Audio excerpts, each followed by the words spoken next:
the worst heart palpitations. But hello, my beautiful lights. I hope your day has been beautiful and bright. And if it hasn't, well, we're just gonna have to change that now, aren't we? What are we playing? We're playing Monster Prom. I decided we're gonna play Monster Prom.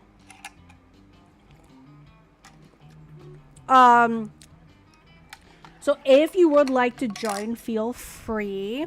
Normally, last time I played Monster Prom, I technically played all three characters, but Baron did the choices and then somebody else also did their choices.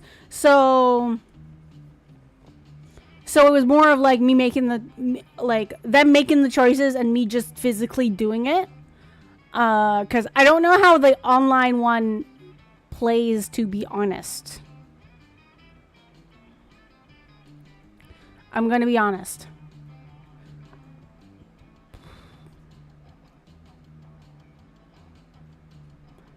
But how is everyone? Lore, Soleil, Darian, Sarah.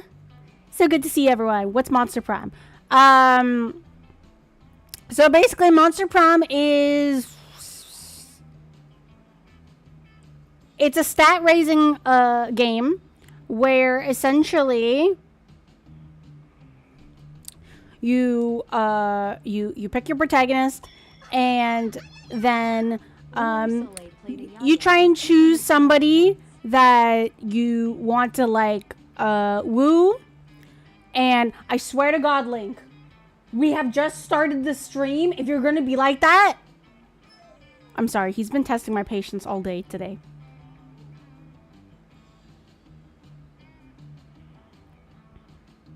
Every single time. Every single time.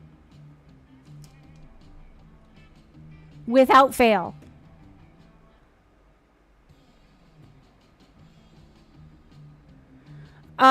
Basically you play monster and you're in this academy and you have a couple characters and you kind of you get put into situations where eventually depending on what you did, what your stats are like, you can ask somebody else out to prom. And if your stats are good, they say yes. If your stats are bad, they will reject you. Who are you playing against? That's a good question. Ooh, I mean, I own the game too. Okay, my mood is ayaya. Ayaya.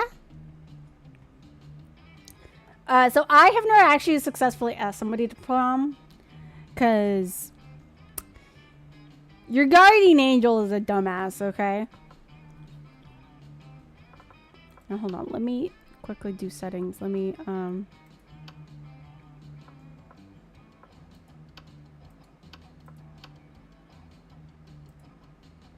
There we go. Now I can see chat while playing the game. Perfect.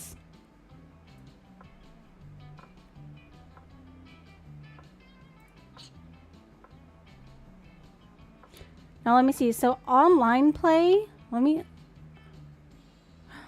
okay, so what do you think? Ooh, what should we do? Should I just do what I normally did and just...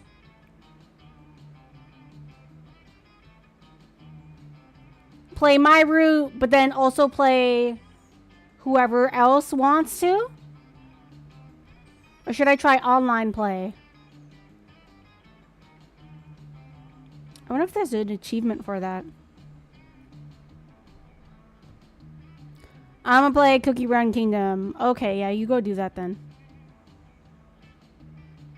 I saw Sarah raise their hand. Whichever way you decide, I'll be here. We have to leave for the movies in over an hour and a half.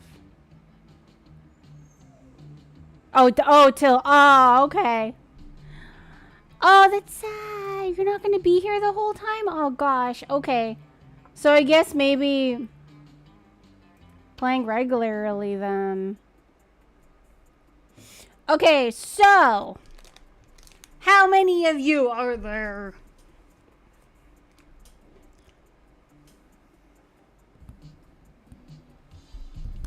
So let me see. One player, two player, three player, four.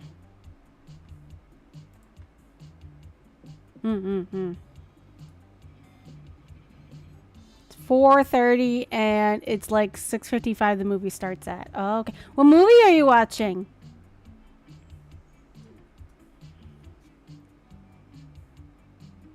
I'm being dragged against my will by the kiddos to see. Oh, you're seeing the Minecraft movie. Best of luck to you, Sarah. Best of luck.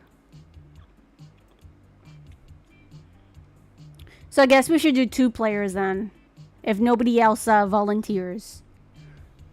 And then if Sarah leaves and the route isn't done, Sarah, don't throw popcorn when he says a thing. I'm so confused about the whole thing and not necessarily like I understand the hype with Minecraft, but maybe because I'm just not a Minecraft girly, I don't understand all the Easter eggs. But okay, should we go 2 players? Oh, you know, I'm gonna add some honey in this.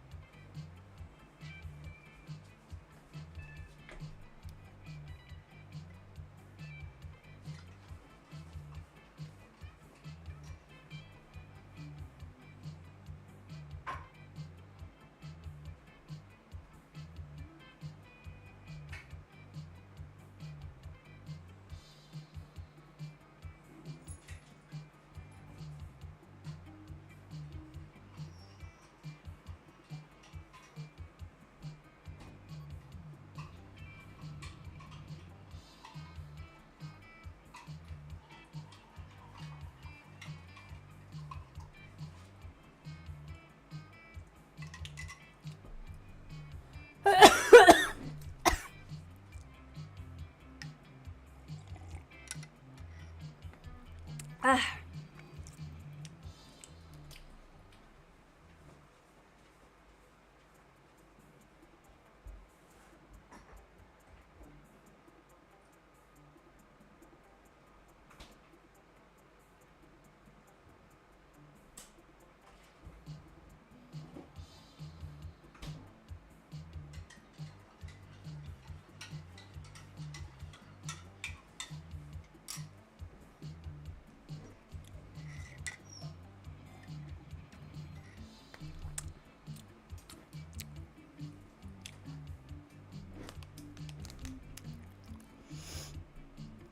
Hey, Makashiro, how are you? I hope your day's been beautiful and bright. Okay, so maybe I guess we'll go for 2 players.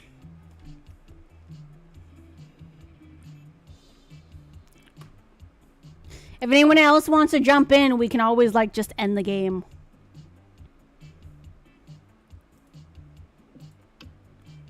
Okay. Ooh, first term or second term?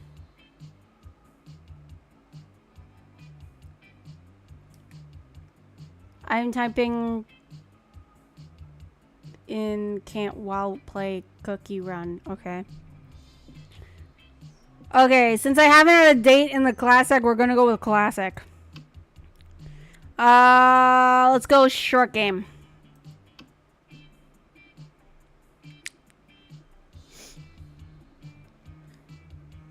Makashiro, do you want to join us? Do you want to join us?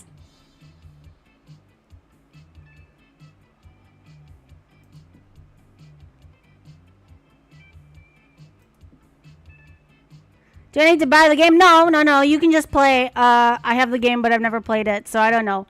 No, Lore, Macro, I'm gonna control the game. You just make the choices.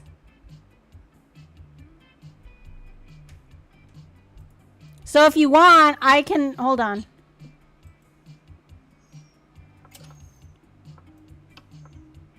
Let's go back to the menu real quick.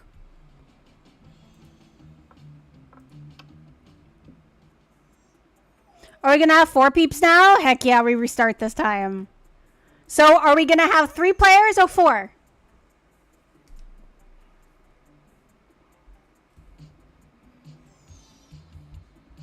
I'm up to flirt with cute monsters. Yay! Okay, so it's me, Sarah, Makoshiro, Lore.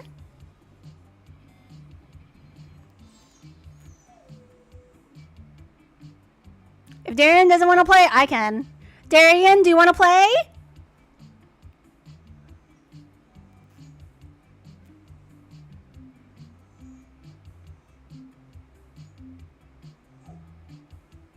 Can we flirt with players? You can flirt with characters.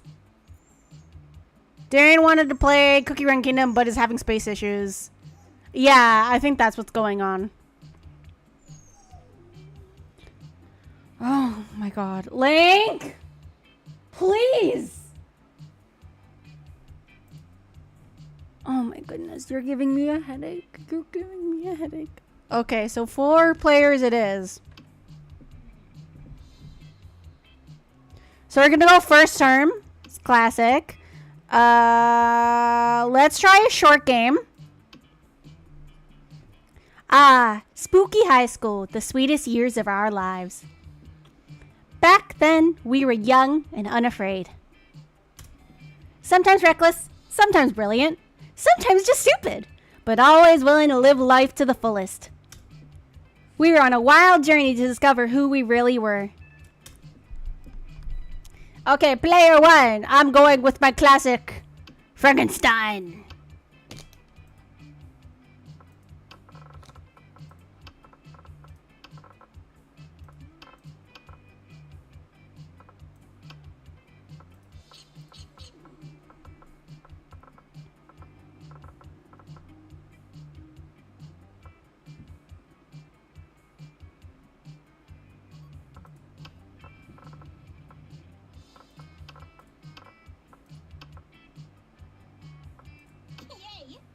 Okay, player 2. Who wants to be player 2? Sarah? Let me see. I'm fine with being yellow or green guy as my avatar. Oh, really? Okay.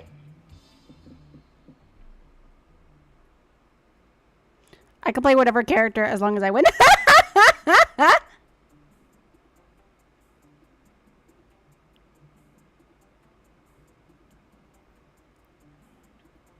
Okay, so I'm Frankenstein girl. Sarah will be yellow. Macro will be zombie guy.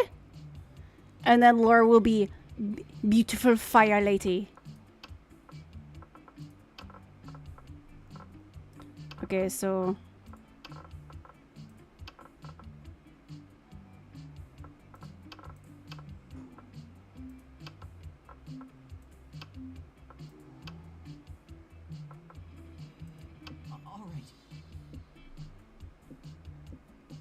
Okay,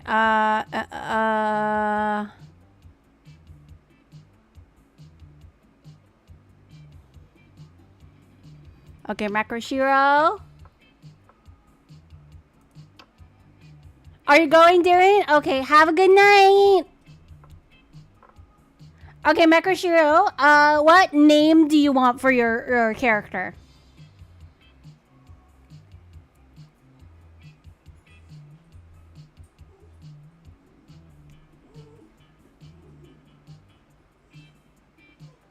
Looks like the type of guy that can't flirt with anyone. You never know. Zombie guy or macro? Okay. I love that. Zombie guy or macro?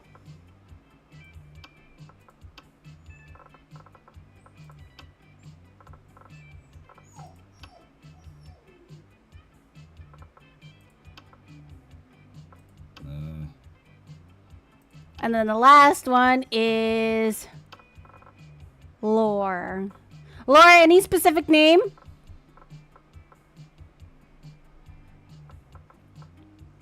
I just want to know before I start typing.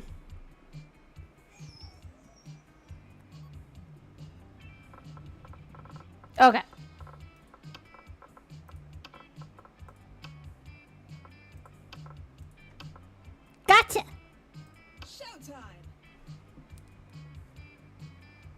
And we had yet to experience its ultimate challenge, the Monster Prom. This is the first time actually playing with all 4 characters. I remember it clearly.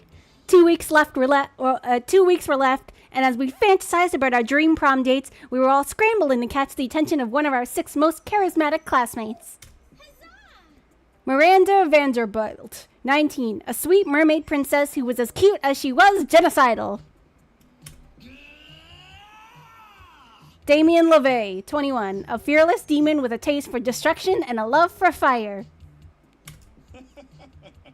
Scott Howell, 21, a werewolf athlete who compensated for his rather small brain with a stupidly huge heart.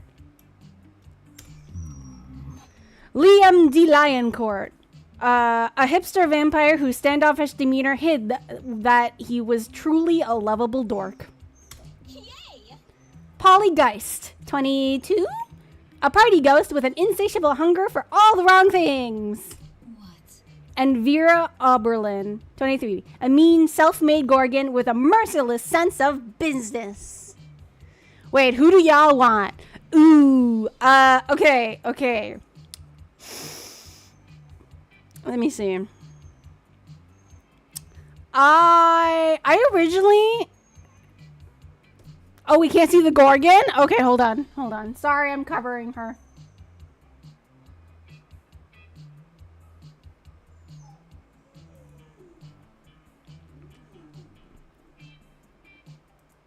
Here, let me make myself smaller.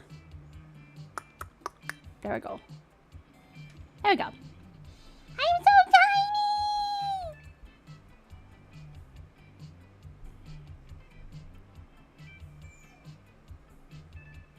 I think I'm gonna go for Damien. I'm here for Scott. Okay, Lore chooses Scott. I choose Damien. For once, I'm taking the himbo route. Let's go! Yeah, I tried to woo Damien last time, but I failed. So this time, I'm determined. I'm gonna have to be as chaotic as possible to attract him, I guess.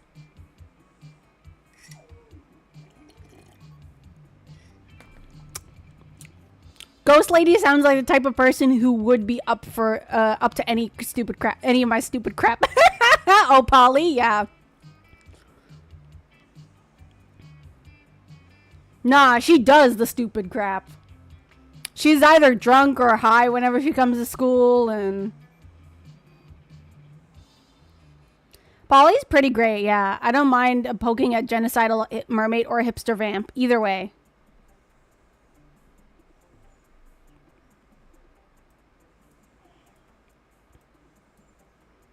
Let's see. I can't remember who you chose. Wait.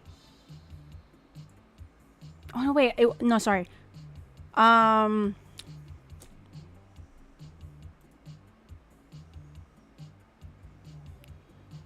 I have to think about it. No, it wasn't you that was playing last time. It was Baron and somebody else. I think Baron ended up going after Miranda.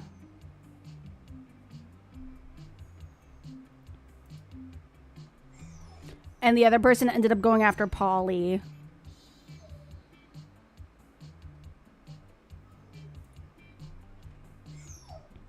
Vera looks like someone easy to annoy. Legit my type of person.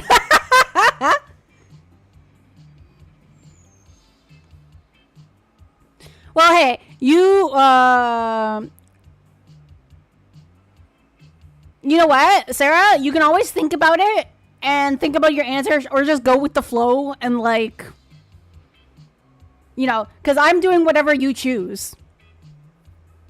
Right? To be honest, I don't think anybody in our playthroughs have gone after Vera.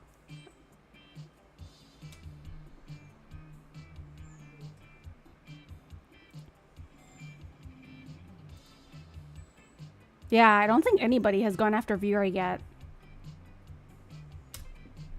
It was clear. It had to be one of them. But who? We only had 2 weeks to choose our prom date. Okay, I don't know if I'm going to have to look at a guide because I failed twice. And I really don't want to fail again. But this game is also really random, so I don't even know anymore.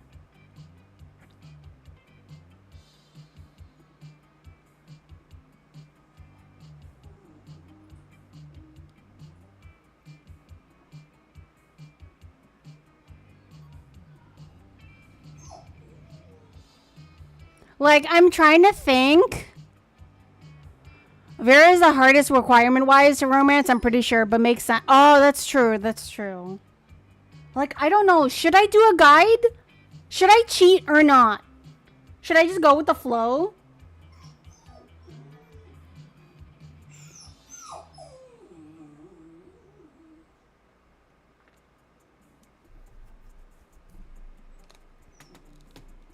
Trying to remember all the stats. We only had 2 weeks to choose our prom date. And even more daunting, we only had 2 weeks to woo them and conquer their heart. But as I already said, we were young and unafraid. And we're ready to start.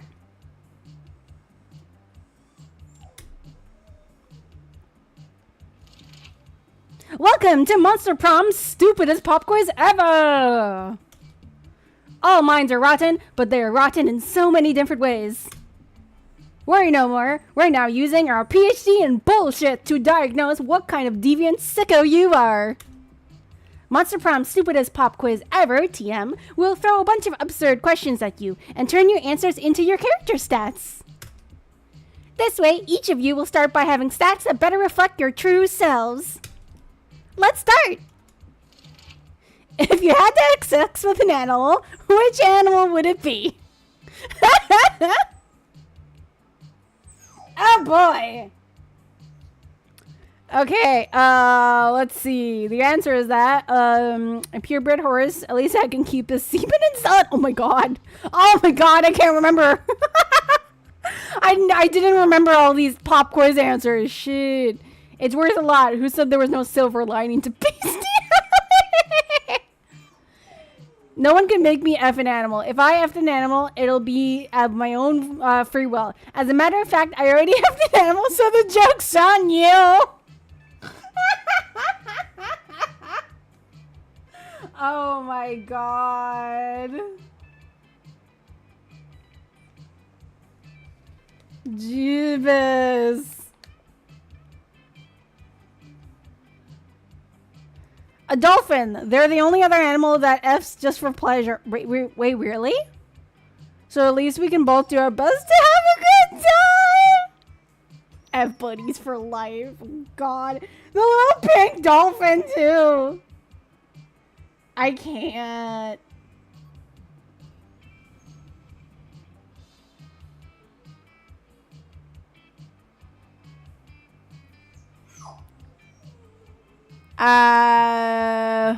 Oh, you know what? I probably picked the middle one. Cause it's the most like neutral.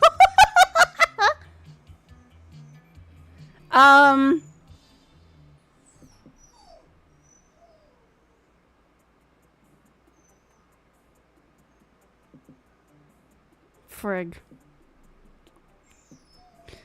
Second one. Oh, horses and dolphins freak me out. That's... Wait. Horses and dolphins freak you out? Huh.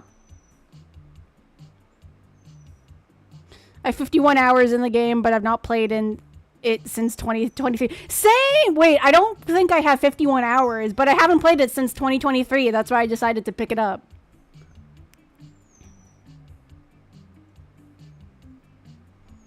So dolphins also will essay for fun. Wait, what?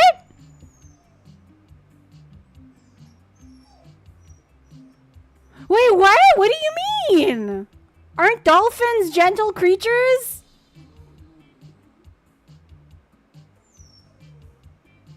Wild dolphins are what?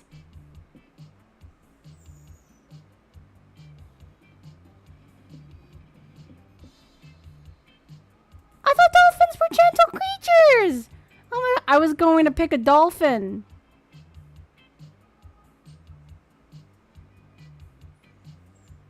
Shit. Now you're making me rethink my answer.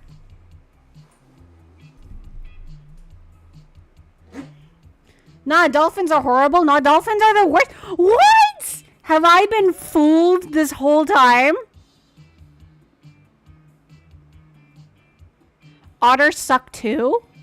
Sharks are the cute, gentle ones. Otters will use beheaded fish as corpsey.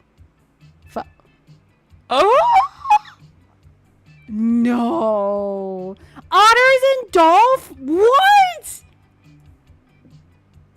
I would have never thought. I would have never thought.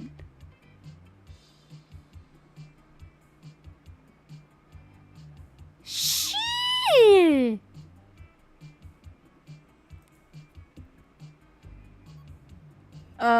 Okay, I'm trying to think. I'm gonna go with the middle option. Okay, Sarah. Who knows? I may just F up with Damien. But who knows?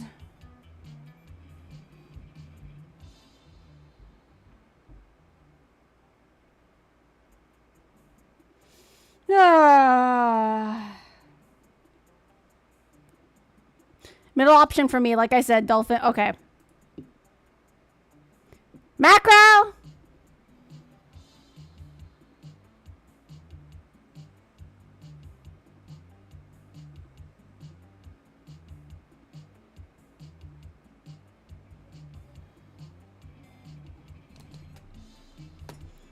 Oh, Laura, you choose 3? Okay, I remember. I'll remember that after macro. Why do I look at the screen and the first thing I see is have sex with an animal? Because it's a messed up quiz. I'm gonna pick dolphins. Oh, let's go. Oh, double. So bold. So fun. Okay. Okay. I don't mind boldness. I think that Damien likes boldness. Hey, honey, there's something you need to know. If you could put a curse on your worst enemy, what would it be? What would it do? Okay, you can't rely on effectiveness of a curse. I prefer to take care of my enemies the old-fashioned way, by exposing them to unsafe doses of radiation over the course of several years. I'd curse them to fall in love with a wonderful person and be happily married for years before they realized that all this time their partner was a wild panther in disguise. Then the panther viciously devours my enemy. Classic. What? The curse of always meeting obnoxious people at parties who are super into fad diets that feel the need to explain them in detail. I'm gonna probably say 3.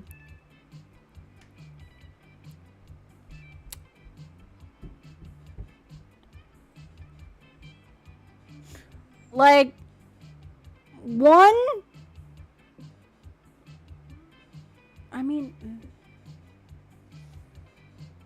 I'm trying to think. Okay. Laura, you say 2. Macro says 3. Ooh. Oh, radiation is so brutal, though.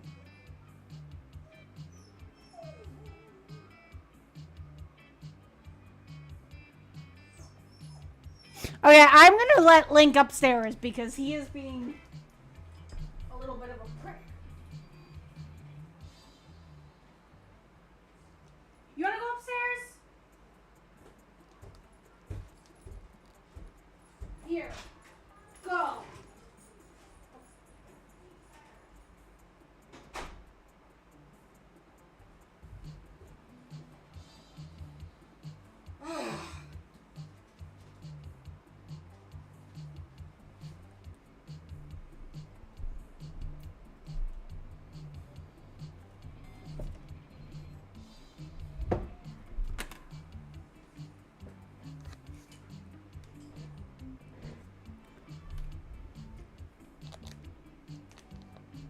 Like, I would say 2 is really brutal too. Like, falling in love and then realizing, oh, your person is a panther. But also, what if the panther doesn't go through with ripping my enemies apart?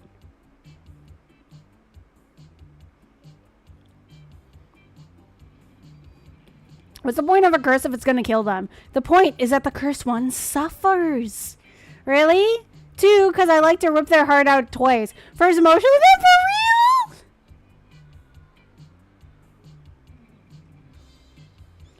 And also, I don't really have an enemy, so I don't want anyone to die. That's fair.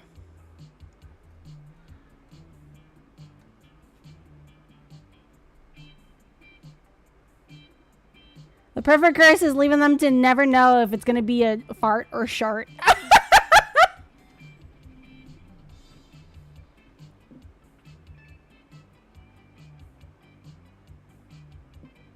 Okay, you know what? I'm probably going to go with 2 as well.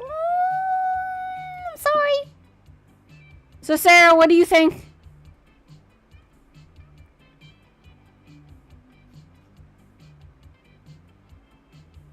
I curse people to step on a Lego in the worst possible. I'll go with 1. I am a bloodthirsty monster and cancer is evil. That's fair. Okay, Macro, you said 3. And Laura said 2.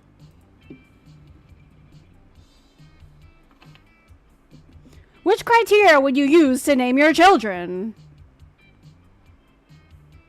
Even it's that's very true, yeah. I'll research for a name that is pun proof and joke proof. No one will pick on them. Meh, no name, it's just too much work. A non-heteronormative name to give them freedom to define themselves on their own terms. Something simple and friendly like Bobby or Mary. My name plus 2 the second. Just a swear word. No, I will research for a name that is pun proof and joke proof. No one will pick on them. I feel like Scott wants Bobby or Mary. That's true. Okay, Sarah.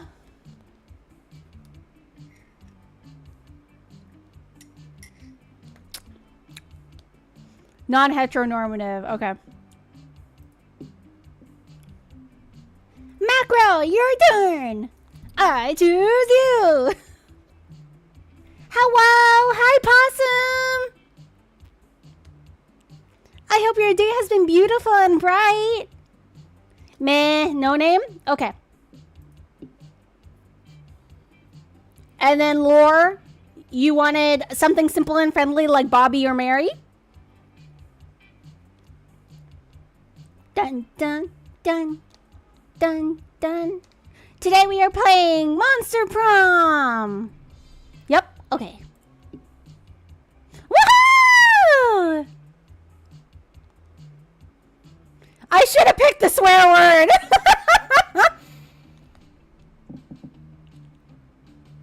Gosh darn it.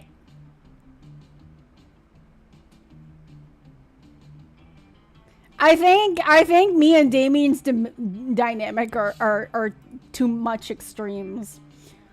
Okay, let's see.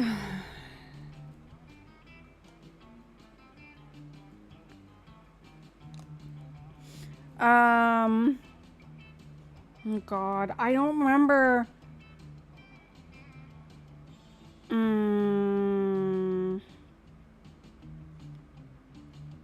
Shit.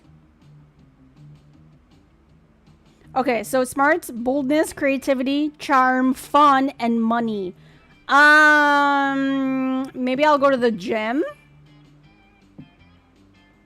Or outdoors. Let's go outdoors.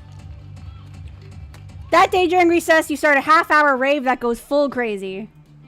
You have an idea how to escalate so much, but at one point, there are like 300 people. Someone summons demons from a nightmare dimension. The consequences might distort the fabric of reality itself, but who cares? It's a rad party.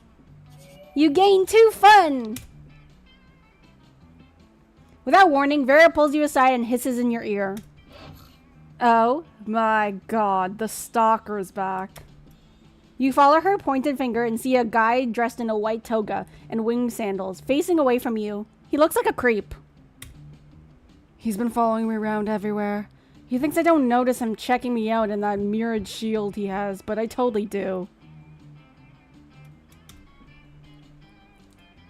Oh, sorry. Hold on.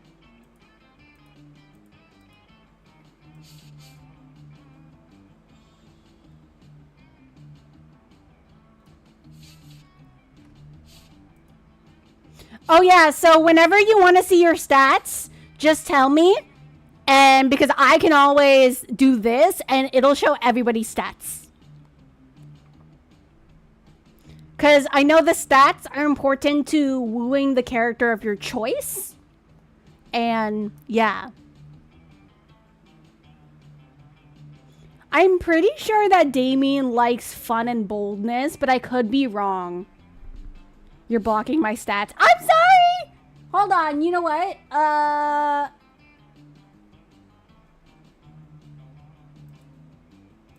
Give me a sec. How's this? I think I'm okay. Maybe. Hold on. Boop, ba doop, ba doop. Okay, you know what? This should be fine.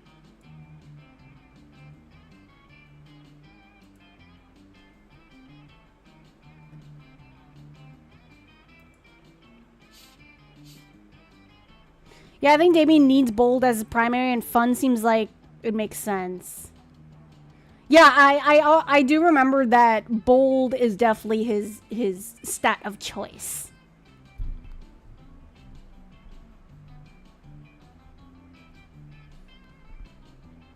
Okay. Oh, it's such a chore being this beautiful all the time. How am I ever gonna get rid of him? Threaten to feed a damsel to a sea monster. That'll distract him. He looks Greek. Why not bribe Zeus, king of the gods?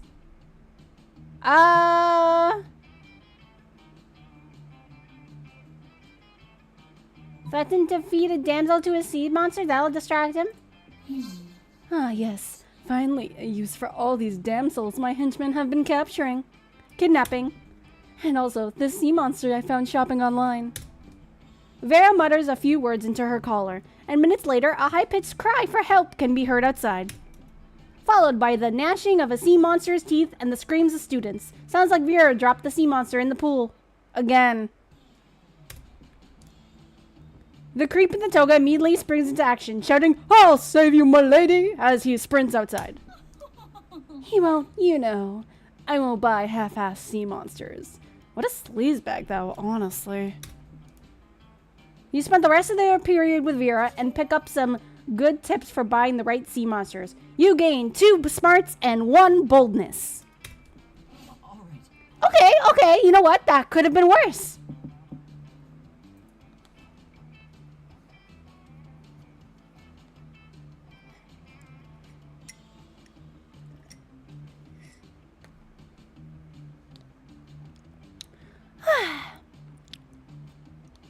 That definitely could have been worse. Not the character I wanted, but hey.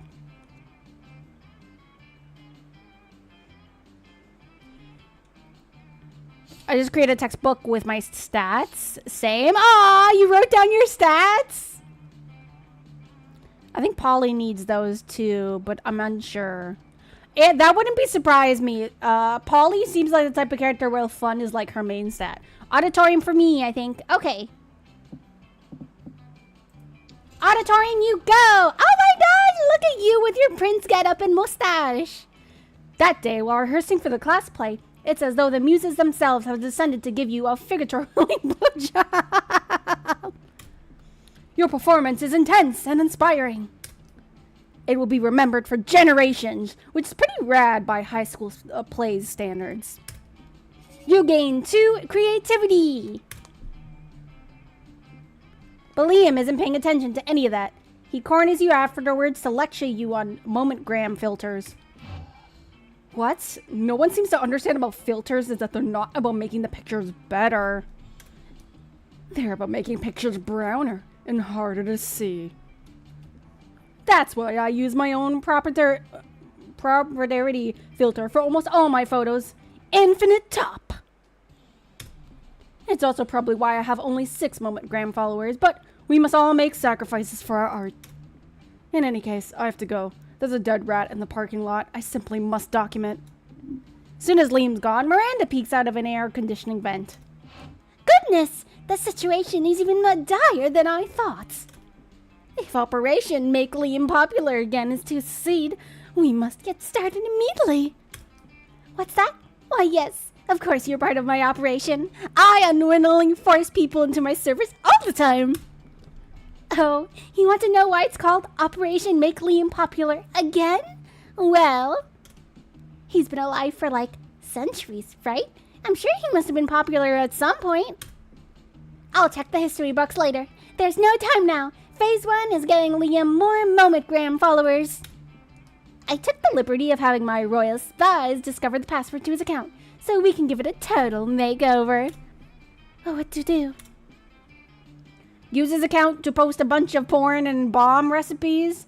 Pay a million homeless people to follow Liam on Momentgram. Liam is so obnoxious. I love the dumbass. Oh gods, am I stumbling to a potential secret room? Who knows? You never know. I love that Miranda's dressed up like Princess Daisy. My favorite. Homeless people. Okay. Ah, yes. Just his father pays millions to vote for him in our fair and democratic elections. In fact, I think I can cut costs by paying one of Father's clonesmith to simply replicate the same 1,000 people 1,000 times. You ask Miranda if she thinks this is ethical, but she's as confused about what the meaning of the ethics as she is about fair and democratic elections. Soon the plot and the requisite clones are hatched. You run into Liam in the halls a few hours later. I'm distraught. My carefully husbanded unpopularity is crumbling before my eyes. Look at all these followers. Look at their comments. Total real account 66. I love you, Liam. Another equally real account. You're so obscure and avant-garde. The sentiments they are expressing are objectively correct, and yet, no, I cannot give in to the lure of the limelight. In spite of this, Liam seems to be enjoying himself quite a bit. You spent the rest of the day helping him curate his feed, gaining 2 charm and 1 fun in the process. Sure. Okay, I'm back. Oh, perfect timing, Makoshiro. It's your turn. So, you have a decision between going into the classroom, the library, the gym, or the bathrooms.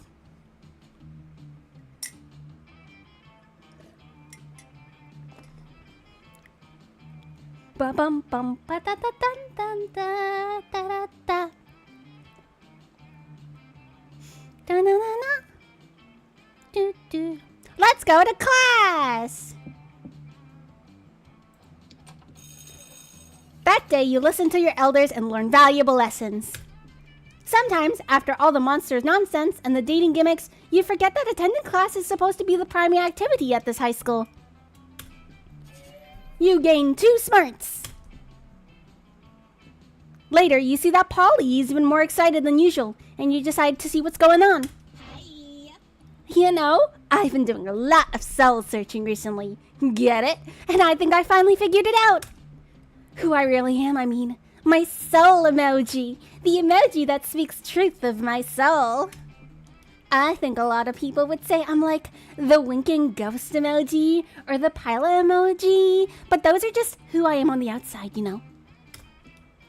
My real soul emoji is pink heart with a blue arrow through it. It's like I'm sweet, right? But I've also got a dark side. Plus, an arrow through the heart is how I was killed. What about you? What's your soul emoji? My soul emoji is a pink heart with a ribbon around it because it's right next to yours in the selection menu. My soul emoji is air horn, loud and proud, and big into hip-hop. Beep, beep, beep!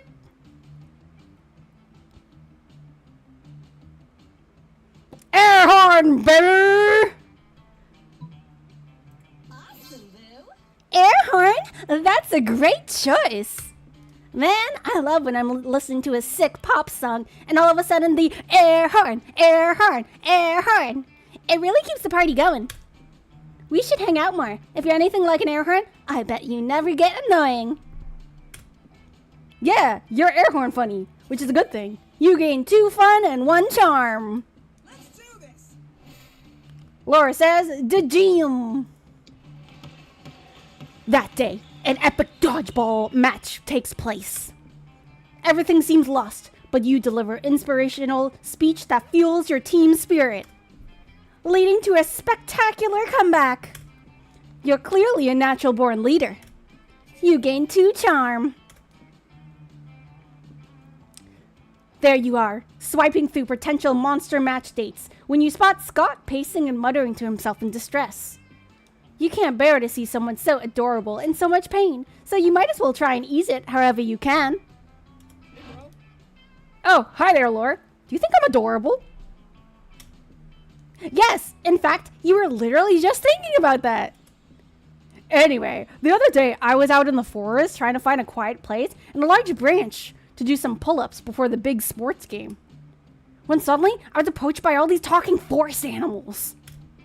They were pretty big for forest animals, and I'd never seen animals that can talk like that. I mean, other than us werewolves, if you're counting us as animals. And they were just so fuzzy and adorable.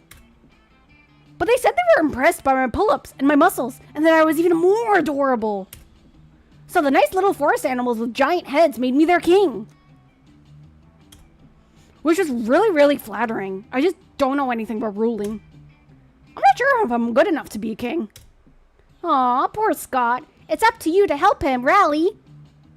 So, Scott, a good king is a strong ruler. Physically strong. If you can do 100 push-ups, you can be a good king for sure. True royalty has been inside you all along. Why else would your eyes be royal blue? Oh, I remember it. When I first pursued Scott in my first ever route, one of the reasons he didn't go to prom with me was because he became king of the animals. Okay. Strong? But I'm strong. When I heard strong leader before, I didn't know it meant actual normal strong, like Scott strong. I can do 100 push-ups. I can do 200 push-ups. That's double the amount, right? Does that mean I can be a double king? What could that even mean? Does that mean I can get super king powers like flying and mind control? You're not even sure what the logical foundation for that guess was. Or even better, I might get a tiny crown on top of my regular sized head. What a luxury!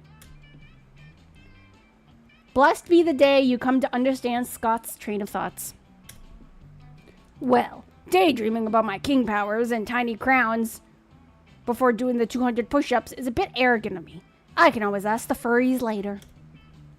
Furries is what I've decided to call these giant furry talking forest animals for short. Oh no. Wait a minute. Thanks for helping me get my confidence back, Lore. You should come meet my furry friend sometime. Well, you've always wanted to hang out with Scott. Not too sure about these circumstances. But it's better than not hanging out at all. You gain 2 fun and 1 charm. Let's trade places. Everybody chooses an animal. Say your choice out loud to the rest of the players before clicking. Bunny!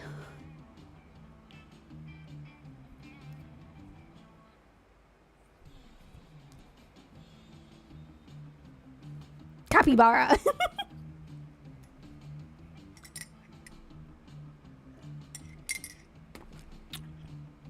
I've never had this one.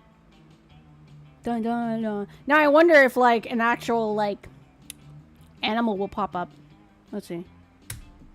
Player order is decided based on how stupid it would be for a superhero to use the selected animal as their symbol. Being something like Bunny Man. Start debating now. So, Bunny Man, Capybara Man, Giraffe Man, Cat Man. Catman is a real superhero, though. Hey, Laura, how's it going? Baron! How are you? I hope your day has been beautiful and bright. Today we're playing Monster Prom. I will not falter until I get a prom date.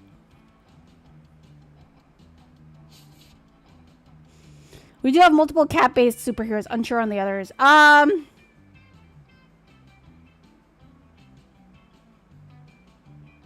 I've never seen a capybara man, though.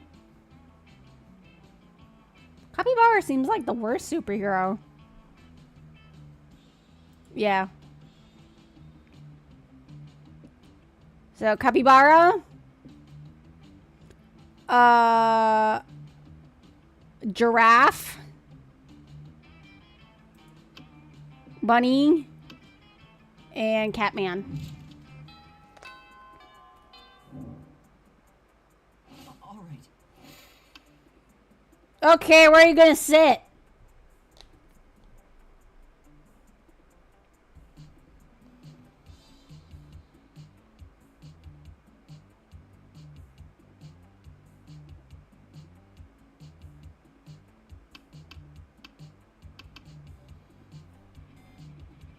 Copyrights just exist. If I go next to Liam, will it stop Macro from being able? That's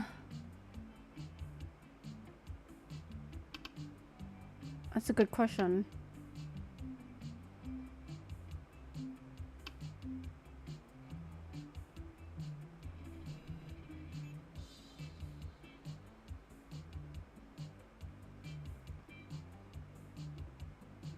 Yeah, I don't know. So do you want me to put you again beside Liam anyway? Sit me next to Stinky Jock Werewolf, I guess, just to be on the safe side. Okay. You puff yourself up, hoping to look as big and tough and sporty as possible as you take your seat next to the wolf pack. Hey, you! You know what it means that you took a seat at the wolf pack's table? Well, it probably means that you don't care that much about defining which love interest you're pursuing. And or that table was already taken. It means you're now one of us. One of us. Don't get us wrong. The second lunch is over. And 100% go back to hating you because you're weak and not at our level. Brah. But for now, you might as well enjoy your best werewolf life to the max. Sometimes we like to stick with just classic blankety hating on all other monsters. But other days, we like to be aggressively inclusive. And you caught us on our aggressively inclusive day. Yeah, bro. So, what classic werewolf activity would you like to do in these brief, glorious moments in which you get to be part of the TEAM? Huh. Correcting their spelling of team probably isn't a classic werewolf activity. Better go with something more like howling at the moon, practicing ikebana, the ancient Japanese art of floral arrangements. Just super wolfy.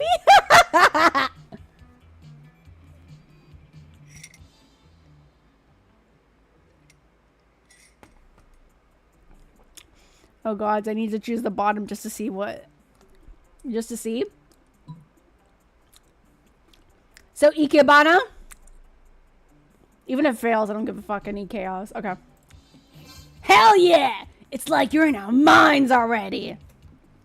Thank you for seeing that being part of the wolf pack is more than just playing sports, hitting the gym, and being total douche bros.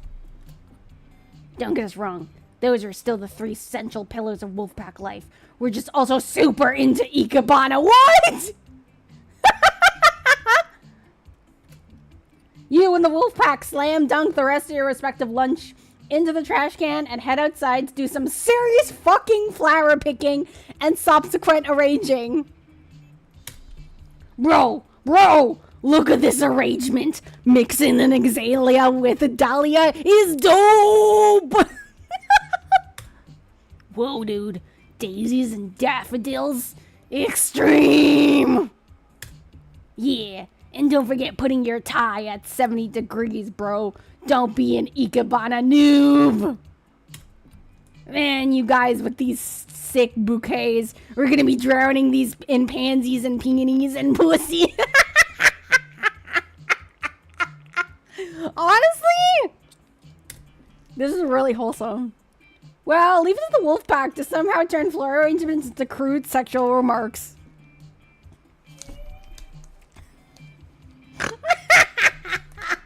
But hey, your flowers look bomb.com and you gain 4 creativity. Sure. Okay, so macro. To Polly.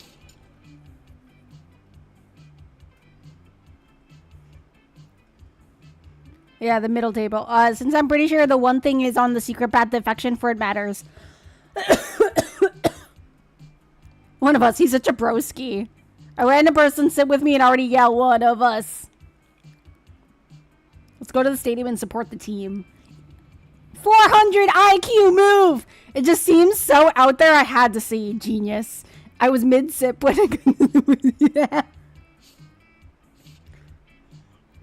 When you arrive at their table, you find that Polly and Liam aren't eating, and they're just taking pictures of their food. Hey, boo. Welcome to the Don't Need to Eat, so we just take dope food pick zone, baby!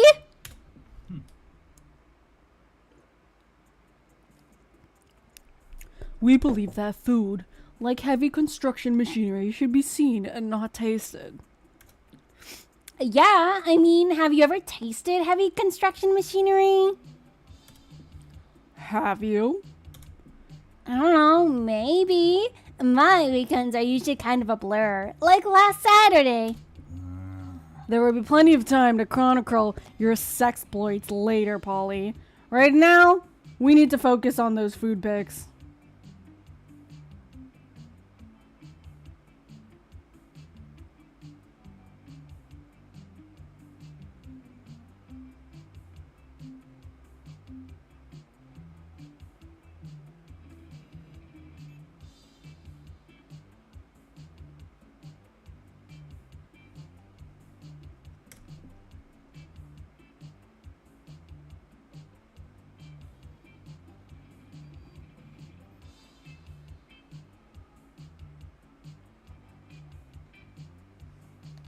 Hold on, I just need to call my sister real quick.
Okay. I'm gonna take a picture of Liam.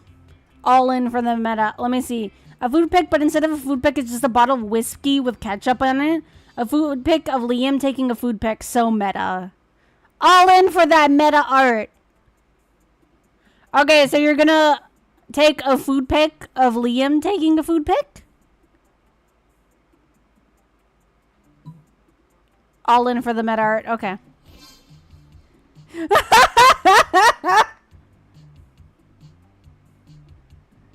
You level your phone at Liam just as he's about to snap a food pic, but his vampire reflexes are too quick for you. Try to out-meta the meta master, are you? We'll see about that. Liam levels his phone at Polly just as she's about to take a food pic. Now you're taking a food pic of a food pic of a food pic. Wow, are we pointing our phones at each other now? I want to play too. Suddenly, Polly's got her phone pointed at you. It's a food pic of a food pic of a food pic of a food pic. We've done it. We've created the meta triangle, the most meta shape in existence. This is our finest hour. The world around you dissolves into green columns of numbers and letters. You've done it. You can see the code. You are the one. The programming of the video game you are in awards you by raising your relationship points with characters known as Liam. Let's go. Boop. You come upon Damien sneering at Miranda's elaborate silverware spread while her eating serfs chow down obediently at a neighboring table. I still don't get why you collect all these stupid forks and spoons and shit. What a noob. I mean, even the knives don't really look that deadly. Silly boy, this silverware is not for killing. Things can be for stuff other than killing? That's lame as hell. It's basically useless. I mean, you don't even eat. Your serfs do it for you. Well, of course they do. But they're not using any of your silverware. Naturally, they aren't. Serfs must eat with their hands, as befits of the lower class. So you're saying the silverware collection has no practical use? Things have practical purposes? These two could go round and round like this forever, unless you say something to dissolve the dispute. Damien's right, Miri. Maybe it is time you start murdering people with your silverware. Lay off Miranda, Damien. What about your collection of exotic corpses?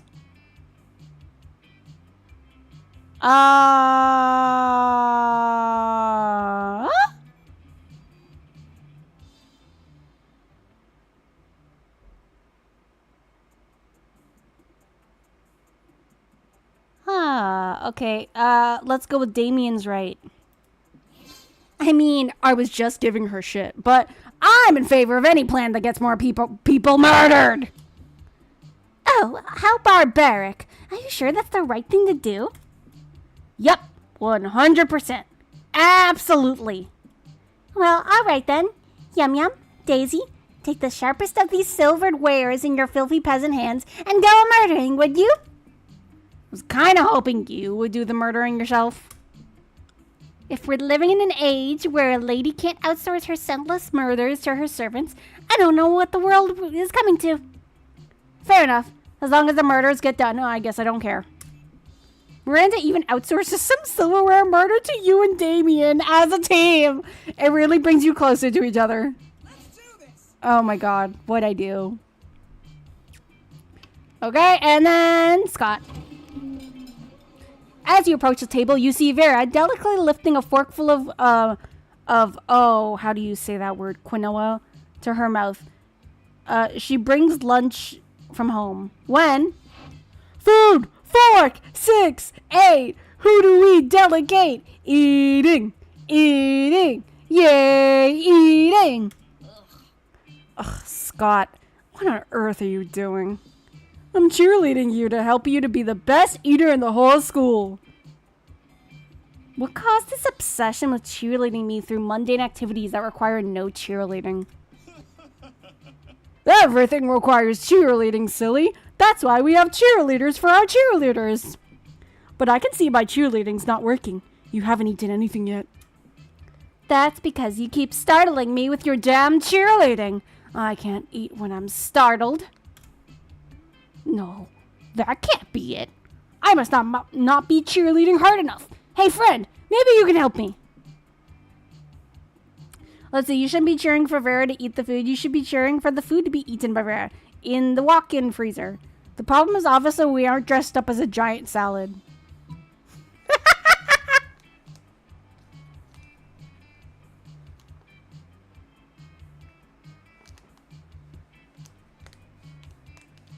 Two. Oh, yeah! That makes sense! I mean, sports cheerleaders dress like giant steaks and drumsticks all the time. Or maybe that's just how they look when I'm really hungry. Whatever, let's dress up. Luckily, the school keeps some giant vegetable costumes in the auditorium for health presentations. Luckily, so you snag him and start cheering. Beets! Aggressive! Eat beets! Aggressive! There aren't even any beets in the salad. It's just how do you pronounce that?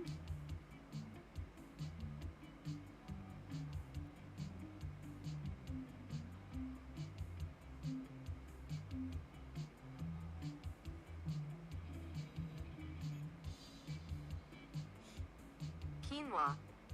Quinoa! Quinoa. Shit!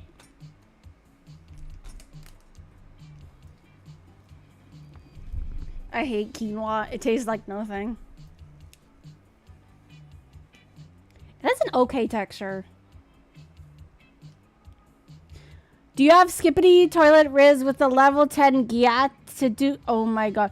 Richard, you're making my head hurt. How are you? I hope your day has been beautiful and bright. Aura! Ventus! How are you? I hope your day has been beautiful and bright. Today we are just playing our full party of Monster Prom. It's just quinoa and the tears of my enemies. Vera's pissed, but she does eat her salad really fast just so you'll leave her alone. Hooray for cheerleading! Everybody chooses an object. Say your choice out loud to the rest of the players before clicking. Mug.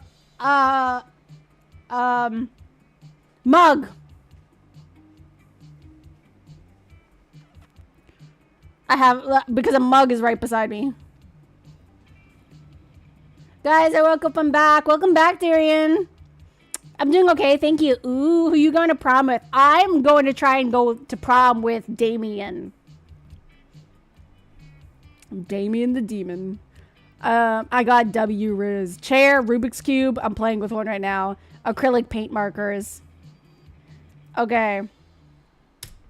Player order is decided based on how good the selection object would be as your only weapon in a battle royale situation.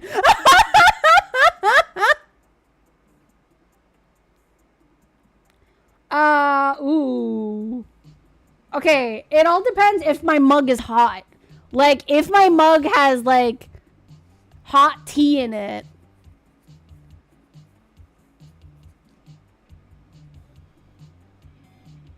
But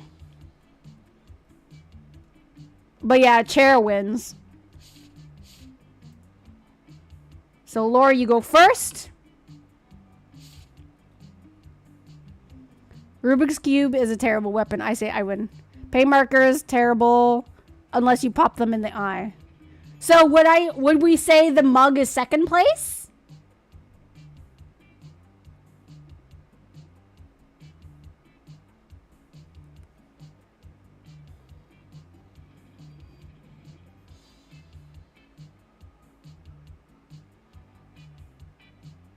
Are you able to play online with people? Yeah, just right now we mug second.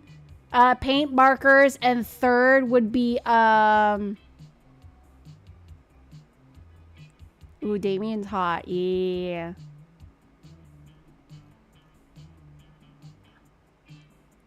And then Rubik's Cube.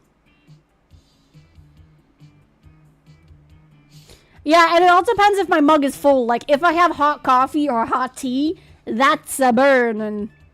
Okay, so I'm second. And then Sarah is third, and Macro is fourth.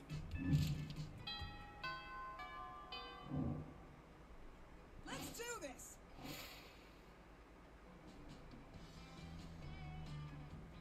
I would pick a blanket, I would choke someone. That's fair. Okay. So, Lore. You have the first choice of where to go. It's not going to be hot for long. That is true, but also the mug will still be hot depending on how long the liquid has been in there, right? It doesn't go cold right away. Bathrooms? I hope this isn't TMI question in games and stuff. Do you usually go for the boys or girls or a mix of both depending on person? No, that's not too much. Don't worry about it. Personally, for me, I normally go after the boys. That's normally my taste. Unless the girl has such a good character, which is very rare, because normally I go after the men. Okay, so you say bathrooms? Okay. The day you skip class and just hang out in the bathrooms because you respect no authority. I guess some people just want to watch the world burn. By skipping class and hanging out in the bathrooms. You give 0 shits, but you gain 2 boldness. You're practicing your very best monster mash when you hear the sounds of an argument. Which is so strange in the sacred hallowed halls of education. Hell, JK, can you imagine? Bro. Lore! Hooray! They made me their king! And they deserve the bestest, most wonderful king there ever was. And I'm gonna work as hard as I can to be that king, no matter what it takes. Scott, you realize they're not cute little baby animals in need of a king, right? They're furries. I know, they're furry, Vera. I'm the one who told you that. No, Scott. They're furries. It's a kink. Yes, Vera, there are many kinks in this world. That's why I need to work them out to be the best rule. Oh my god. Forget it. Excuse me, did you say you need help being a good ruler? I know all about that.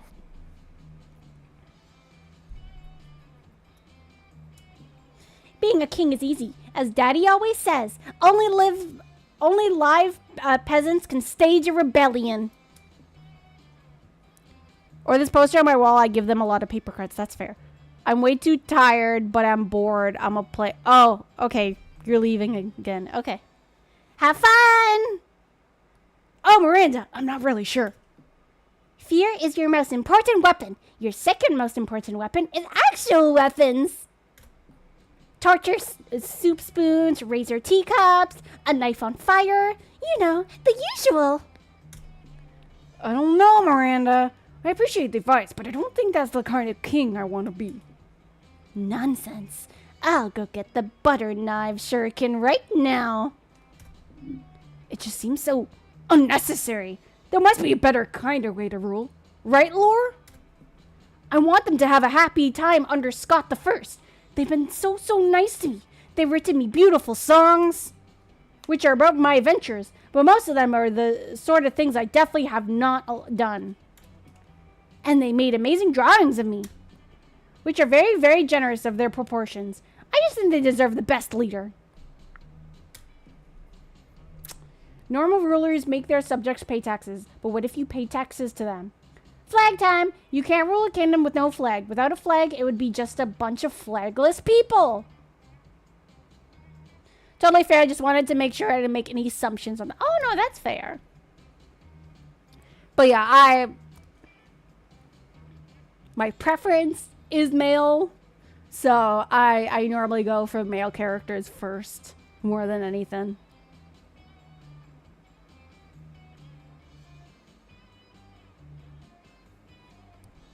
Two. Okie dokie, flag time. You're 120% right. Flags are the best. Let's combine our art powers to create the very best flag ever. You get into the intense art frenzy, which is kind of hot and intimate. Somehow the two end up shirtless and sweaty while painting and doodling. After 3 hours of passionate art activity, you put your clothes on again. Because of decency, but mainly because we don't have a shirtless model for Scott, and admire your work. Whoa, this is genius. Not really, it's quite simple and it reminds you of something, but you're not so quite sure of what. I'll show you this to my beloved furries. Bye! Scott leaves all excited, ready to execute your plan. Later, you stumble upon Scott again. He seems not so happy. There you are, Lore. Your plan went terribly. Our flag turned out to be the flag of Switzerland. Oh, that's why the flag rang a bell for you. We pissed off Switzerland so much that they even threatened to abandon their neutral nature to start a war with our kingdom. And you know we fucked up big time because they didn't even do that during World War II. We can't go to war against Switzerland. Our country is like 20 or 30 people at most. I have a gut feeling we might lose a war against them. Scott leaves sad and stressed with the burden of reaching peace with Switzerland, which is a burden of high schoolers shouldn't have. You lose 2 smarts and 1 creativity.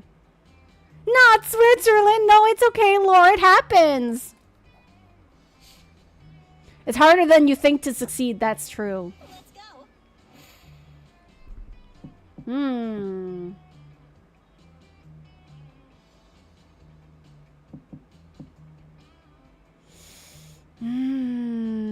I'm trying to think. Let's go to library.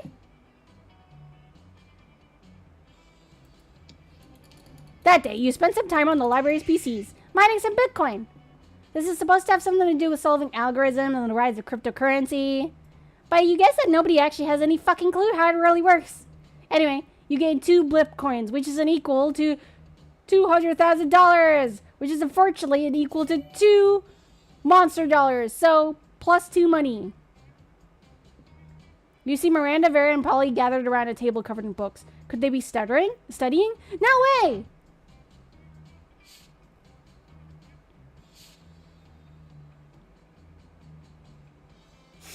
I hereby call this meeting of the boss-ass bitches to order. I've gathered all prior school yearbooks, so we have a clear list of everyone we're better than. Always the same with you. Wow, what a great use of your time. Who said that? Oh, great. It's the Coven. What are you 3 doing here? Studying? Because this is a library at school. Spies! Villains! Impersonating us! What? What? Don't you see, Vera? The 3 are obviously our evil twins. The middle one is mean and bossy like you. What are you talking about, Polly? We go to class with you. You would know if you 3 didn't spend all your time doing stupid and mostly illegal stuff. I won't fall for your tricks, evil Vera. Are you implying the original Vera isn't kind of evil herself? And look, Vera, the one on the right has glasses, just like Polly. I need these to see. And see, she has dark skin. She's clearly dark Polly. Wow, Polly. Just, no. Oh my goodness, bitches is the only one way word from witches. Good lord. Say, would you 3 mind studying somewhere else? You're upsetting my minions. Never! Good grades are the backbone of a bright future. We need all this knowledge to save the world from the big bad. Oh boy, if you don't figure out a way to get the Coven out of here, you might have to break up a brawl. Any ideas?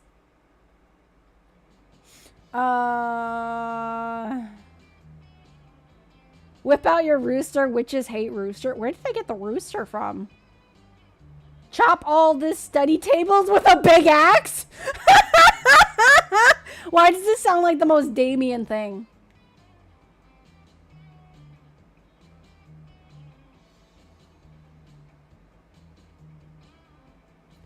I like the ghost girl and the fish girl the best. Ayy. Chop all the study! Thinking fast, you grab the designated library axe and get to work. Fun fact, all rooms at Spooky High School must contain at least 1 axe, due to lobbying by the Axe Murderers of America. Oh, what? Why? Damn the Ama! Looks like someone had a little accident. No, I think she's doing that entirely on purpose. Well, on purpose or not, it looks like there's no place to study anymore. Is there, ladies? Fine, we're leaving, but you haven't seen the last of us. See? That's exactly what our evil duplicates would say. No, we have class with you guys next period. Did you forget? Class? Who's time for that? We're forming a secret society. Okay, whatever. I guess we won't see you later then. I like the witches! You probably will see them later, or will you? Ugh, who cares? You gain 2 charm and 1 boldness either way. All right. Okay, Sarah, it's your turn.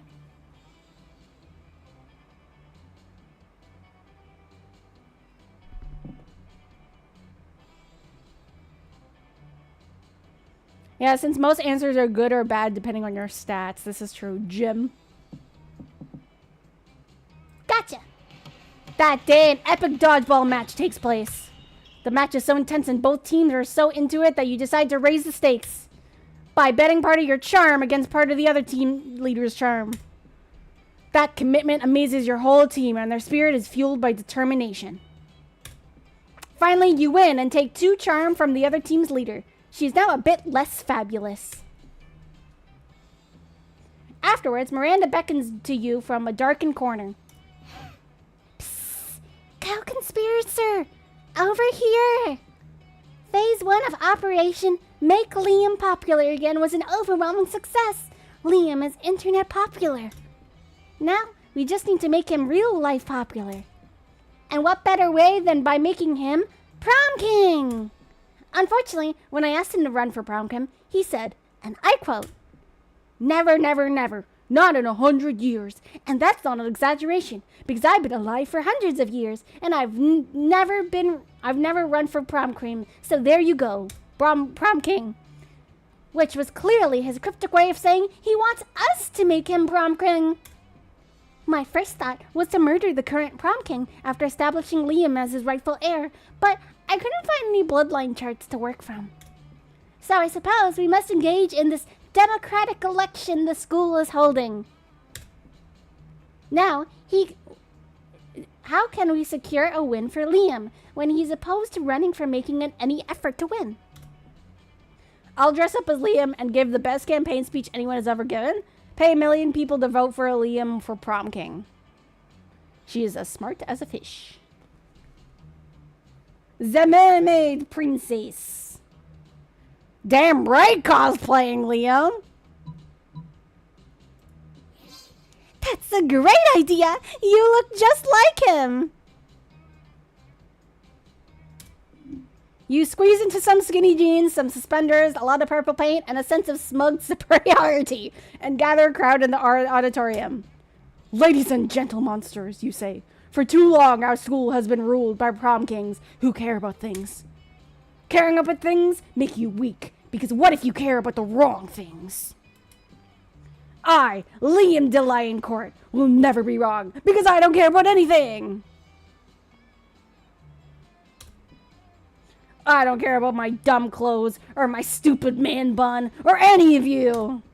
To be honest, I don't even care if I win. If I don't, I'll just blow up the school with the hydrogen bomb I buried under the cafeteria."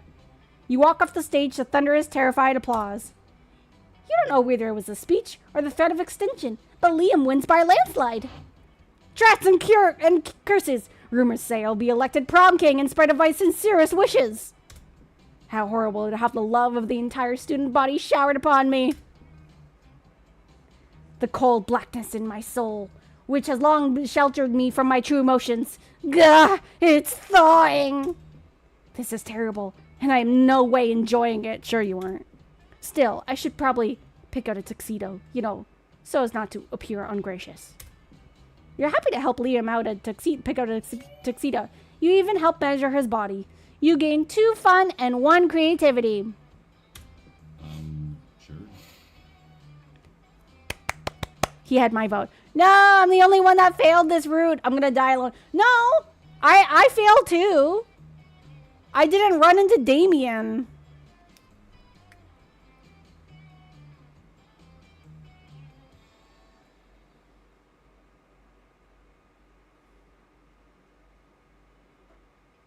Don't worry. Let's go outdoors. Give me your money. Let's face it, you're probably going to end up losing your money in some stupid way anyway. Why not spend it here first? Let's call it just being smart.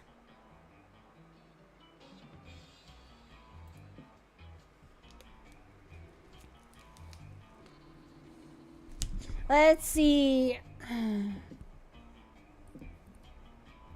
So you got a free gift. See, I'm wise enough to know when a gift needs given.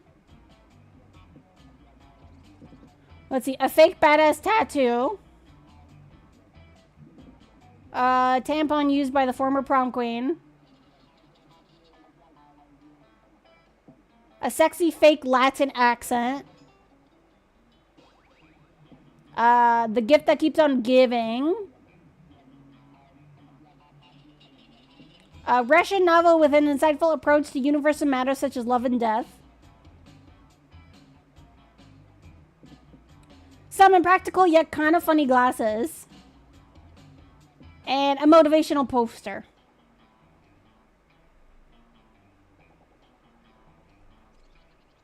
So this one's $5. Oh, everything's $5. Oh no, sorry. The tampon is $1. Except for this gift, which is $0.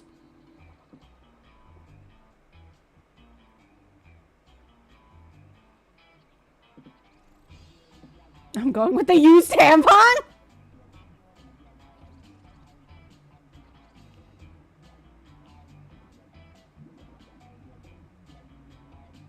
See you later. I'm always amazed by how people keep coming and buying all this stupid crap. Intriguing.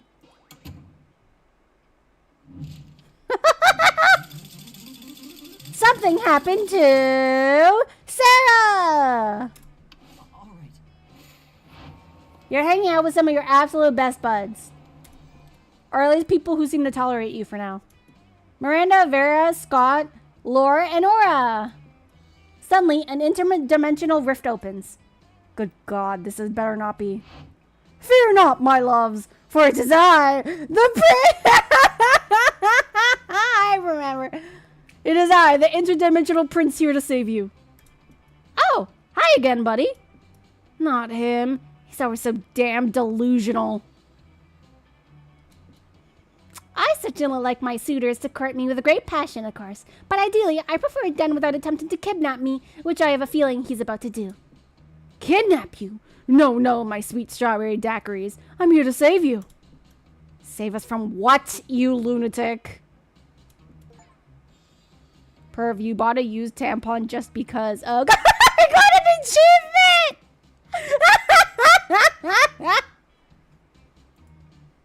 I got an achievement for buying the used tampon.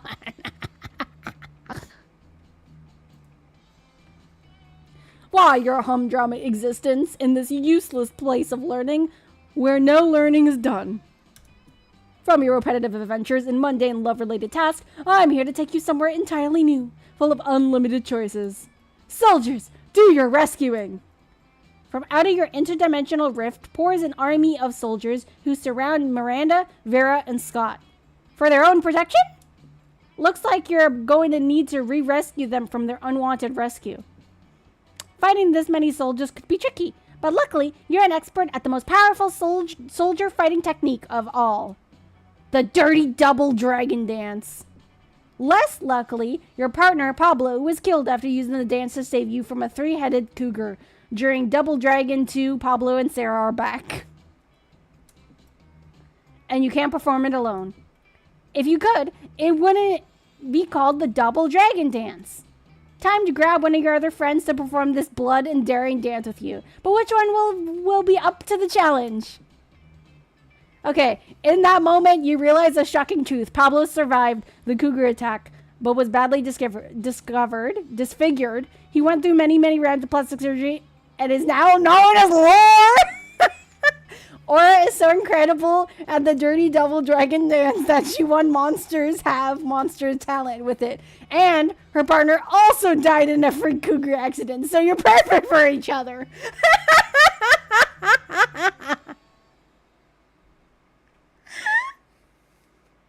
Okay, Sarah, who you're gonna choose? Me or Lore? Can confirm.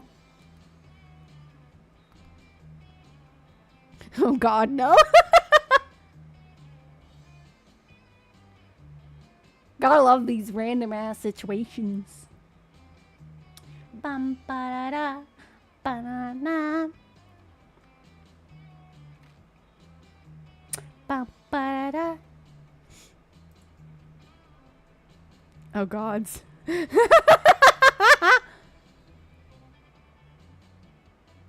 As long as you get enough hearts, you can still try to get a himbo, yeah.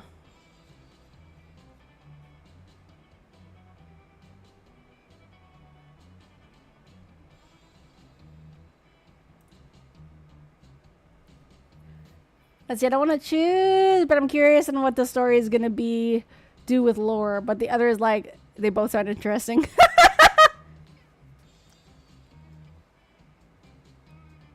Should we help you out with a poll or something?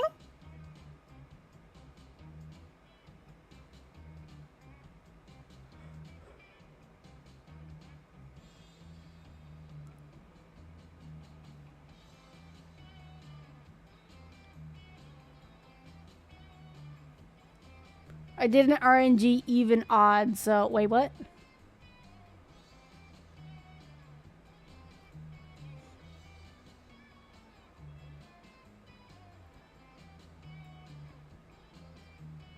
Or it got even. Figured first, then second, and just did an RNG of 1 to 10, and it did 70s. What? I'm so confused. What is that supposed to mean? You can always do a coin flip on your phone or something. Laura's odds, you're even.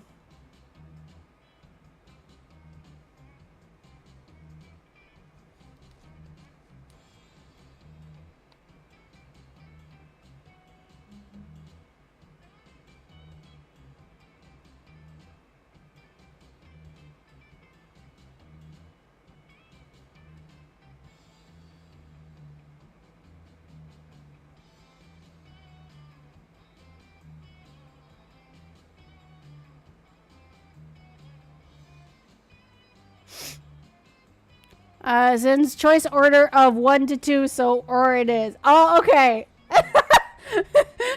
Both of our partners died. Okay, so you choose me.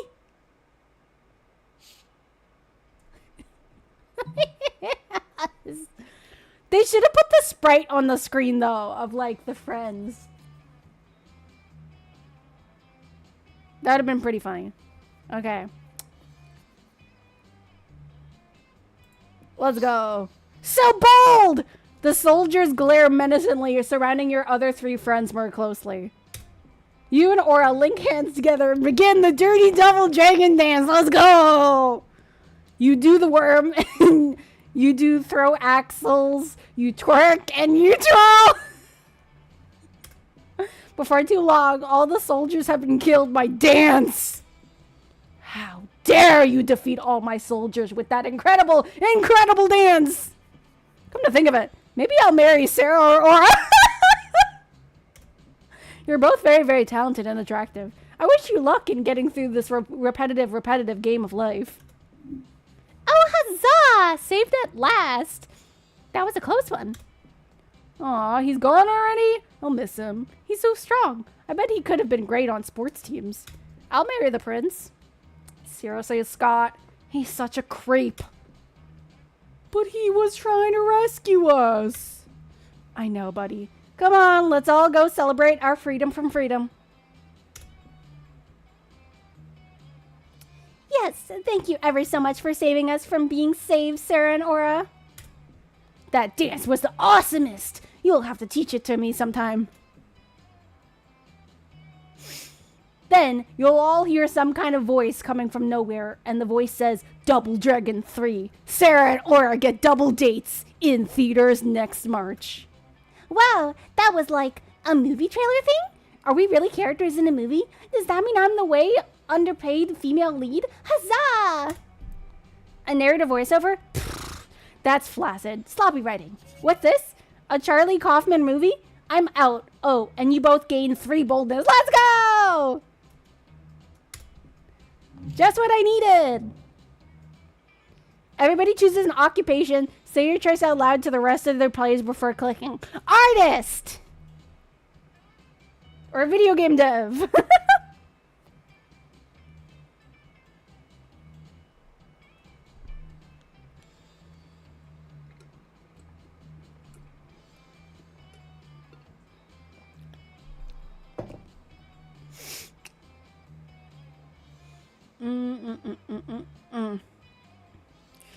CEO, vet, painter. Okay, let's go. Player order is decided based on how likely it would be for Lore to get a job as the selected occupation at some point. Start debating now. Okay, Lore, would you be a game dev, a vet, a CEO, or a painter? Huh? Don't you love the game throwing curveballs at you? I went to school for animal husbandry and worked in that field, so vet. Okay. So, Sarah? I mean, being a CEO is super easy. You just need to create a company, which is actually super easy.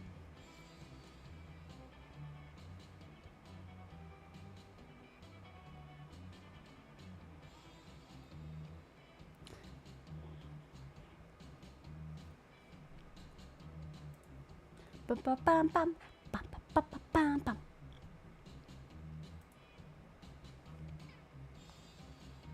What was yours, or a game dev?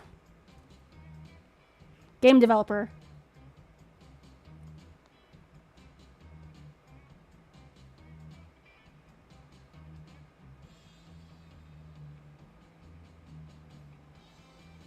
Or game designer, whichever one. Which technically, like, you could be any part. Game dev second, painter third, CEO last. So I am second, Lore is third, and Macro is fourth. Because first I said artist, but then I changed it to game dev because... Okay, Sarah! You're first! Let me take a quick look at... God, I haven't had any interaction! I haven't had any interaction. Oh, wait! Oh my god, it shows you where you get the stats. Why did I not realize this?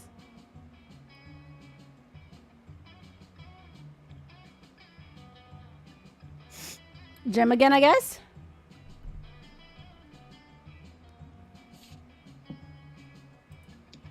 Gem it is. That day, an epic dodgeball match takes place. Amidst the battle, you spot a fellow player that seems utterly discouraged. She thinks she's not worthy anything at dodgeball, and she attempts to throw a ball at herself. You explain to her that many ways you think she's unique and wonderful, while also defending that many pleasures in life. With your help, she's capable of finding reasons to keep playing and gains a sense of self-worth. You gain a BFF. Sadly, she's not part of this game, so that's a beautiful friendship will take place off-screen. And 2+ charm. It's only been one match, and you can see that Polly and Liam are already bored. Good morning, my sweet students. Marvelous, my dear student-athletes. This match was great, but I know the remaining 29 matches will be even greater. Time to get that blood pumping and those heart rates going. Ugh, why do we have to do this? I don't even have a blood or a heart. Also, I hate playing with balls. Most of the time. You're right, Paulina. A physical exertion is for lesser beings with no conception of how to properly while away the hours. I'm not sure what you're saying, unless you mean you're down to help me skip this bummer of a class. Indeed. But we need to do so cleverly as to not get detention. Let's throw a surprise party for Coach, like right now. Fake mustaches. They're always the answer.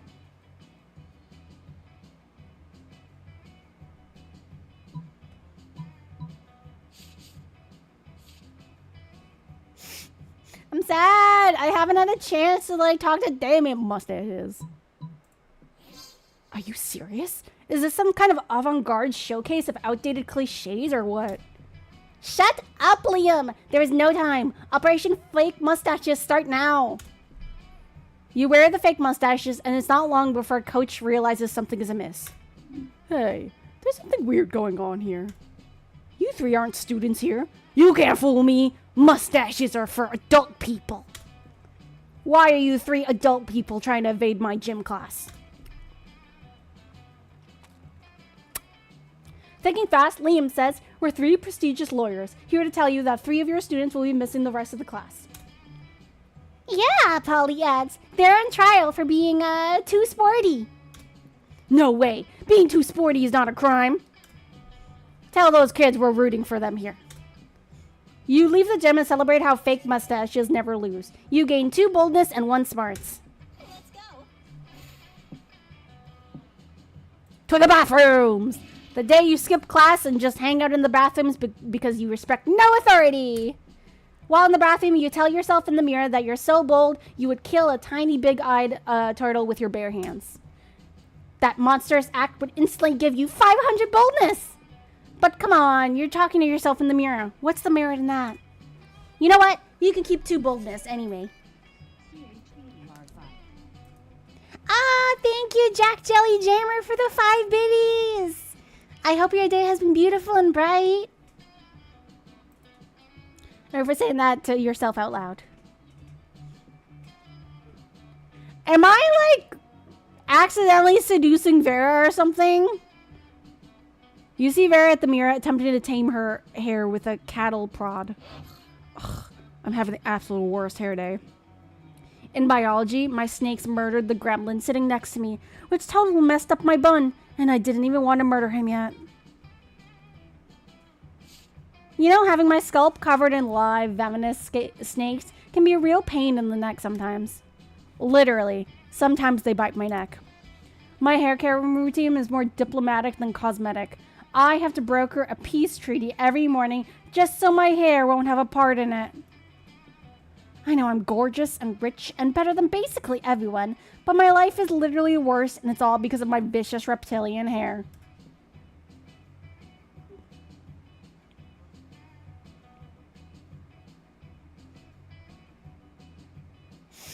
Vera's acting all tough and aloof, but you didn't survive to your senior year at Spooky High School without learning to recognize when a Gorgon is fishing for a compliment. Maybe you can give her a brilliant hair care tip, or at least make her feel better about having snakes for hair.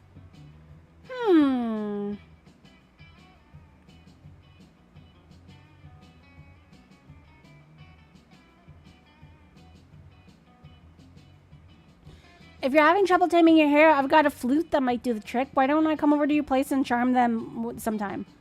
Oh, come on. There's way worse animals you could have for hair. What about squirrels?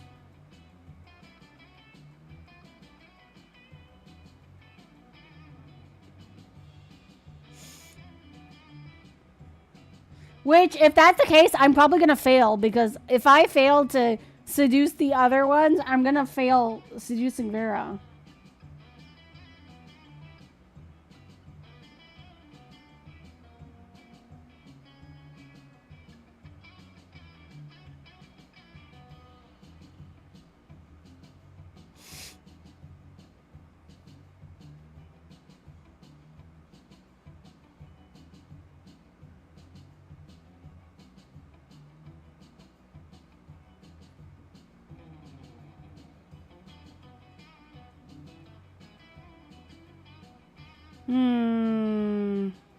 I know she likes money, but I remember including money. She had 3 stats instead of 2. Really? Wow. It's so funny. I'm going after Damien and no. No, accidentally having Vera on my side.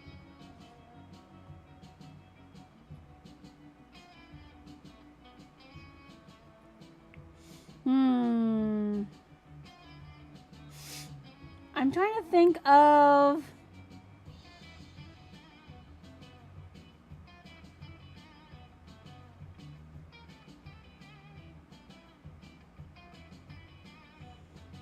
flute charming?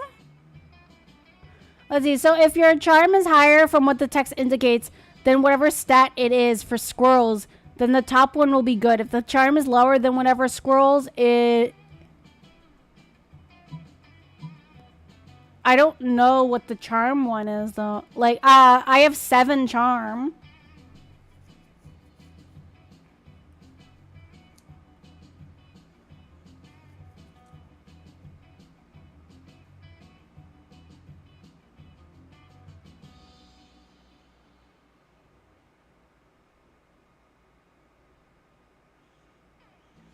Hmm.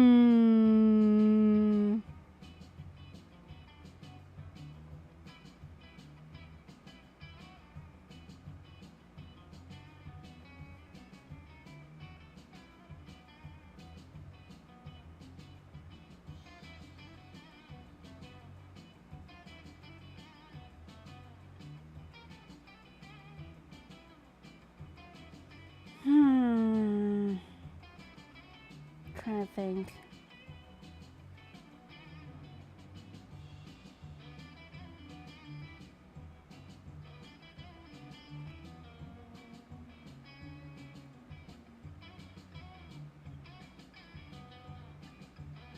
The bottom could be fun or creativity or similar or even freaking bold. I don't know. Like, if it's boldness, I don't have to worry because I have enough boldness, right?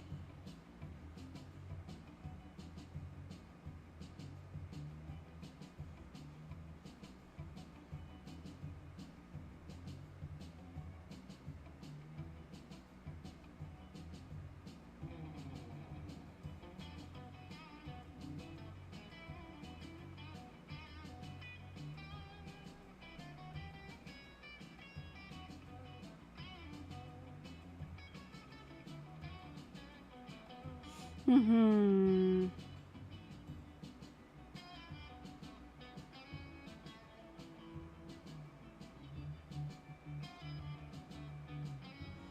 But yeah, it might not be too because it's one more ambiguous to me. Fails rude game. I know, right?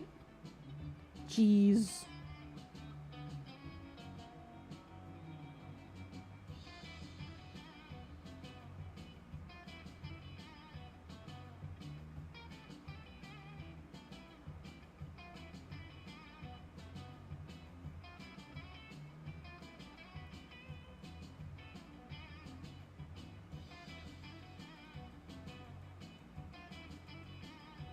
It makes me have to think.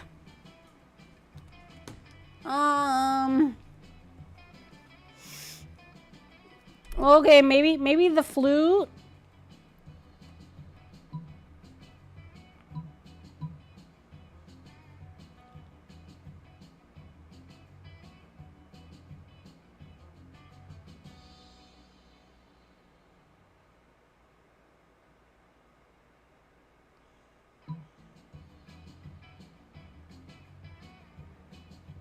I think it'd be fun, creative. It's not wall punching or similar.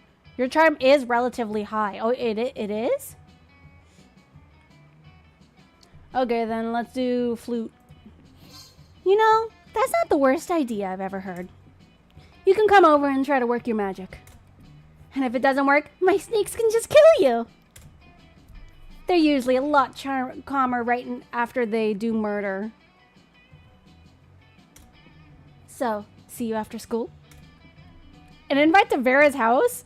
With only a slight chance of horrible death? Score! You gain 2 fun and 1 boldness.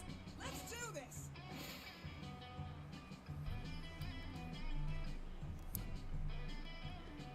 I mean, if I can't find Damien, I guess I'm asking Vera out. I'll get Damien next time. Vera just kept on popping up. Okay, Lore. Auditorium, because my creativity sucks. Okie dokie. Show me that money. Aw, you missed me and my shit, huh? Worry no more. All the shit can be yours if you have the money. Not me, though.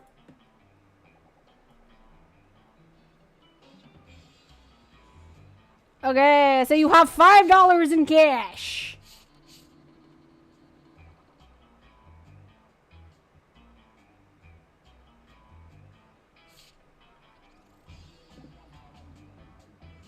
Oh, poop. I didn't realize it was buying stuff. Yeah, anytime you see the cat girl on the sign, it means that you're buying stuff.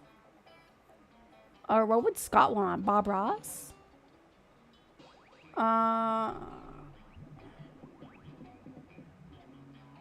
a good question.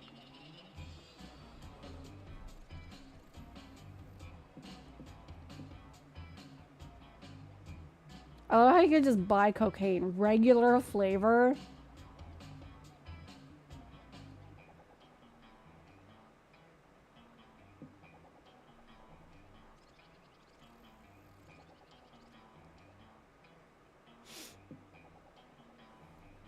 It's okay, Lore. Think about it. I failed to even talk to my guy. So you're not the worst. I'm probably gonna be forever alone in the ending. Again. I should try and play this off my off time and see if I actually have luck.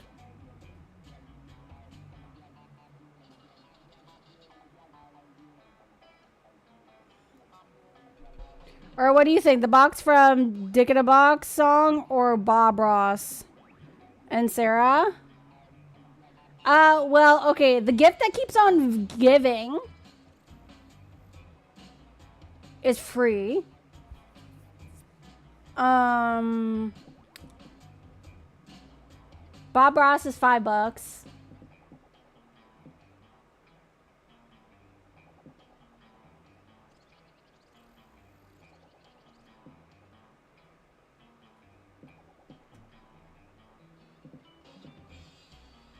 The tampon is sold out. Ha, it can only be one. Yeah, I think once you buy something, the other players can't. Which adds a little competition.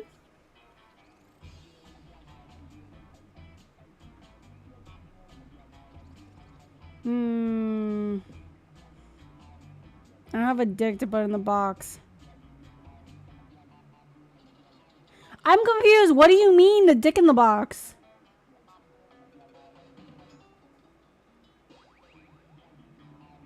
Is that what it's supposed to be?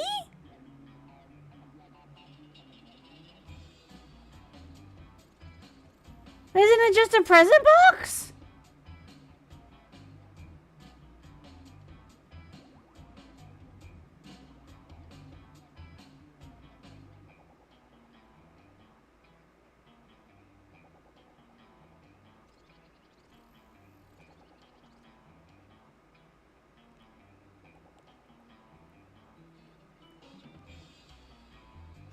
It's from an SNL skit with Justin to... Wait, really? I thought it was just them being nice. And giving a free thing. Okay, so Bob Ross.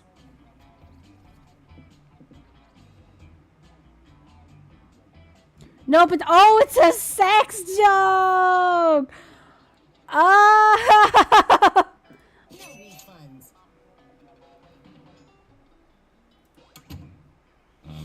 Sure. Oh my god, I never realized.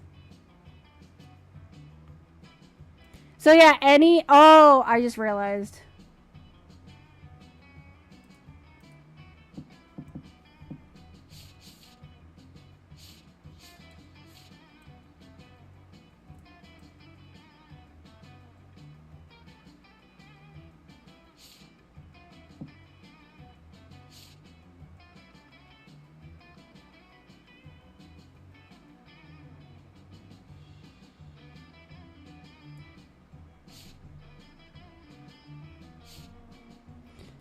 Oh, that raised up creativity by 5. Let's go. Oh, let's go to the library. Okay, Macro.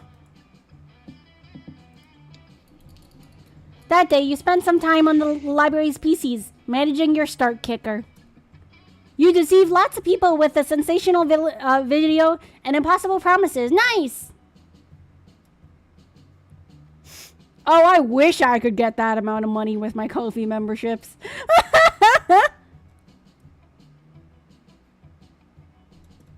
You gain 100,000 money, but almost everything goes to cover costs and you keep only 2 money. You notice Polly staring at her phone with an uncharacteristic intensity. She looks much happier sorting through dick pics. Better investigate. Hey, boo. I'm just changing information on possible afterlives. Like, I'm not going to spend my time as a high schooler student for all eternity. Who does that? I've collected some pamphlets from various afterlives, and I'm looking into the pros and cons of each option. It's just such a big decision, you know? I mean, this could affect the rest of my afterlife. Do you know anyone who went through any of these afterlives? Which afterlife are you into? A soft and enveloped cloud in the sky made of hundreds of adorable, fluffy, precious, tiny, perfect kittens. Nothingness.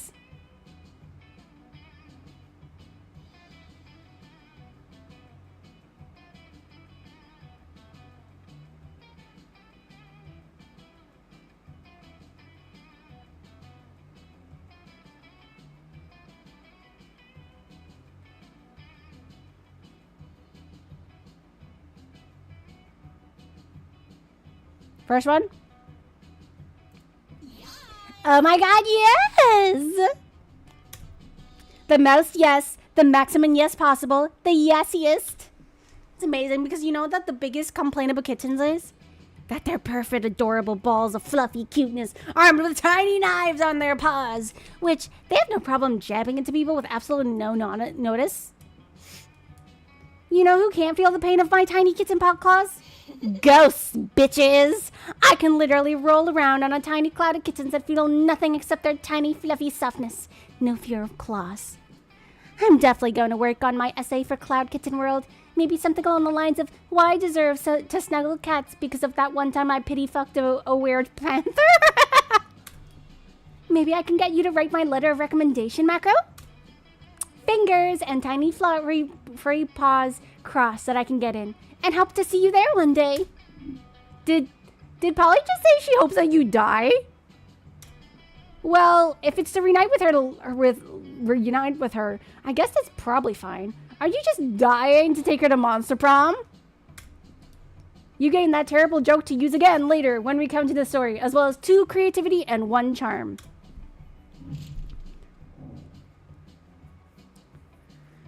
Nothingness is kind of nothing. She's into something here. Well, I am a zombie, that's true. Everyone chooses a food. Say your choice out loud to the rest of the players before clicking. Ice cream!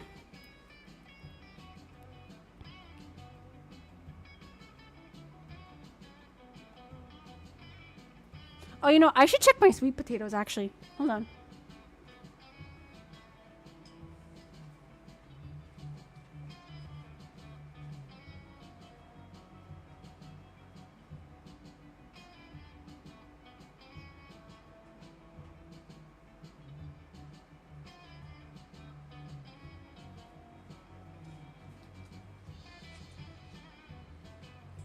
Fun fact, I am dehydrating sweet potatoes for Link.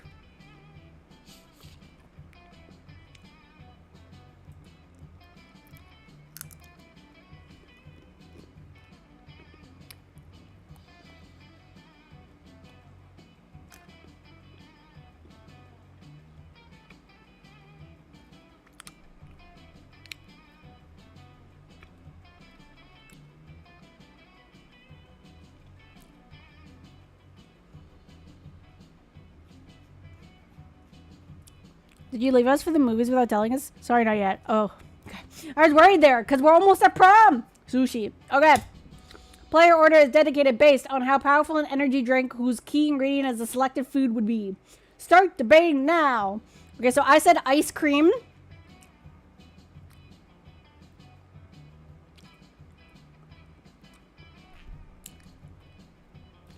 Let me see. Sushi, fries, fried chicken.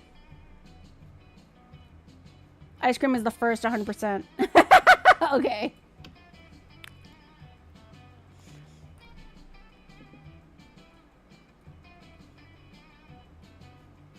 French fries, the worst. Ooh, a French fry flavored. Also, fried chicken be spicy. So we can have a spicy drink there.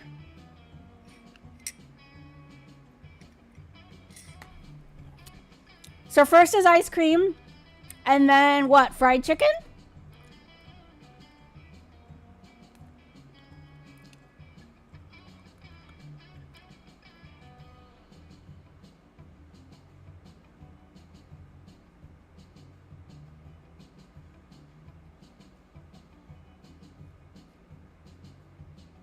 Chicken is like protein drink. That's true. So I would say, let me see, Macro Shiro was chicken, right? I would say fried chicken is second. Now it's between French fries or sushi.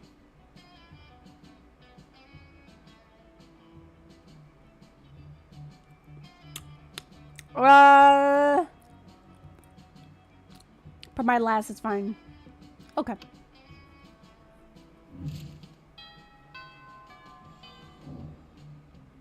Let's go.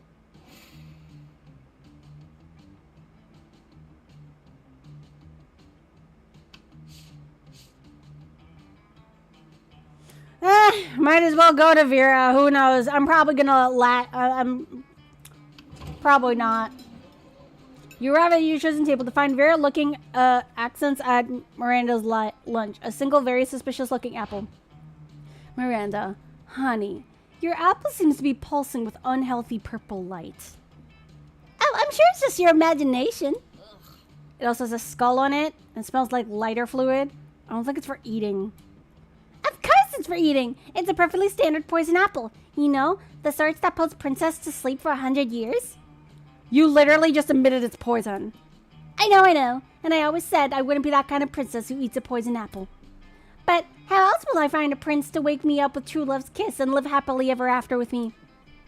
Girl, we need to have a little talk about feminism. You back me up on this. Tell her she doesn't need to poison herself for the sake of a man.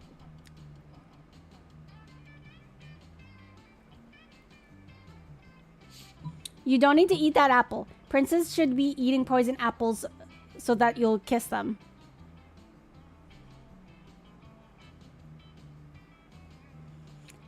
Love y'all will leave digital body her. Bye guys. Oh, love y'all. Bye Sarah. We're heading out, so I'll be busy. But yeah, final choice thing, whatever is not buying votes or whatnot. Okay.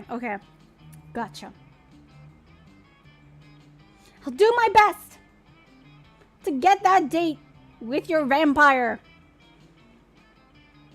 I hope you don't have popcorn thrown.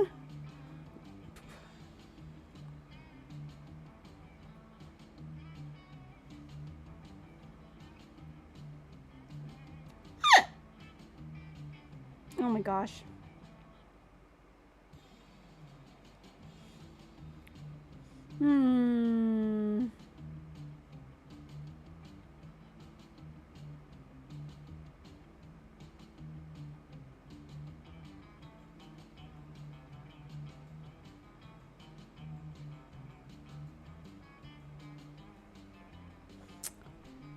I'm trying to think of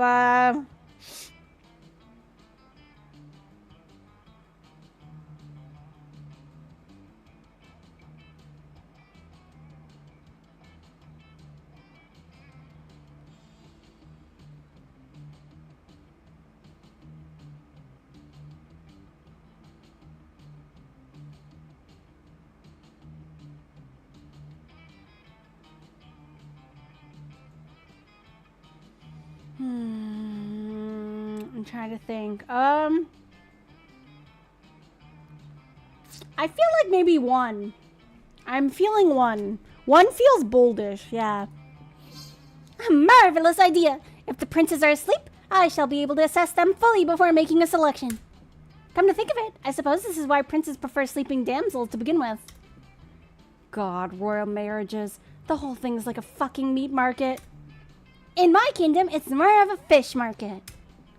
Ugh. In any case, you two have truly opened my eyes. I shall be sending poison apples to all nearby princes forthwith.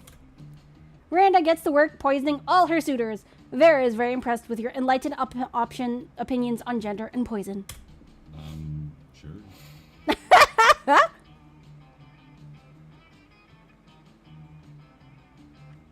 Bam, bam, bam, butter.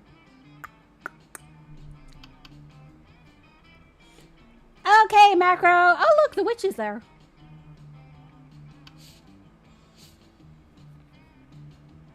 We've got like 2 more weeks until prom.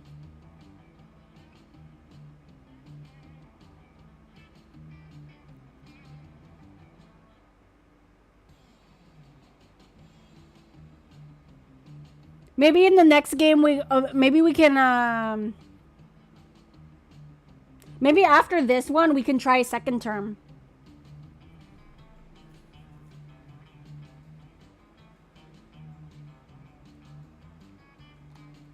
Even if I don't get a date. I've never actually tried second term before. And it would be fitting to try this and then second term.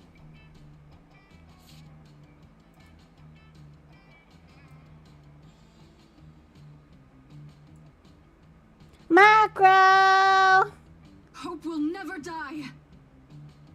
Thank you, Digimon, for playing Hope Will Never Die.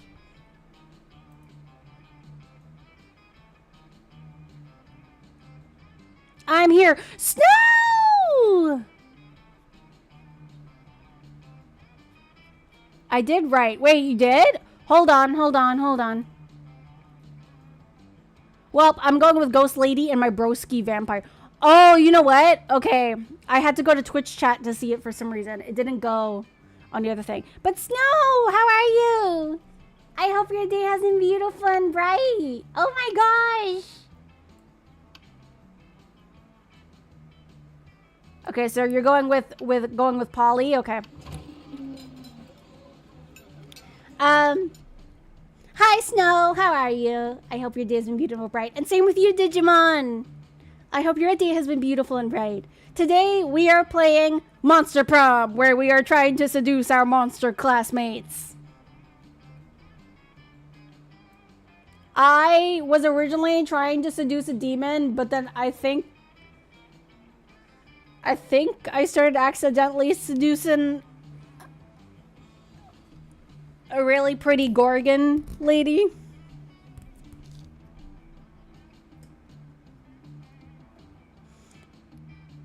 I have a question. Yes, what's your question? Yes, I'm doing well and my day was pretty good. Yeah. What is the weirdest meat you've eaten? Ooh, I think like the one that I ended up liking the taste of, or let me see. I don't think I've tried any like weird meats. You silly girl. Macro Shiro played. Same for 700 channel points. To be honest, I originally thought that venison. I thought I wasn't gonna like venison, but I ended up liking it after trying it.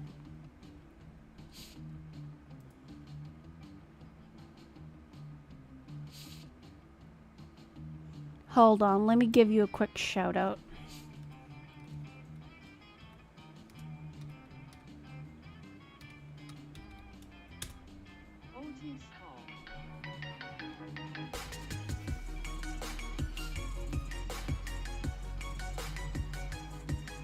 PNG, please.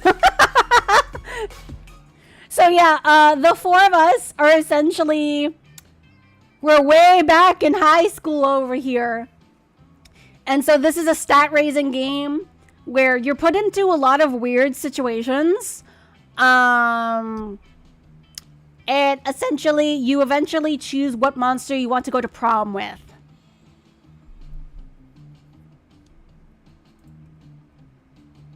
So here are our stats. So I'm in the blue, Makoshiro is in green, Lore is in red, and Sarah is in yellow. But Sarah had to go to the...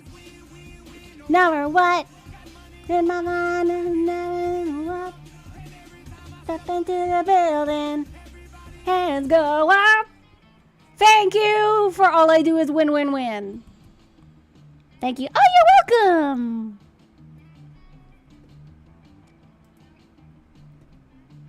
Let me see. So Liam and Polly aren't alone at the table. They're flanked by two beefy hobgoblins in school security uniforms. What?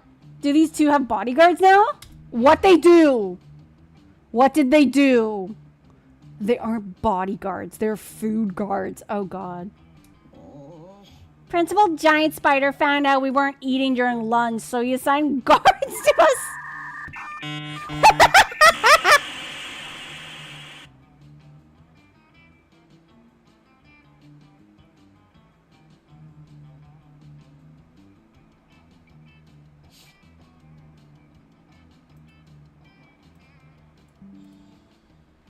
Giant spider is smart. I don't know, is he?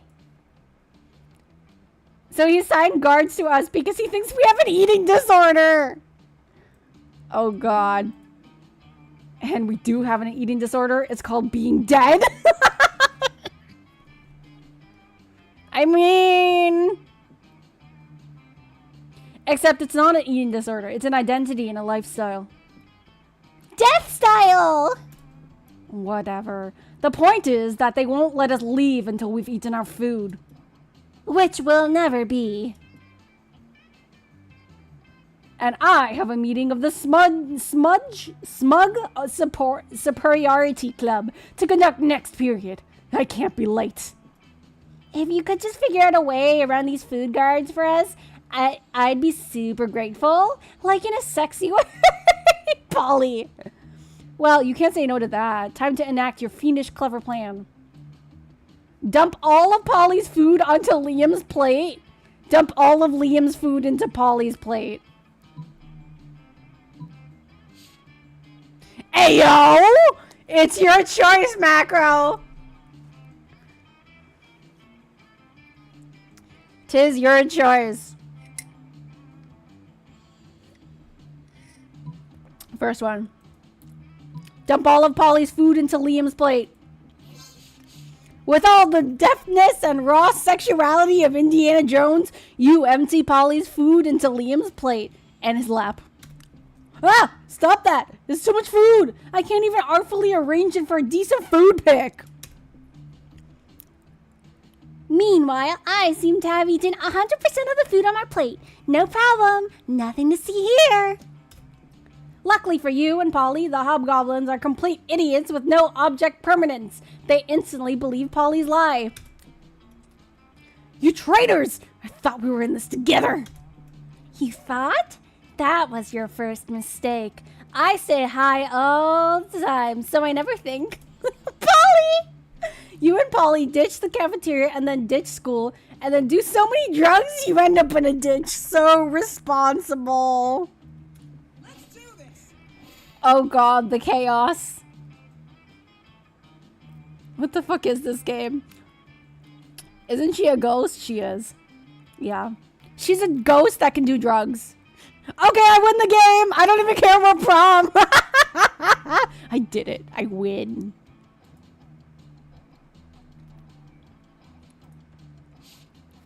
Scott! Okay, lore.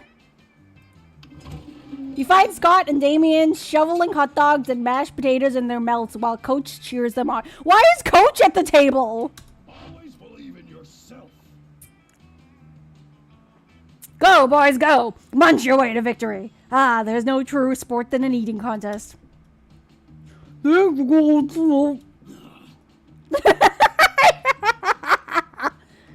fucking idiots. It looks like it's a pretty fair fight so far, but where's the fun in that? Time to step in and tip this balance. Distract Scott with surprise fireworks, slather Damien's dogs, and holy ketchup! Because he's a demon, he can't eat it!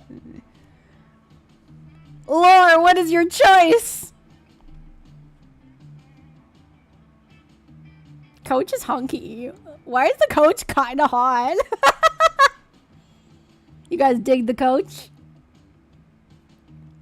2. As expected. You're Scott. You're aiming for Scott. Slather Damien's dogs in holy ketchup. You pull out your bottle of Brother Calente's father-son and the Holy Ghost pepper ketchup and dump it on Damien's dogs. Yeah, finally, a sauce hot enough for— oh fuck, my soul's melting! I can't breathe! Always embrace youth. Power through, Damien! The heat you're feeling is just the fires of determination. Not fire I can handle! This ketchup is fucking consecrated! I can't breathe! I'm having an allergic reaction! Allergic reactions are just weakness leaving the body, Damien. Keep it up. Oh my god, coach, you're gonna kill someone. Pretty sure what that—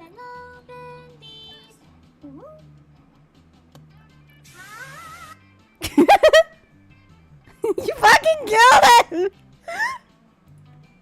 I'm pretty sure that's wrong and dangerous advice, coach. I quit. Good job. Well, I guess that makes Scott the winner. Congratulations, Scott. Ray! I love winning!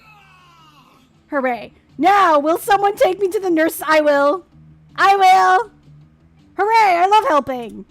Scott rushes off carrying Damien's smoking body, and you rush just a little closer to Scott's heart.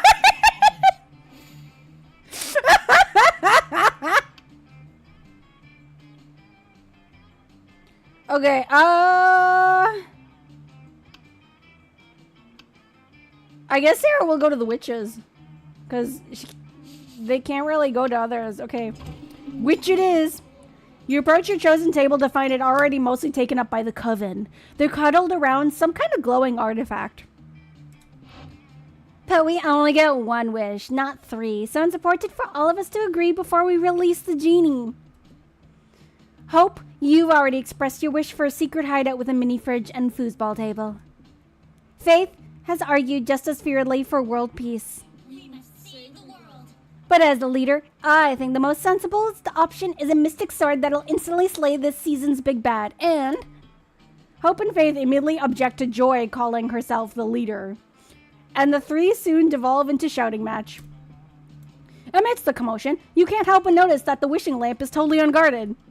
Without really thinking about it, as you ever do, you rub the lamp and release the genie and wish for a bag of quarters, a machine that can successfully reheat French fries.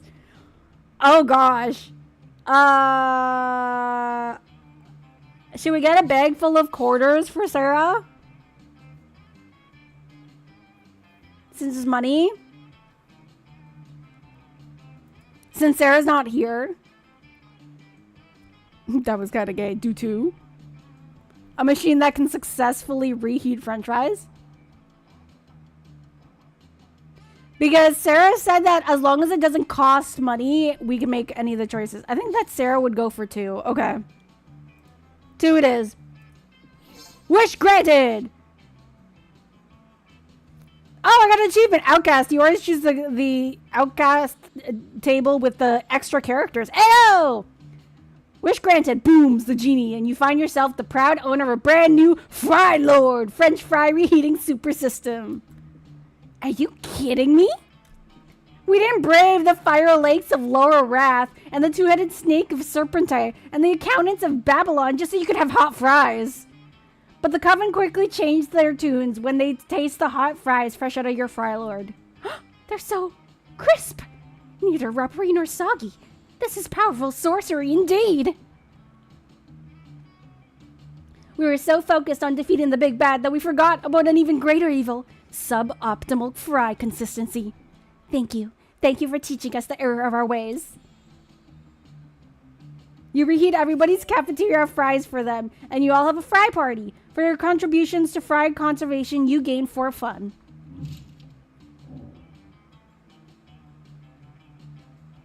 Say your choice out loud to the rest of the... Everybody choose something cool? Streaming. Streaming's not the coolest, but oh well. I say, screw the rules.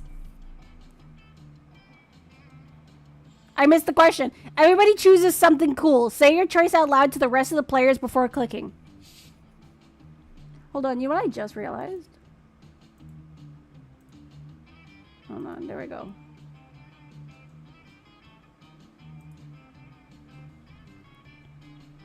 I didn't realize my game was more see-through.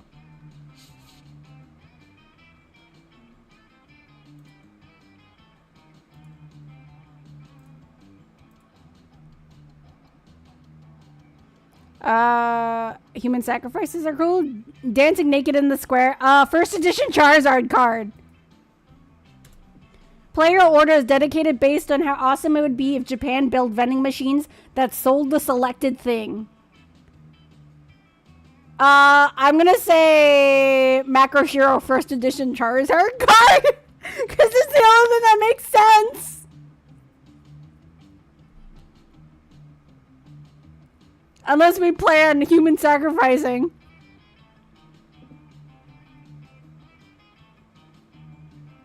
as Sarah's. Look, mine is the only thing that you can sell. Okay, you're right.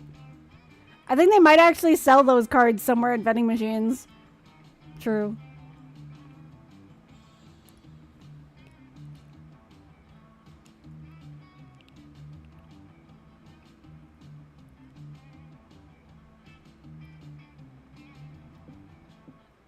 Or should we just do random? Should we press the random button?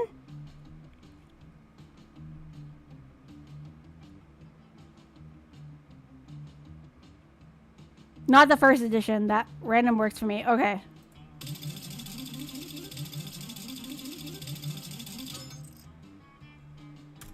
Because then it's fair, right?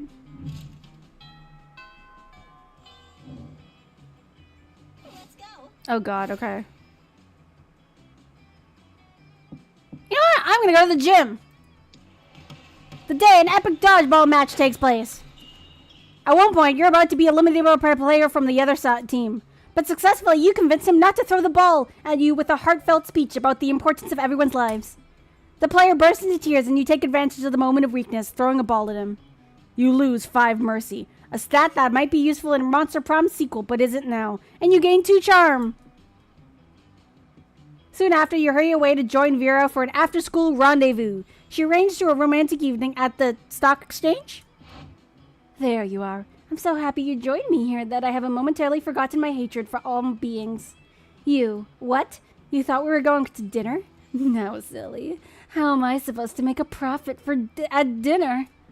If you're hungry, just eat some money. There's plenty of it lying around.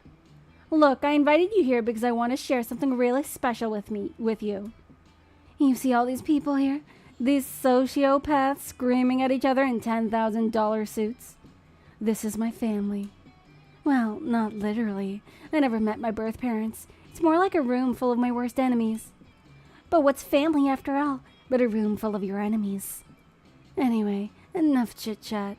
The real reason I brought you here was to help me make money. Make with the stock tips. You know absolutely nothing about the stock market, but that's never stopping you before. You tell her. Buy one of everything?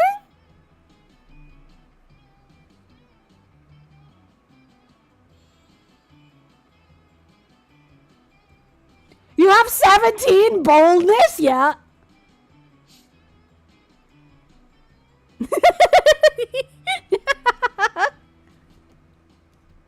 Look, I wanted to be bold for Damien.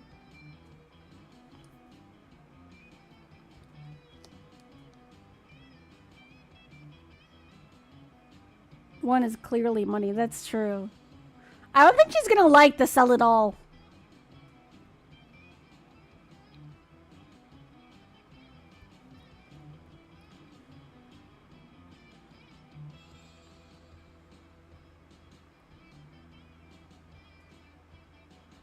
Two is probably bold.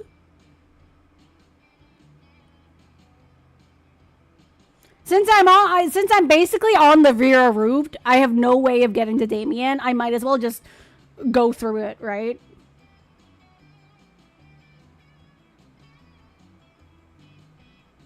Let me see. I have 7 money. I kind of wonder.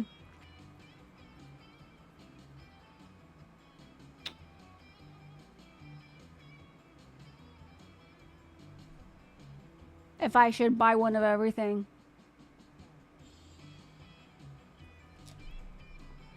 Eeny, meeny, miny, mo. Do it? What? Buy one of everything or sell it all?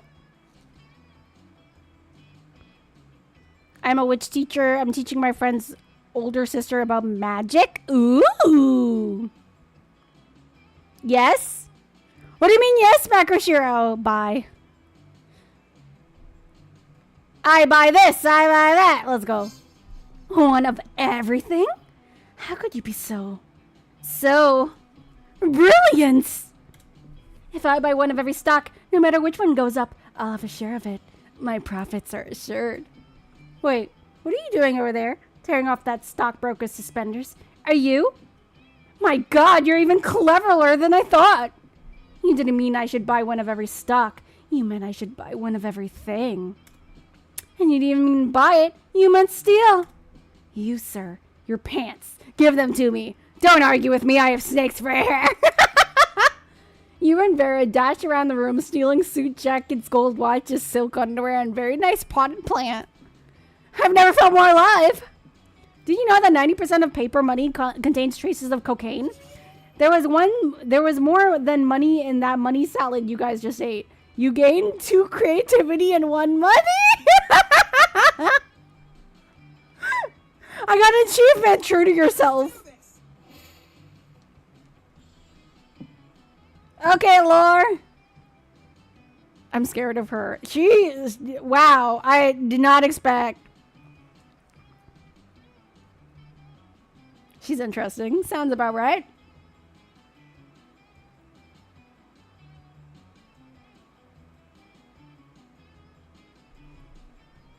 Let me just look. Okay, you can see the game clearly. Good, good. What stats are where? Let me see. So boldness is bathrooms. Creativity is auditorium. Class is smarts. Charm is...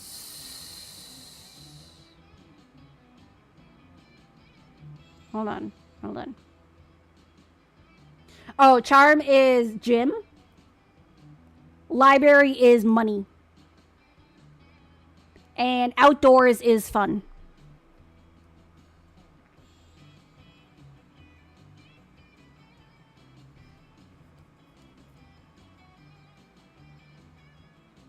I'll go outdoors? Okay.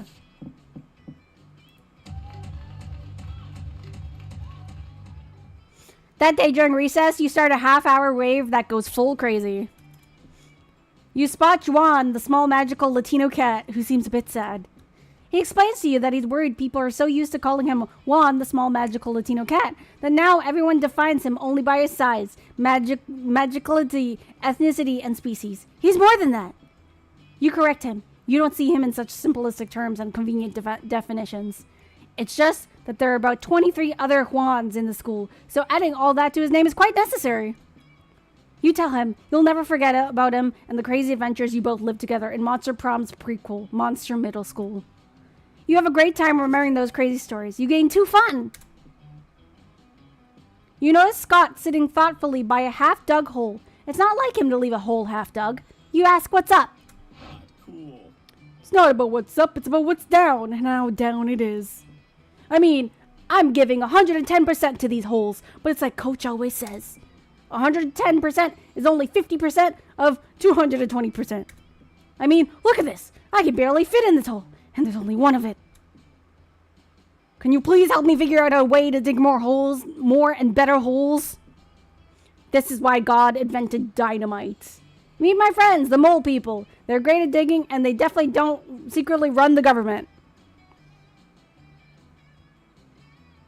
That is true. I am in the alley. I am an ally to small magical Latino cats. As you should. Justice for wands! Bro is not doing math. He's doing meth! He's probably doing math and meth. I love the mole people. I must. Okay, we're going with moles. Mr. Mole. Mole.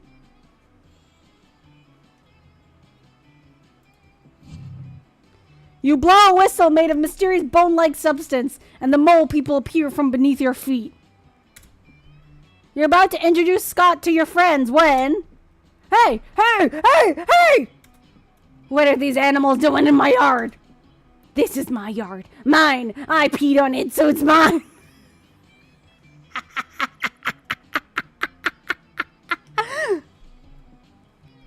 Get away, you animals! Stay away from my precious bones! Hey, hey! The mole people, disgusted by this territorial display, return to their underground kingdom. You may have set back monster mole person relations by decades with the little faux pas. You lose 2 charm and 1 smarts. No! Sure. I'm so sorry, Lord. Bathroom? Bathroom it is. The day you skip class and just hang out in the bathrooms become because you respect no authority. Oh, I love the image of you sewing your jacket. But you don't stop there. You want the world to know how reckless you are from the rest of eternity. So you do some graffiti on the wall. No way! The graffiti says, I'm bold as fuck. And you know what? It turns out the wall is magical. It's a magical wall that grants wishes. What a wall. A deep voice resounds from within the walls and say, well, not bold as fuck, but maybe a bit bold. And then you gain 2 boldness. Oh boy, that's an opinionated wall. Anyways, lucky you. Oh my god. Did you hear? They finally invented a tattoo gun that works on ghosts. I'm totally gonna go get one as soon as school lets out. Oh shit. We should definitely get matching tattoos. You wanna? Of course you do. What are you, responsible? The important question is, what kind of tattoo do you want to get? The entire text of the Necronomicon. You be the first half and I'll be the second half. Knuckle tats. You get par, and I'll get the T party. Put our knuckles together and you know what that spells.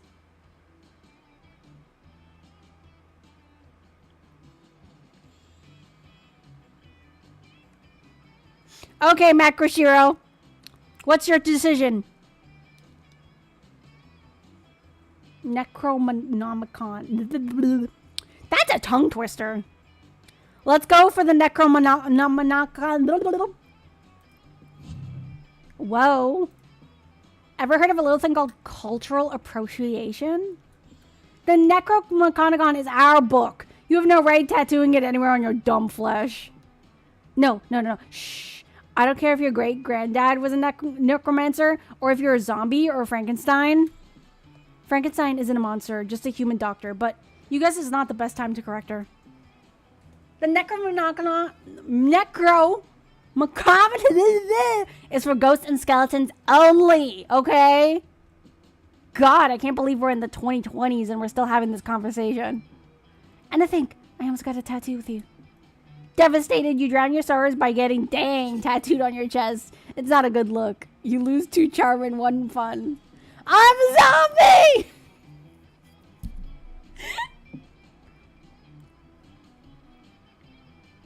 Okay, let me see. Where should we bring Sarah?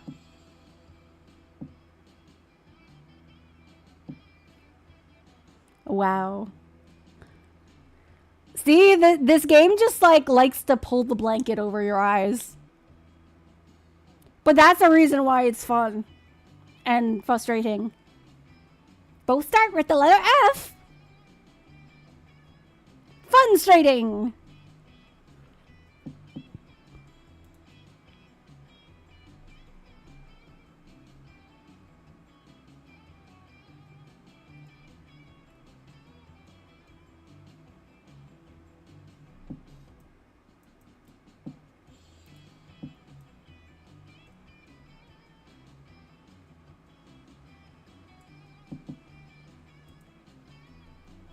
Okay, let me see. Class, maybe? Yeah, class? Okay, we agreed to class.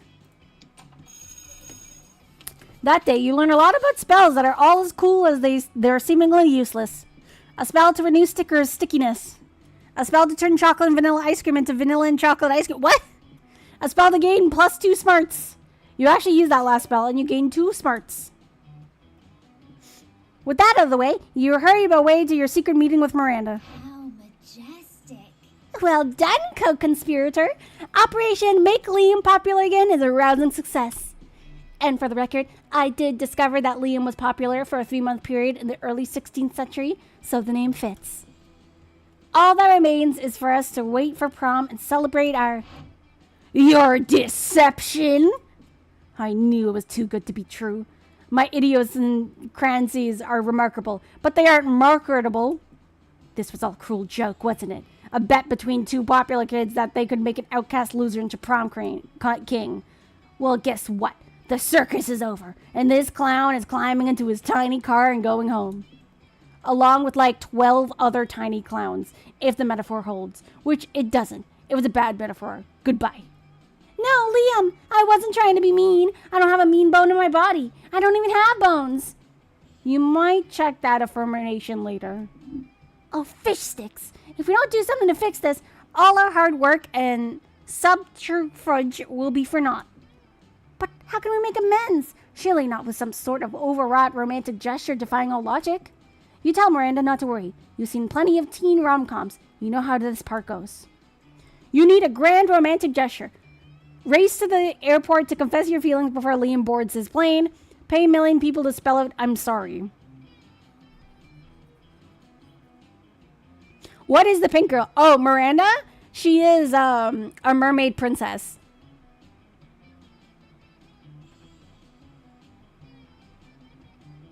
She's technically a fish. Okay, so Sarah said no money, so it has to be romantic gesture. Wait, how did you know Liam was about to board a plane? Are you stalking him? If you are, that's fine. Isn't that what all romantic comedies ever taught us to do? Anyway, you find Liam in the international terminal at the spooky airport, waiting in line to board. You pass through airport security by telling them you're there for a romantic gesture. Because airport security might say no to terrorism, but they can't say no to love. You're too late. I'm going to Belarus, where my calculations have revealed that nobody likes me and I can go back to being unpopular. You grasp Liam's cold, dead hand in yours, and with perfect sincerity, tell him what he means to you. Nothing. Don't you see? You say, looking deep into his eyes. You don't need to flee to Belarus to be unpopular, because you'll always be unpopular in my heart, which is coincidentally about the same shape as Belarus. I don't know what to say. Mainly because I don't know what you're talking about. But if I don't understand it, that must mean it's art. You said art to me. Oh, how could I ever dream of leaving you behind? All right, if it makes you happy, I'll return to spooky high school and don that heavy prom crown. But only because I know that no matter how popular I get, there will always be one person who thinks I'm only so-so. The people in the airport line clap and cheer, clearly not understanding anything you two just said to each other. Liam accompanies you back to school, and you gain 2 creativity and 1 smart. Also, you could visit a hospital since your heart being the shape of Belarus can't mean anything good health-wise. The monster prom draws near. Who will you ask to prom?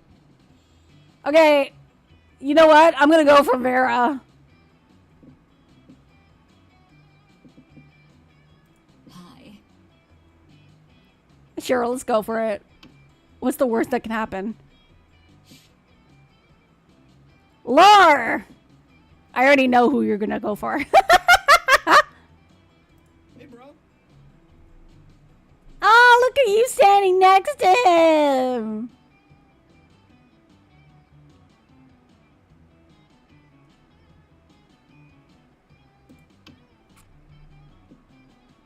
Okay, Macro.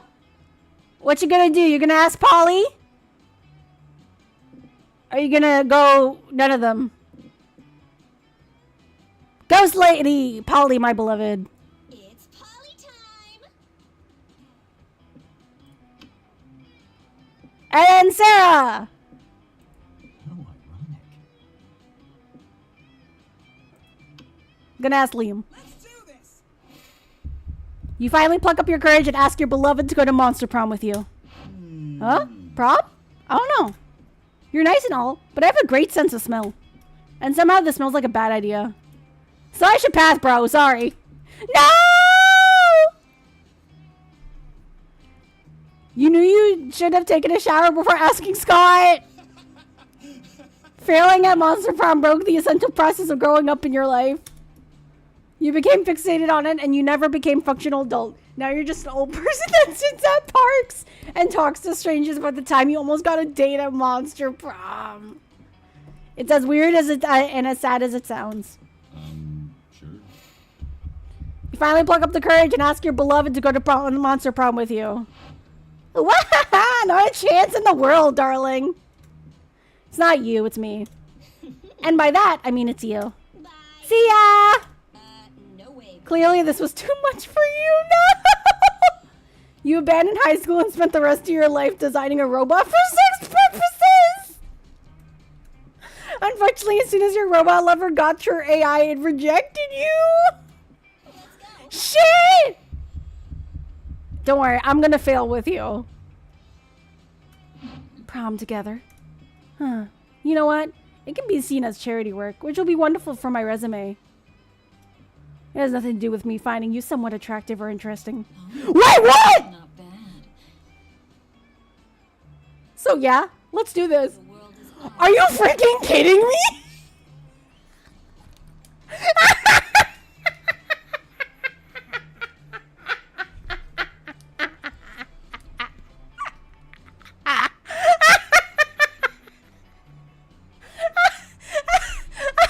This went completely different. Did I just accidentally seduce the hardest one to seduce?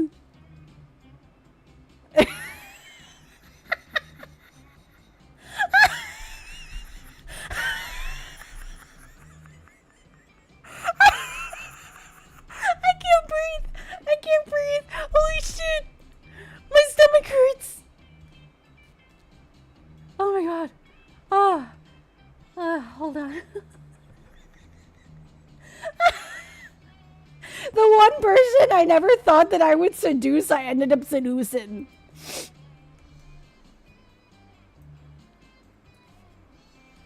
Oh my goodness. Holy moly.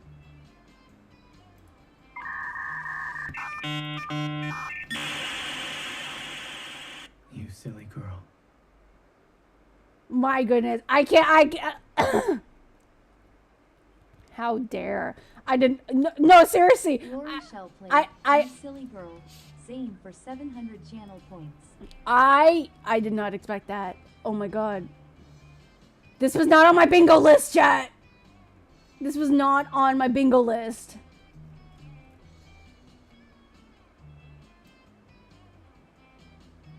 I can't believe I can't believe I actually won the harder character just seducing the game. That's wow. That's At one point, Prom was raided by police. They were looking for Vera, probably an account of one of her many crimes against humanity. But you were 2 steps ahead. By the time you were flying to Madagascar and sharing a glass of wine. You might not be her partner in crime, but you also turned prom night into a trip together. So, it was worth it. Let's go! Ayo!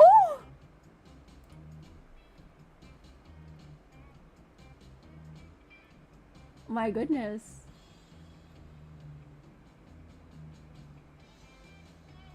You know what? It's kind of funny because we all expected Sarah to be the only one to get dates.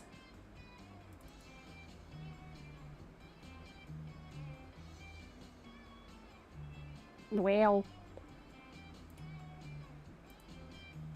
Guess you win, Zane. All right. Who'd have foreseen Liam and Sarah prom royalty? We did it! It was all our plan. We fought for love and love won. Liam is popular again. Huzzah! Anyway, after all these years spent avoiding cliches, this doesn't feel as bad as I imagined. Maybe doing a 180-degree turn from cliches is good, but embracing cliche is like making a 360-degree turn from them. So disruptive. At that moment, Miranda becomes distracted by some wacky plan and leaves you with Liam mumbling to himself. Such a lovable dork. Prom night arrives and the two of you decided to embrace all cliches, from slow dancing to actually having fun. Aww! That's actually so cute. After the coronation, Liam admits he's having a great time, which has caused him to reflect on all the cliches he avoided all these years, which he could not now embrace. Then he puts his hand over yours and says, "And you know what the biggest cliche I've been avoiding? Love. And I don't even care how cheesy that sounded." Aww. Boy, that was cheesy. But you know what? You don't care either.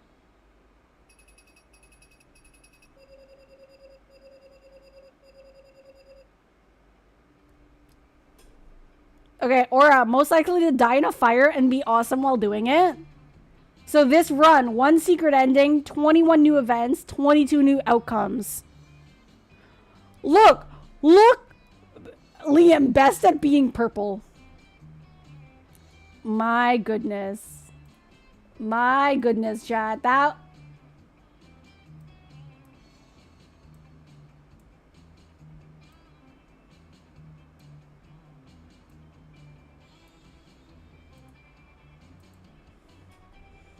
I definitely gotta put this in the Discord, eh? I finally got a date!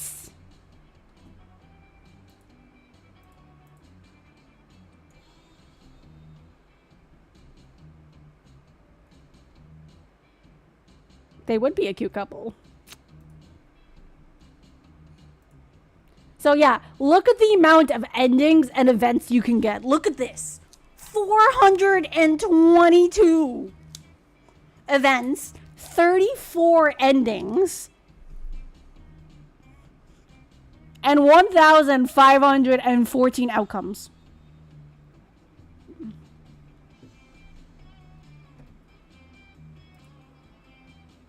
This is how, like... Not gonna lie, that was fun, wasn't it? Do you want to play the second term? Now, because it's also part of this game. It's a DLC.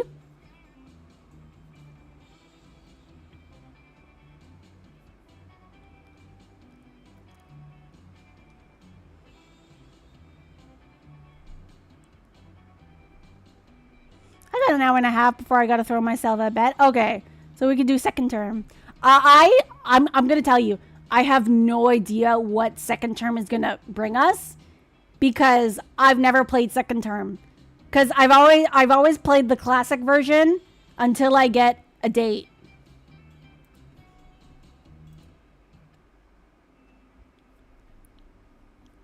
I'm gonna be honest. Those 2 weeks were maybe the most epic and absurd weeks of our lives. After Monster Prom, we kept on living our lives, falling in love, battling for friendship, and learning about who we are and who we could be. And you know what? Like it always does, life happened and was wonderful. Scott became an athlete. Not so long, he won a prestigious national award for being the best at doing sports. Liam started an iconoclast band that broke all conventions.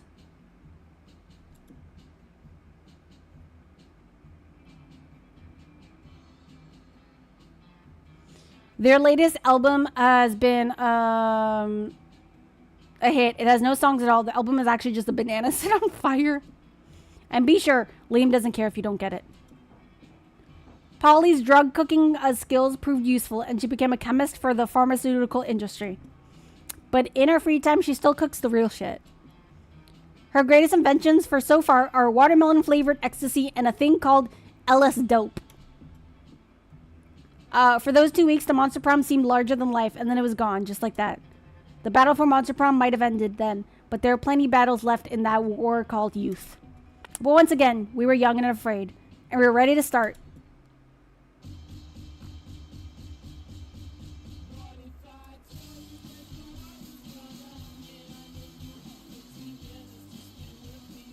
Who's that with the baseball hat?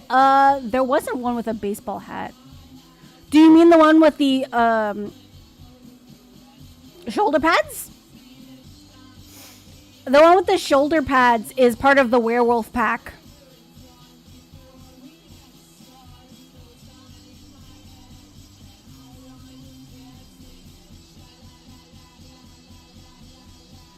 It was a blob. Oh, I don't know.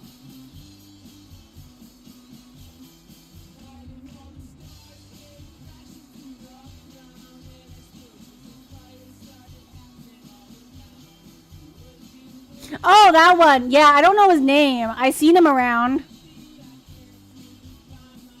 The orange blob guy. I don't know if he's going to be in second term.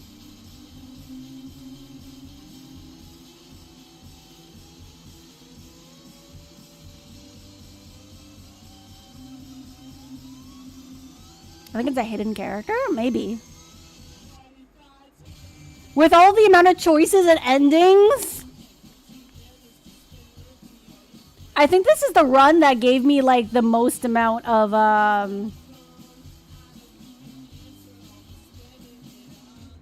Can I flirt with the blob? I don't know. No day feels rainy with you. You have unlocked new images in the gallery. Let's go. Okay. We gonna go with 3 players this time?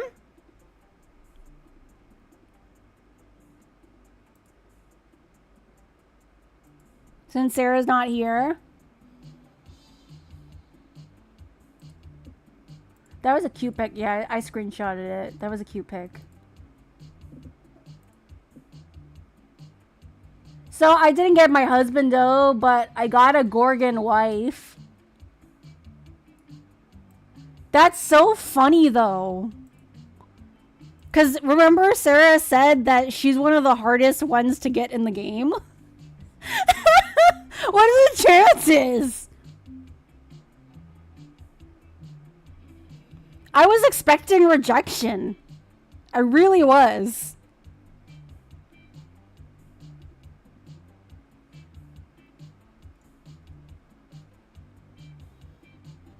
Okay, so Digimon, do you want to play? Do you want to be a separate character?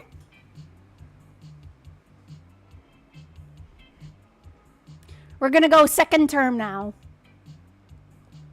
Still a short game. Since lore only has like an hour and a half.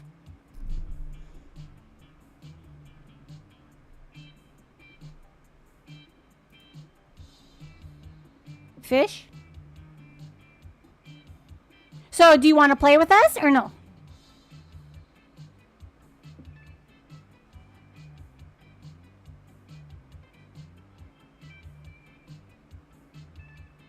Does that mean you want to go for Miranda?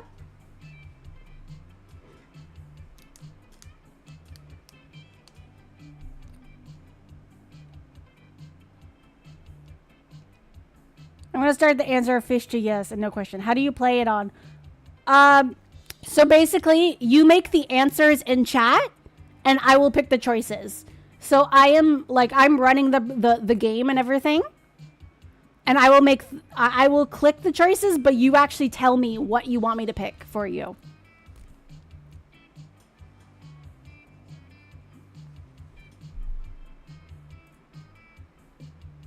Okay, 4 players it is.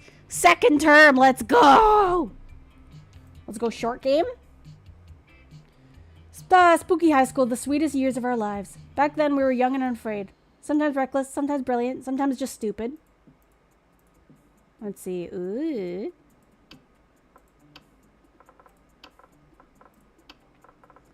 So I don't know if it's a different game all out or if it just has like extra features.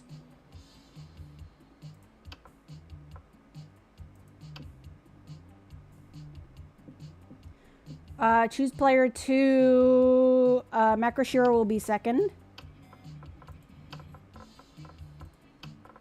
Oh, sorry, I never asked. Macro, do you want to play again? We're playing second term.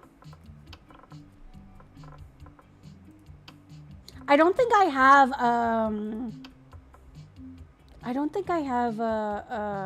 what's it called? Yes, I want. Okay, good.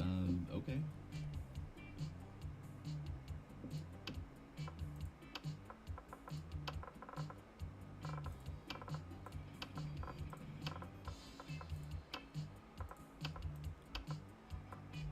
Let's start a fire.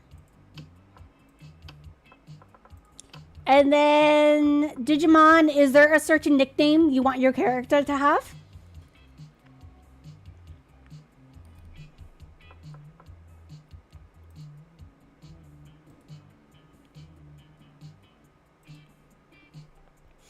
I should see. I don't think I have any of the other monster series.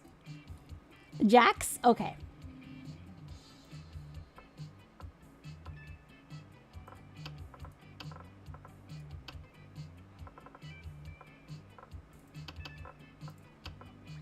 And then he. You got a choice of he, she, or they.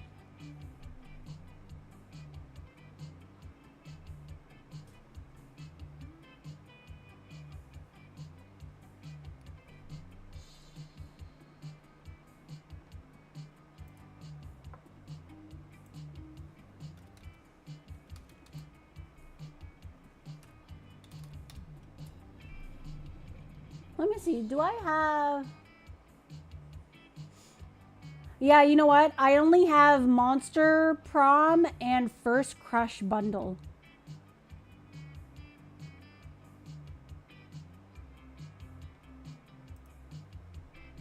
They. Okay.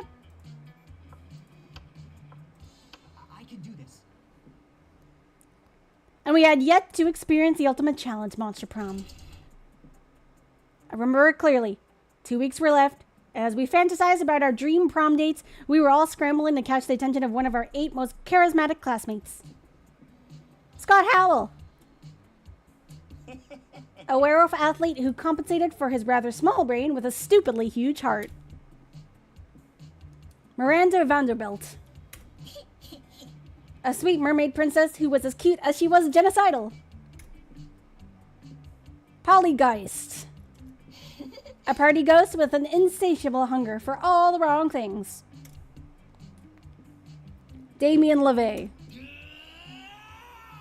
A fearless demon with a taste for destruction and a love for fire.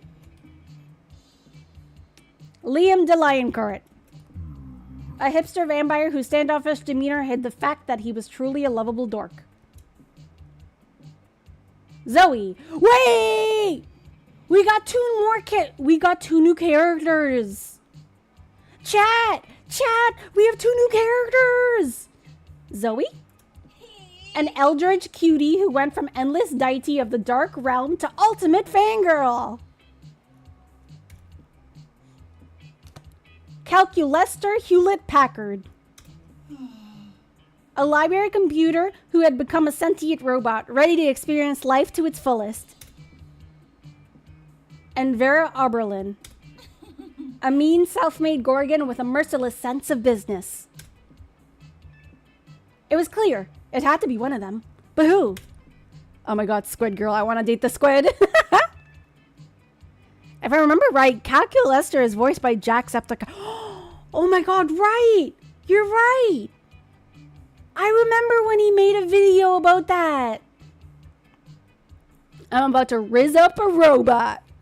We only had 2 weeks to choose our prom date. And even more daunting, we only had 2 weeks to woo them and conquer their heart. But as I already said, we were young and unafraid. And we were ready to start. Welcome to Monster Prom's stupidest pop quiz ever! All minds are rotten, but they are rotten in so many different ways. Worry no more. We're now using our PhD in bullshit to diagnose which kind of deviant sicko you are. Monster Prom's stupidest pop quiz ever will throw a bunch of absurd questions at you and turn your answers into your character stats.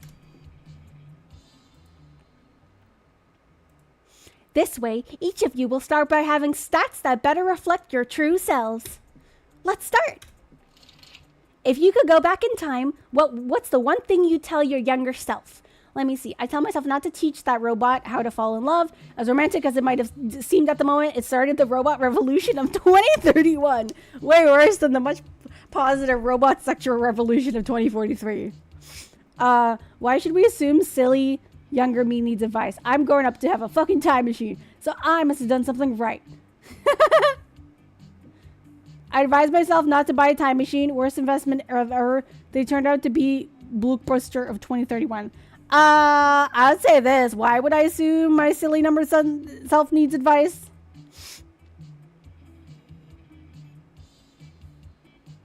Or, ooh, let me see. I'm dating Cthulhu. I don't care. I mean, she cute. I am gonna go for Damien again. Cross my fingers, chat.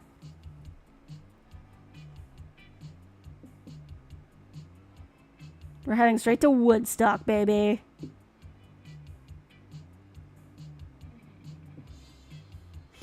Let's see, macro. I'm gonna tell myself to not buy the time machine. It's not gonna be like Back to the Future. Okay. I advise myself not to buy a time machine. Got it. Okay. Lore, what's your choice?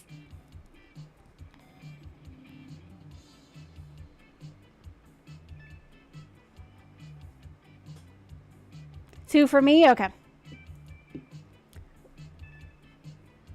And Digimon. Jax, what's your choice?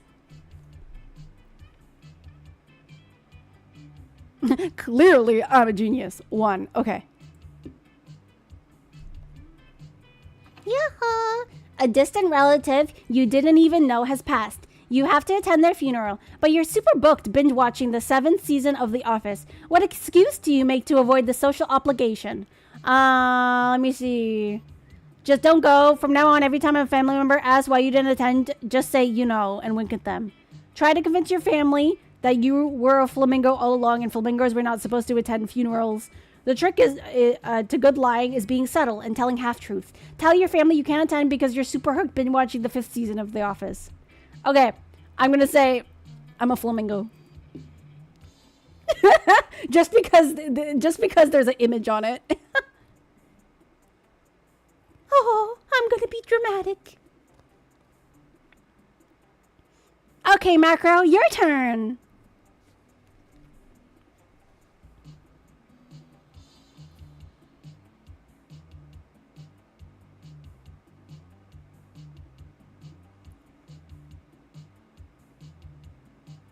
Mm, mm, mm, mm, mm.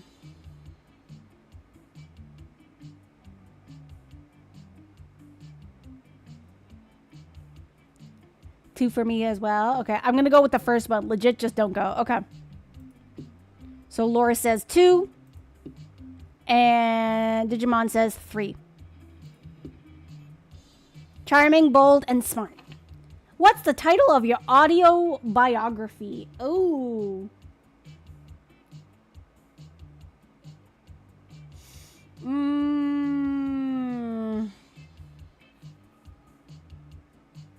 My parents think I'm cute, and so should you.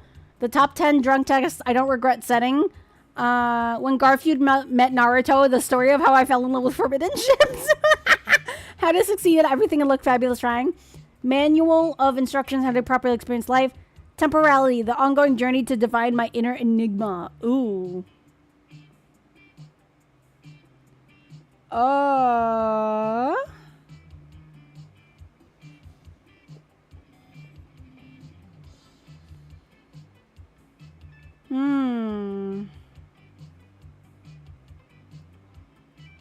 Oh, that's a good question.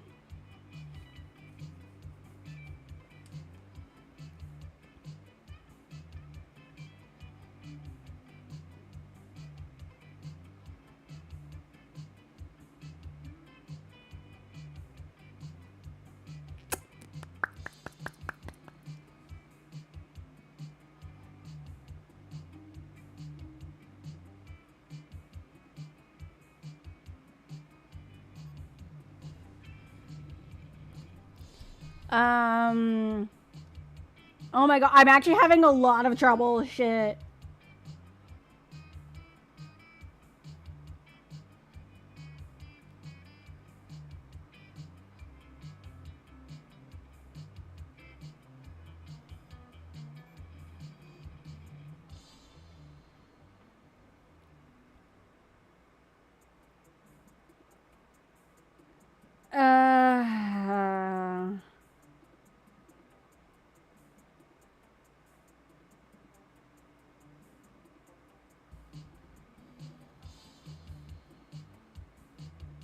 The top 10 drunk texts I don't regret sending?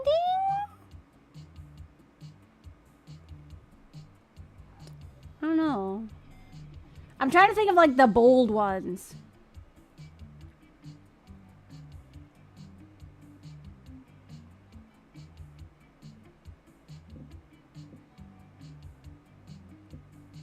My parents think I'm cute and so should you. That one's kind of cute though.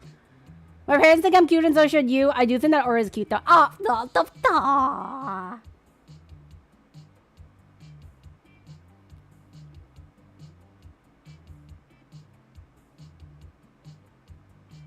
You're cute.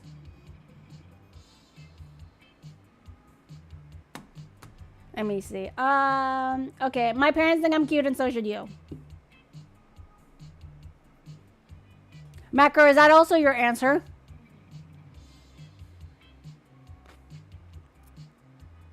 Oh no, sorry. When Garfield met Naruto, that's what the Squid Girl would like. Okay. Laura said top 10 drunk texts. Jax. What is thy answer? Garfield one? Okay.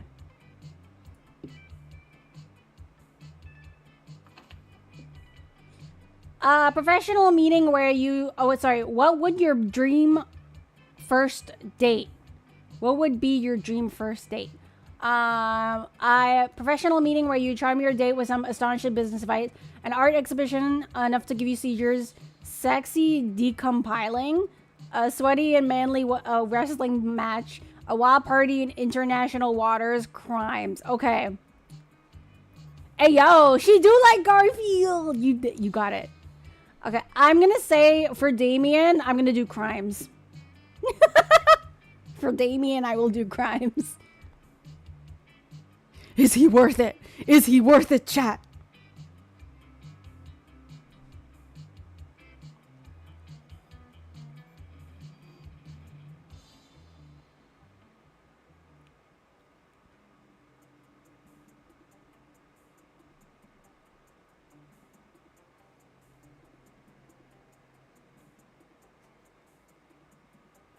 Wrestling Scott. Okay, let's go with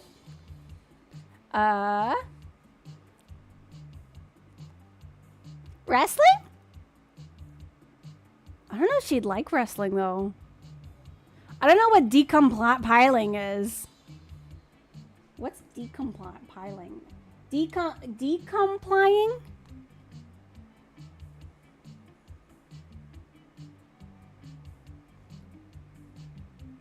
That feels like something like technological.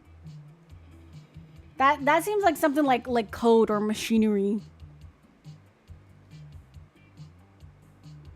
Decompiling is a computer thing. That sounds like Robo Guy. Yeah, okay, yeah, you're right. You're right. Yeah, because a sweaty and manly wrestling match sounds like Scott. None of them sound freaky for the fangirl.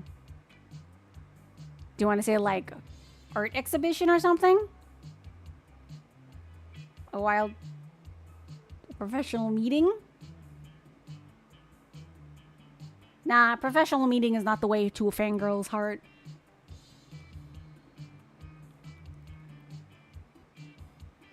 Okay, let's go with the first one. A professional meeting? Okay. Laura said a sweaty and manly wrestling match. And Jax? Digimon? Sweaty wrestling match? Okay. There we go. I got my boy. Let's go.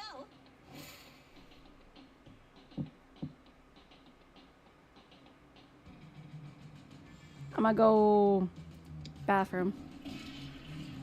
The day you skip class and just hang out in the bathrooms because you respect no authority. I guess some people just want to watch the world burn. By skipping class and hanging out in the bathrooms.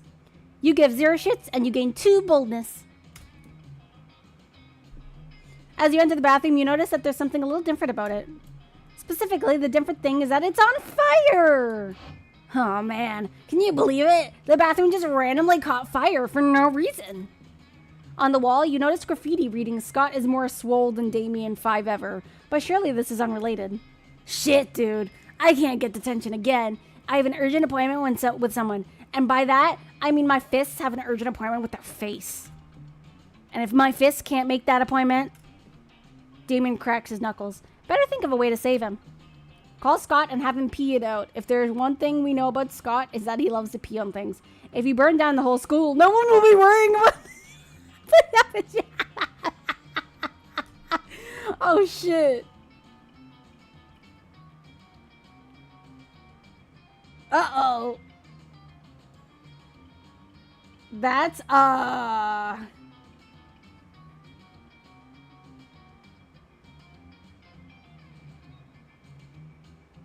boy. Hold on. Hold on.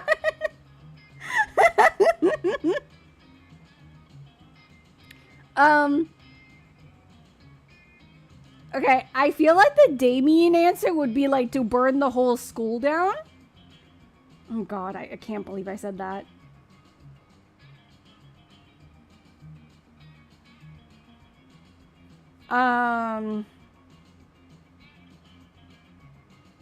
Shit. No, he has a point? You think he has a point?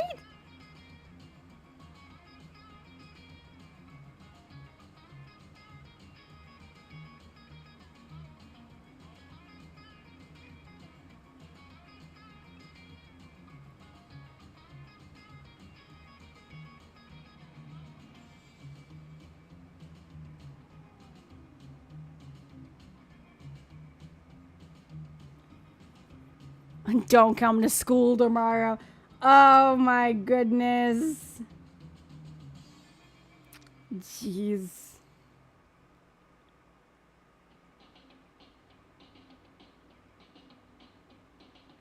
Oh shit.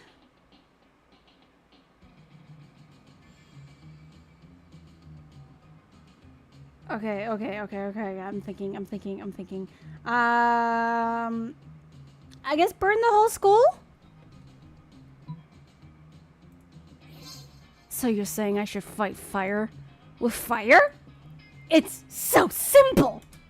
Anytime I have a problem, all I have to do is set it on fire. And if that fire causes any new problems, I can just set those problems on fire. It works in every situation. Can't believe I never thought of this before. Damien doesn't even get around to setting the whole school on fire. He's too busy writing his new self-help book. Fighting Fire with Fire, a foolproof guide to inevitable success in all situations. It sells 1 million copies. Damien shares the profits with you. You gain 3 money! Let's go! Boldness and money? Game. Okay, Macro Chiro. It's your turn.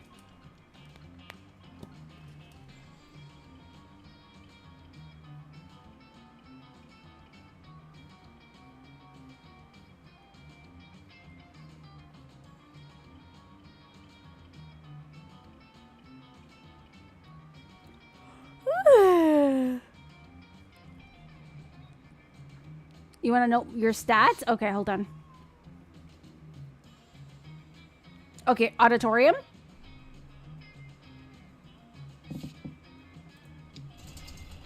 Oh my god, you look so cute in your dragon costume.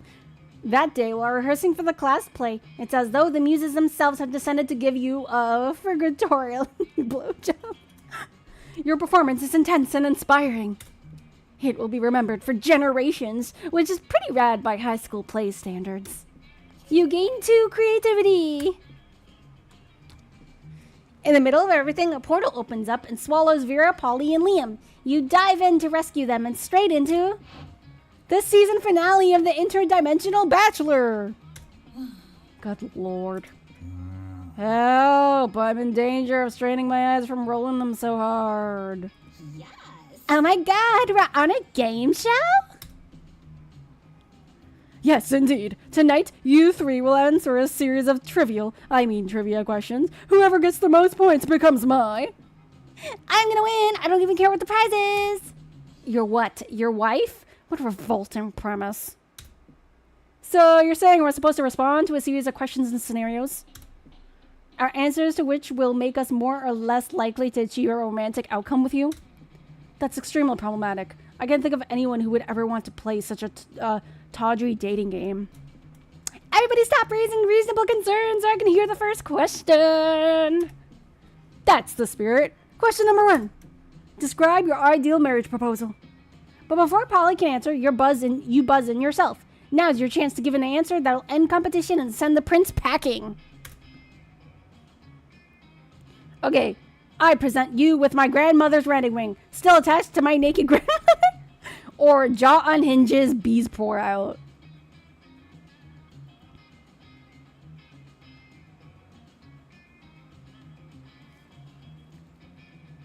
Bum bum bum bum.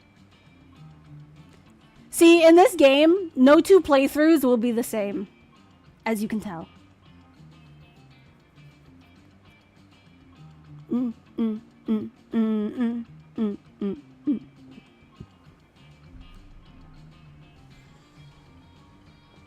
One.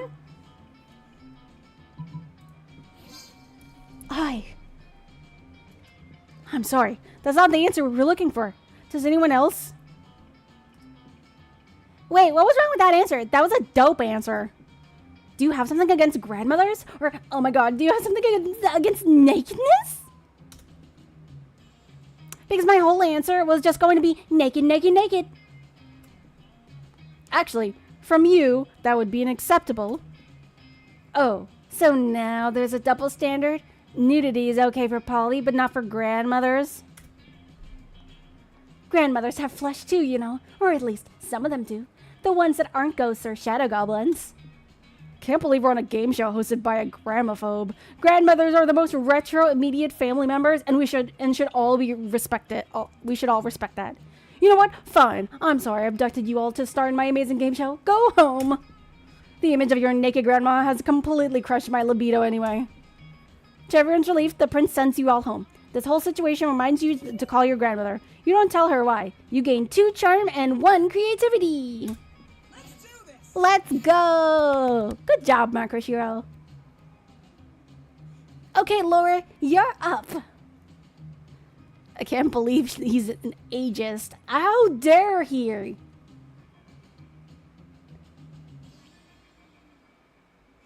What did I come back from ads from? Oh, so basically this random prince of outer space came and abducted 3 of our classmates and trying to bring them to a game show. And he was just like, I will give you some questions and you have to answer them. The most likely will be able to marry me. And so Macroshiro said that because he asked, oh, how would you propose to me? And Macroshiro answered, be like, I will propose with my family's wedding ring attached to my naked grandma.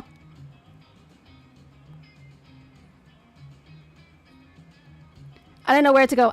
Gym. Okay. When in doubt, gym it out. That day, an epic dodgeball match takes place. Everything seems lost, but you deliver an inspirational speech that fuels your team spirit, leading to a spectacular comeback. You're clearly a natural-born leader. You gain 2 charm. Later, you see Scott all but skipping down the corridor, clearly rattling off some sort of list. Hey, pal. Oh, man, today is the best. I was walking out of class, and my tail just started wagging all of a sudden. You know how sometimes your tail starts wagging and you're not even sure why?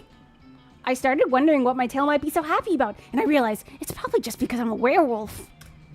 Because being a werewolf is just about the best thing, right? I mean, if I wasn't a werewolf, I wouldn't have a tail to wag. But then I started thinking even more, and I realized where everything's would be pretty good.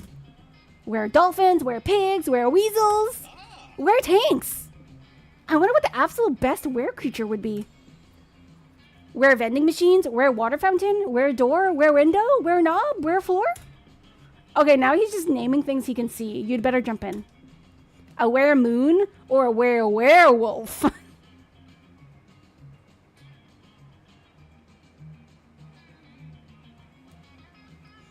I hope everyone gets their date this time around. Do, do, do, do, do. He's such a good boy. He's such a good himbo. Dang, what stats would these be? Oh god.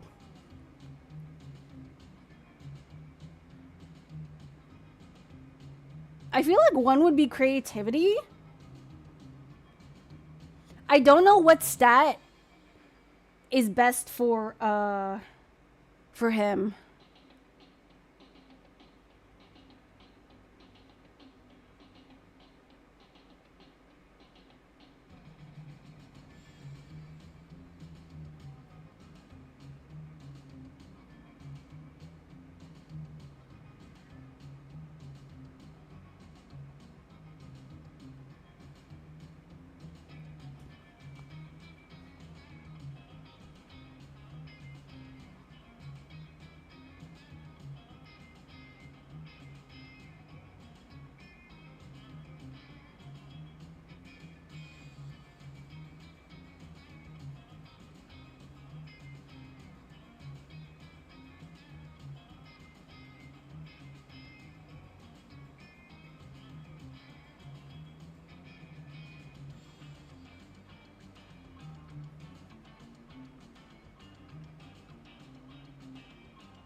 You're gonna try one?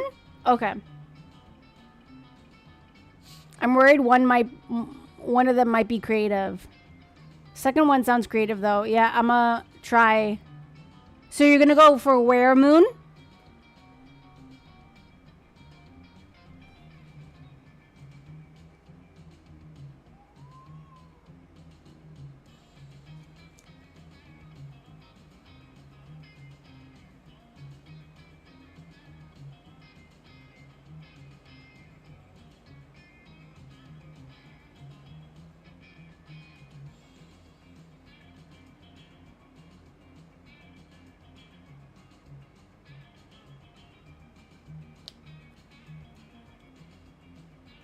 Let's do one. Okay. Whoa! A Were Moon? But the moon is the reason a were something becomes the something. So if you were the moon, you'd have the most powerful were power ever. Oh, you got smart. You could make everybody wear everything's all the time. Awesome, bro. Think how happy everyone would be and how much better the world would be. I would love to be the moon. Maybe if I work out extra hard. Okay, you're not sure being the moon comes in those, but you gain 2 creativity and 1 smart. So, whatever. All right. Okay, Digimon, it's your turn.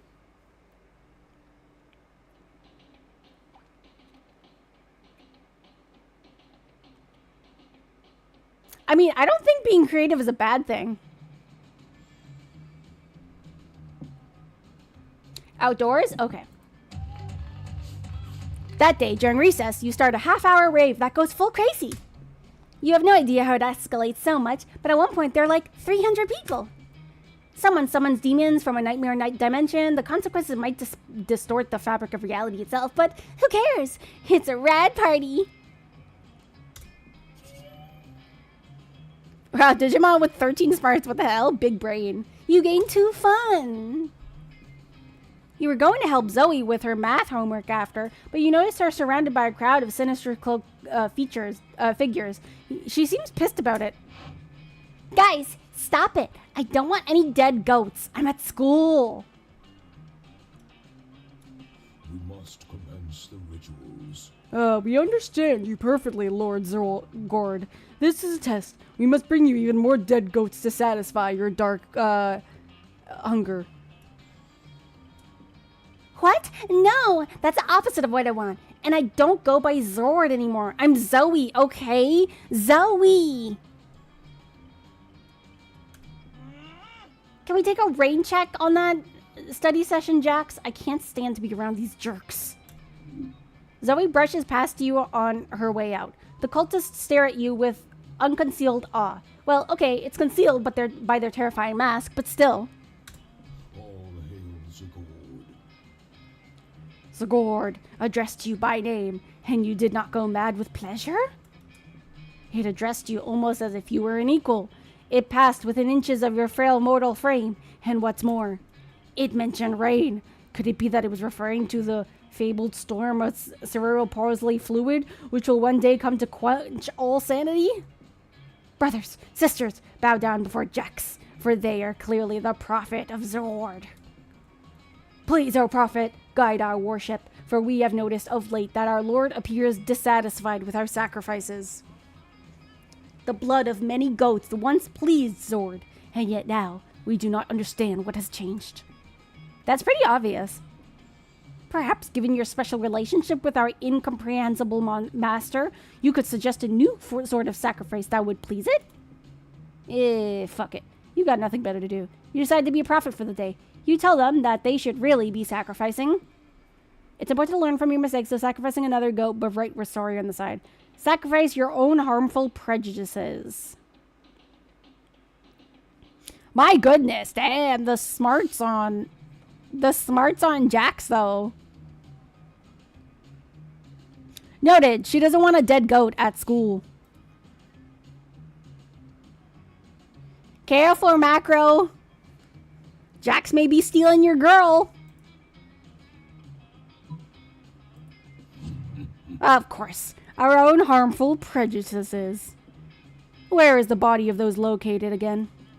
You try to explain that you were being metaphorically, but they're too busy discussing amongst themselves. Let the ritual commence. Ah, yes, in the pancreas. Break out the sacrificial scalpels. You've never watched a crowd of people cheerfully disembowel themselves before. It's bad. Hey, Jax, I realize I forgot my... Bow to Zagord, Lord of the Dark Realms. Zagord has come. Quick, comrades, shower our Dark Master with the proof of our ultimate sacrifice. Oh, hey, stop throwing your pancreases at me. Not cool.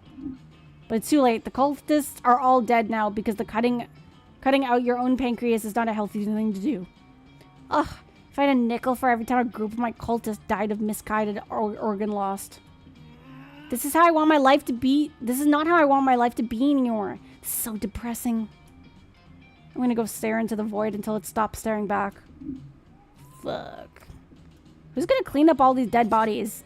You lose 2 boldness and 1 fun.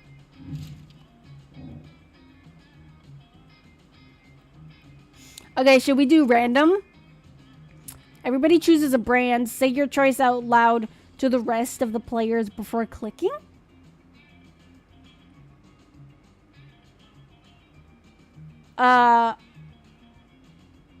M&M. Random? Yeah.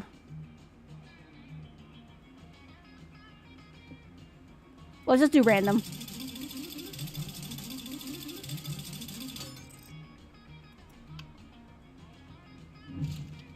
It saves time. Let's go.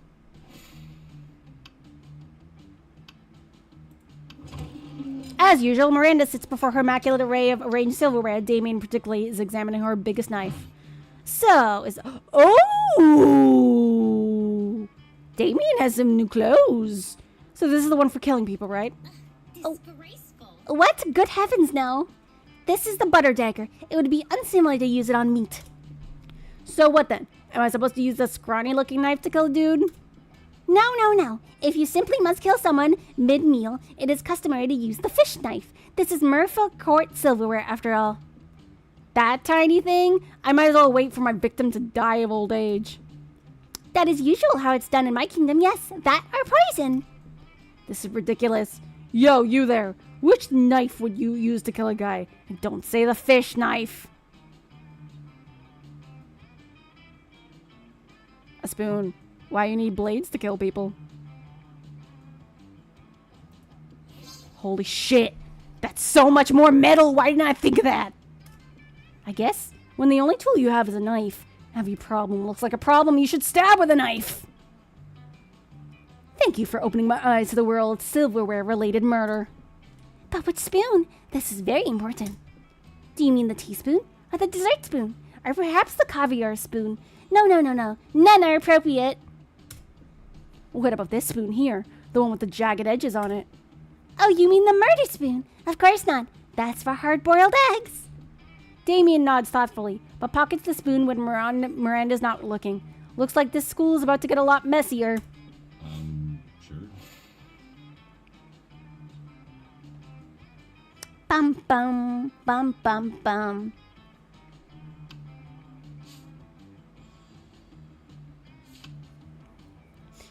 Okay, Macro.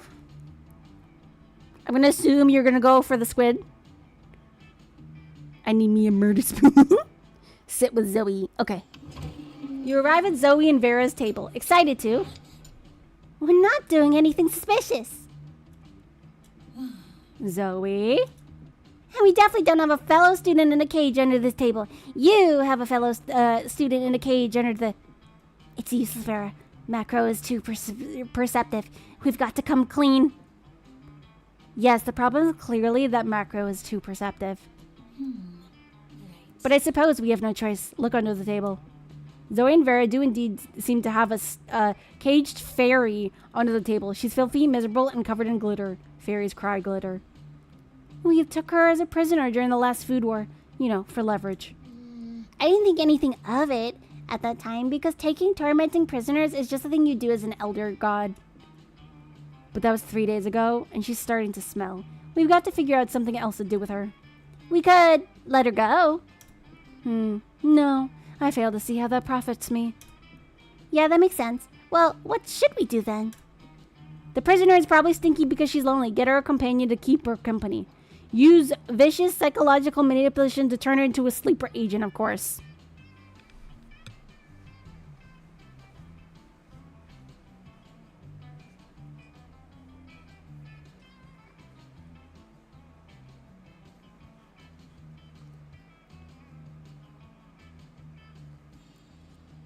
Bum bum. I'm gonna guess that the first one is Zoe. Okay. So you're gonna go get her a companion?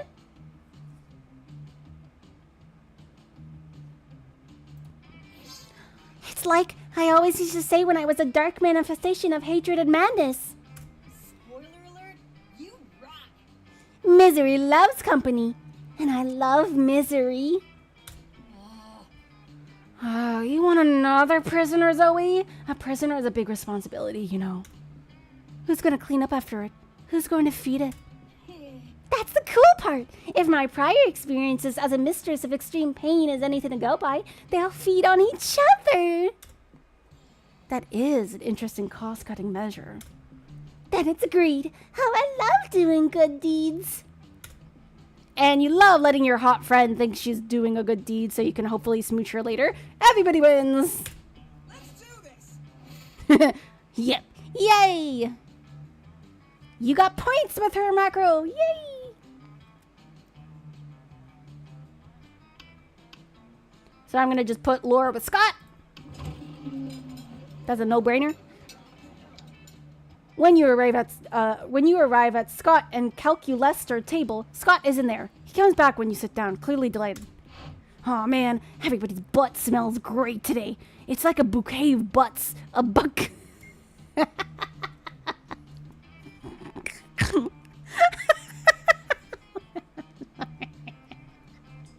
bouquet of butts.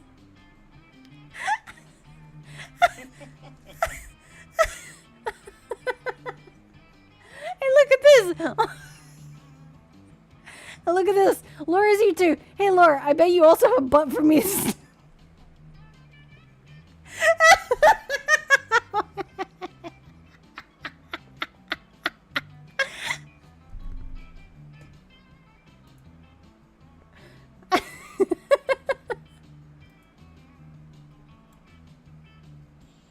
I gotta take a screenshot of this one. I don't know why. Scott, I advise you to terminate your current course of action. What? Translating previous utterance into Scott readable format. 1 moment, please. Scott, smelling butts equals bad. But how can smelling butts be bad when smelling butts is good? It is not good. It is bad. See also uncough, invasive, and totally nasty. But. Either Scott is malfunctioning or he's been distracted by some fun new butts. Either way, you need to find a way to resolve this dispute. You don't understand, Calculester. You use complex analytical software to understand your surroundings. Scott's complex analytical software is smelling butts. Calculester is right, Scott. You've got to be polite and respect people's privacy. Why not present them with an official form requesting butt smelling?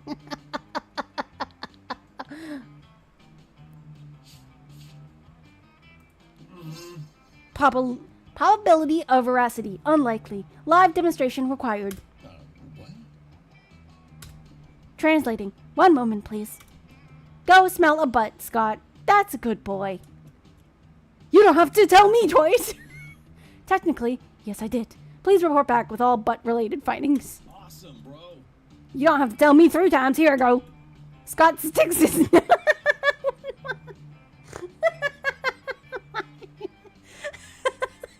Scott sticks his nose in Matt's Sugar's unspeakable crack and then hightails it back to your table.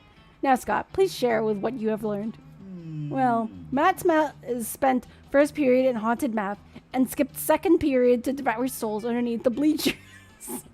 He's 10,000 years old. He's a Capricorn, and his favorite TV show is The Great British Bake Off. And his farts smell like barbecue sauce and goats. levels of awesome. Oh my god. My senses confirm your report. I suppose there is more than one way to smell a butt, as they say. There is? That fact alone is enough to make Scott as happy as you've ever seen him. Nice work! All right. I wish he could smell my butt. Smell the butt. Okay, Jax.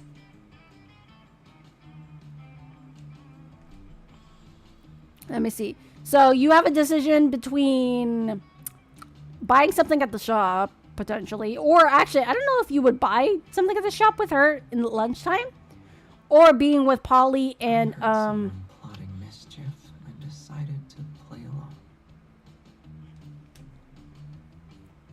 Macro Shiro played Sarah's sound alert for 700 channel points. Oh, that's just Sarah thing to say.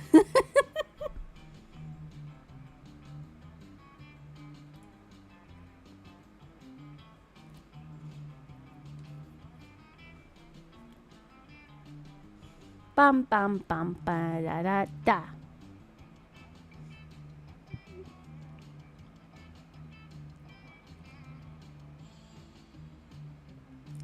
So you got the middle table, or the table with Polly the ghost and oh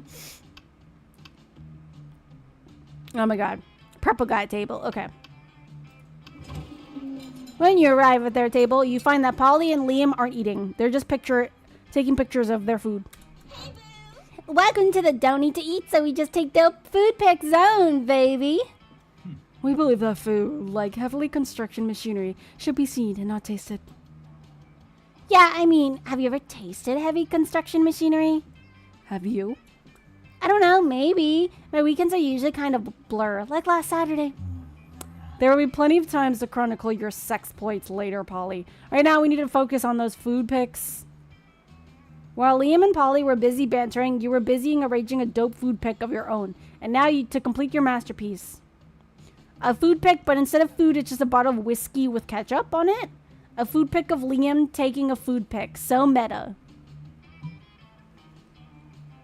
So the real question is, who do you want to impress from this table? Liam, the purple vampire, or Polly, the ghost? Liam?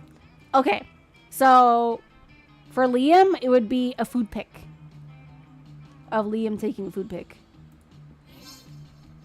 You level your phone at Liam just as he's about to snap a food pic, but his vampire reflexes are too quick for you. Huh, trying to out-meta the Metamaster? Are you? We'll see about that.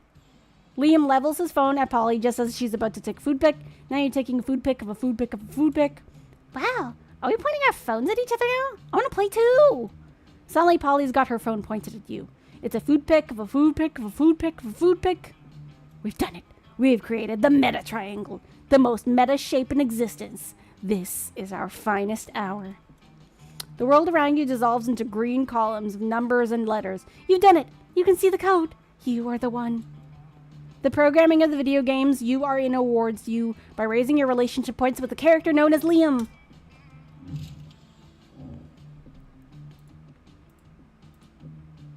Okay, we're gonna just go with random.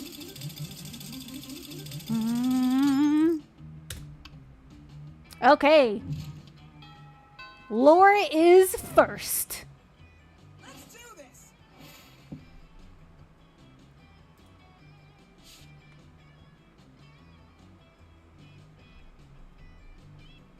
Dum bum bum ba na na na na na na na.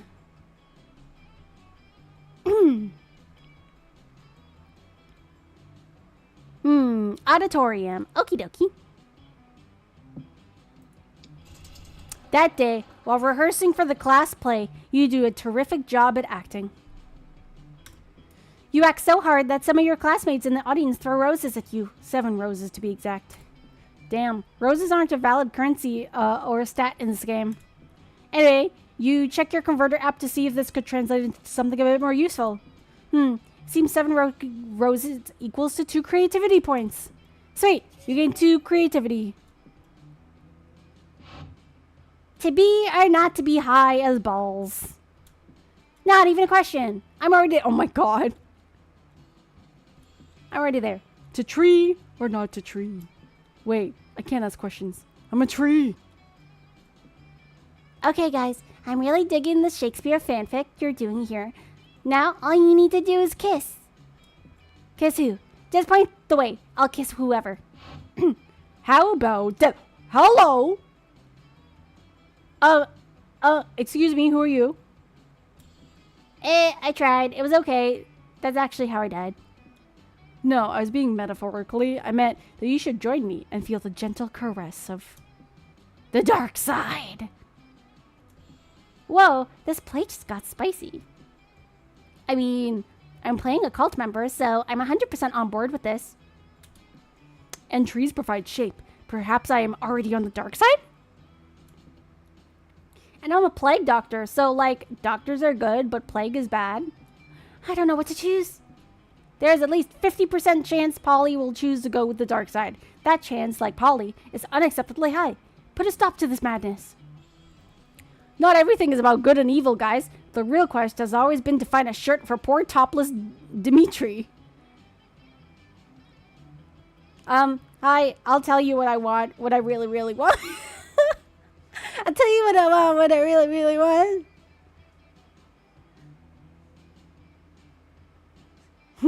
Daddy? Ayo? She's like, who are you, sir? Are you a love interest? Can I woo you? I want to woo you. Oh god, this is difficult.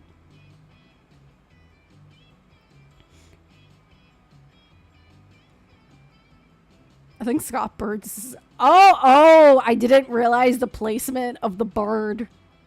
Holy shit. Good call.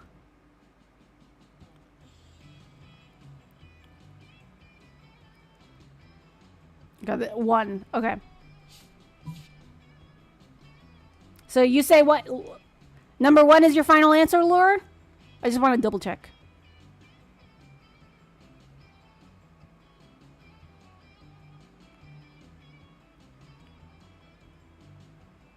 Yep, okay. You think I spent thousands of years developing such fine abs just to put a shirt over them? Pah. But Dimitri, that's what makes such good character development. Ooh, can it be fishnet shirt or like nipple tape? Nipple tape is a shirt, right? I don't want a shirt. No shirt. No. The resistance you feel is what makes it good theater. As Chekhov says, if in Act 1 you have a shirtless vampire hanging around a high school, he must be shirted by the last act. Oh, bro. Are you turning into a wolf right now? I know I never want to wear a shirt around the time of the month. No. I'm not a werewolf and I'm not a person who wears shirts. I have a brand and you have no right to be interfering with it.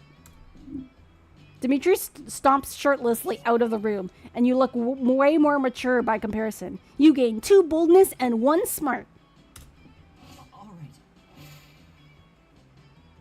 Okay, Jax, it's your turn. Library, okay.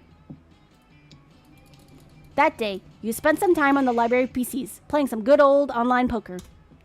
Gambling seems like a stupid and dangerous decision. But who cares? This time it paid off, so fuck it. You gain 2 money! Ugh. I read a whole half page of a non-fiction book. I feel like my brain is gonna explode. I hate studying. Ugh, gross. No one has even made out once in this math textbook. I do like books, though. They can take you anywhere in the world, so when you pee on them, it's like you're making your territory across the planet. That explains the wavy, crispy texture and pungent odor of a lot of your used textbooks. You wonder if it's worth trying to correct his error when... Dimitri! It is I, Dimitri. That's right, it is I, Dimitri. And may I just add, your abs are looking essentially lickable today. Weird, but okay. Come to the dark side. Endlessly deity of horror and chaos, deadly and charming beast person. Do join me on the dark side. Enough of this. Do not that. Dimitri, you made a fatal error in this plan. You approach our classmates in the middle of the library, where they're hard at work at studying. They'll never listen to your pitch. Oh, yikes. Actually, we're getting super bored with studying, so Dimitri, go ahead and tell us your thing, I guess. Nope. If you let Dimitri woo them to the dark side, how will you woo them to prom? Also, blah, blah, blah, blah, end of the world, the right thing, whatever. Sure, the dark side sounds cool, but the commutes is terrible. Why join the dark side when you can join the mark side?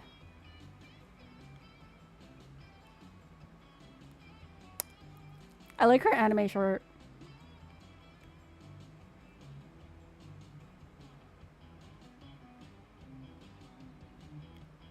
Mark side? Okay.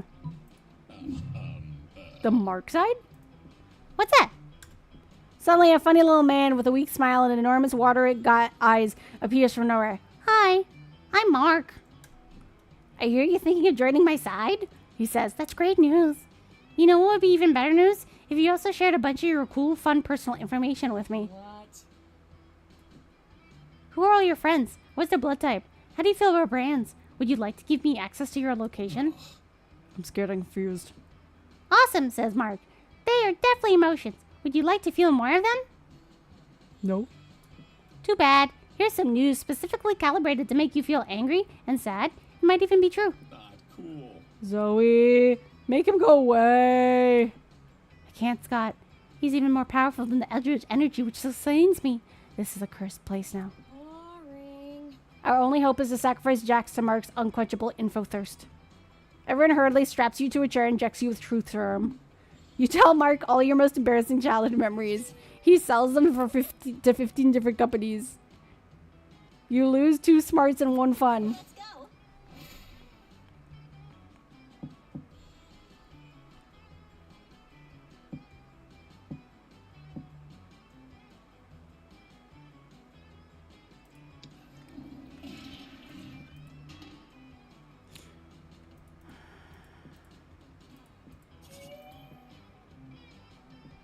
She's allowed not murdering anyone when Damien slinks up to you.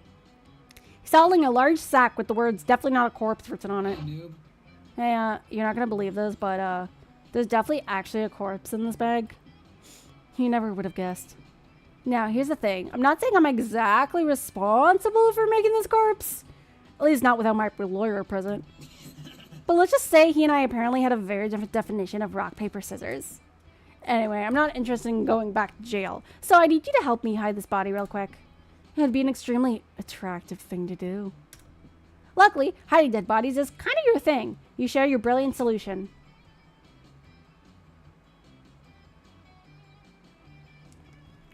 Oh! Oh no. Oh god.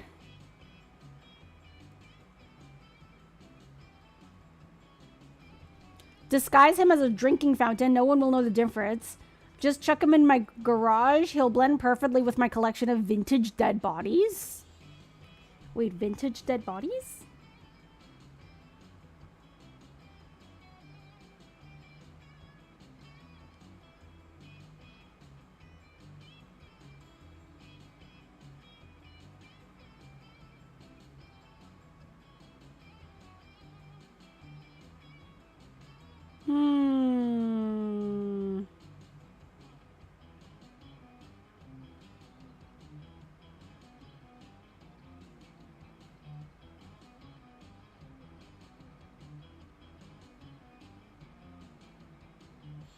I'm trying to think of... I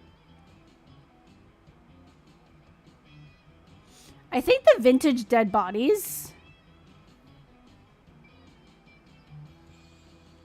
Because I gotta be bold for him. Be right back, guys. Okay.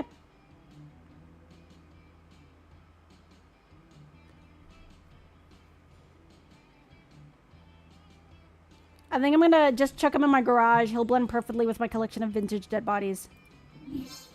You throw the corpse in the back of Damien's dread chariot and hoof it over to your garage. Holy hell, are these all yours? Some of these are total classics. Elvis Presley? Amelia Earhart? Fuck. You've got 3 popes in here. I spent all this time trying to be a great murderer. Fucking metal. One of the greatest murderer of all was right here next to me the entire time. Oops. Damien lovingly lays his mangled corpse next to your pristine collector's items, a look of awe on his face. Joke's on him. You're actually just a really accomplished grave robber. you gain 2 smarts and 1 charm. Sure. Oh, come on. I didn't get a bold for that. Come on. That was pretty metal. 3 popes. Look, Guardian Angel has access to 3 popes. Jim? Let's play some dodgeball. Look at your character being cool. That day, an epic dodgeball match takes place. The match is so intense and both teams are so into it that you decide to raise the stakes by betting part of your charm against the part of the other team leader's charm. That commitment amazes your whole team and their spirit is fueled by determination. Finally, you win and take 2 charm from other team leader. She's now a bit less fabulous. You come to, so if you had been knocked out or drugged or something to the sound of... Welcome back to season 2 of the Interdimensional Bachelor. Today's competitors are last season's Flaw in the Cogs, Macro, and an army of sexy werewolves. Hooray! What's up, losers? For the last time, fuck Benj, I'm not a werewolf. Perhaps not, but you have a fiery temperament, wolf-like drive, and killer abs, so it's close enough. Yeah, bro, one of us, one of us, one of us. I thought we were going to do a sports game. Sports game, sports game. We are, my dear sweet army of sexy werewolves. And Macro. We are, in fact. It's time for our first round. Are you ready? For your first test of speed, strength, and skill on the Interdimensional Bachelor Season 2, it's time to see which of you incredibly lichens can sign your name on this legally binding document that is in no way a marriage contract the fastest. You can see the werewolves' tails are wagging in anticipation, ready to prove themselves the fastest, bestest athletes, and Damien is cracking his knuckles, not about to be undone. No, Damien, no! If you don't step in, at least 1 or 2 of these people are going to end up married to the prince, and out of sheer hyper-competitive thinking quickly, you sign the name of Tari Elliot the Terrible, thus summoning him, or eat the contract. What, you again? Stop, leave me alone. I want to hang out with Squid, not the horny prince. I know, right? I want a fanfic of the nerd werewolf and a jock vampire. Ayo, that.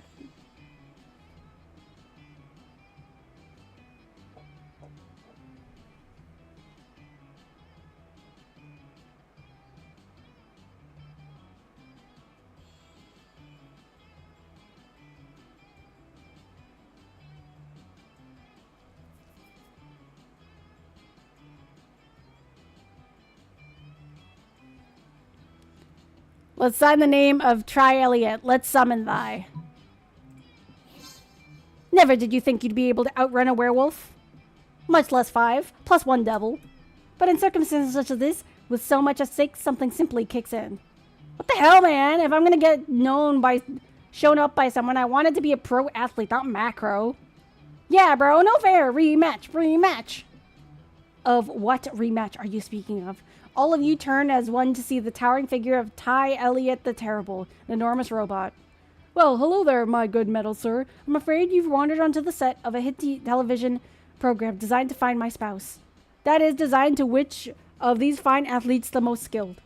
No, says Ty Elliot the Terrible. You were correct the first time. It is about finding you a spouse. And now I am here to be that spouse. There's been a mistake, friend. I was to marry either a sexy werewolf, a sexy devil, or a sexy Macro. Affirmative. And the sexy Macro signed my name to your marriage contract. Congratulations. You are my husband. My sweet husband. No.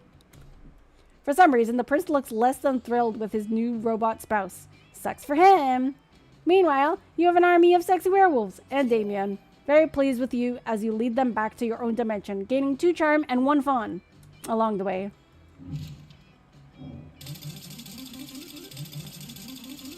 Hey! Is there anything more fun than a sleazy traveling carnival? Yes, apparently lots of things. I don't understand. I'm the best at sports, and ring toss is a sport. Why am I not winning at the sport of ring toss? Why am I not winning at the sport of burning this carnival to the ground and doing cool things with my weekend? We're not leaving until someone wins that adorable Harold McDonghart from erotic fanfiction Dragon Heat plushie. He's anatomically correct. I've calculated the odds of ring toss success, and they are 0.0005%. It would appear the game's rigged. Rigged? That's great. No, Scott, that's bad. Why? Don't we need it to be rigged? You can't spell rigged without win. Wait, what? And you can't spell win without team, so if we just work together... I mean, no, none of that. Like, actually none of that. But teamwork isn't a bad idea. And you decided to call upon your luckiest friend to help beat the rigged system. And you know, who's lucky? Rich people. But which rich person to choose? Lore. Lore can get so many rings. She could get an extra Sonic life out of them, which may not directionally correlate, but who cares? Jax's wealth secured them season tickets to basketball, and they actually learned ring toss from fucking LeBron James, who unbeknownst to many is the LeBron James of ring toss. Okay, wait. Use your memory. Shit!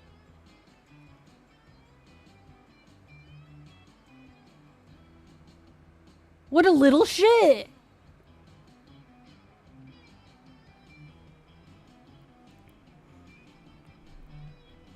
I'm gonna go with lore, though.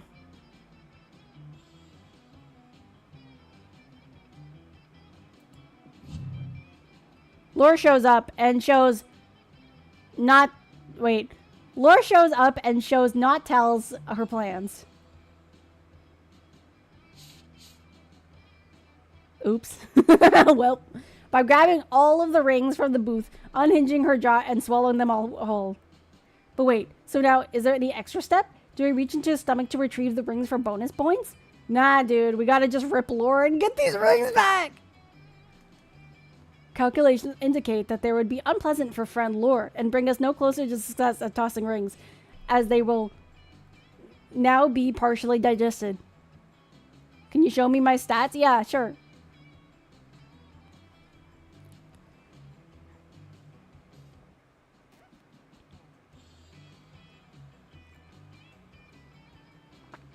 I couldn't remember the money stat.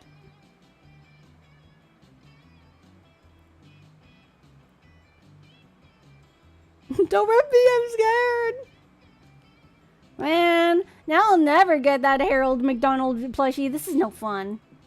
Sure isn't. Specific. Oh, no! You whore! Everybody choose this historical figure. We're gonna just go random.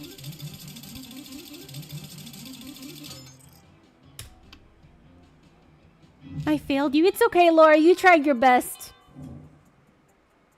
That was on my bad for not remembering. Fun fact, here's everyone's stats. I'm gonna take a picture.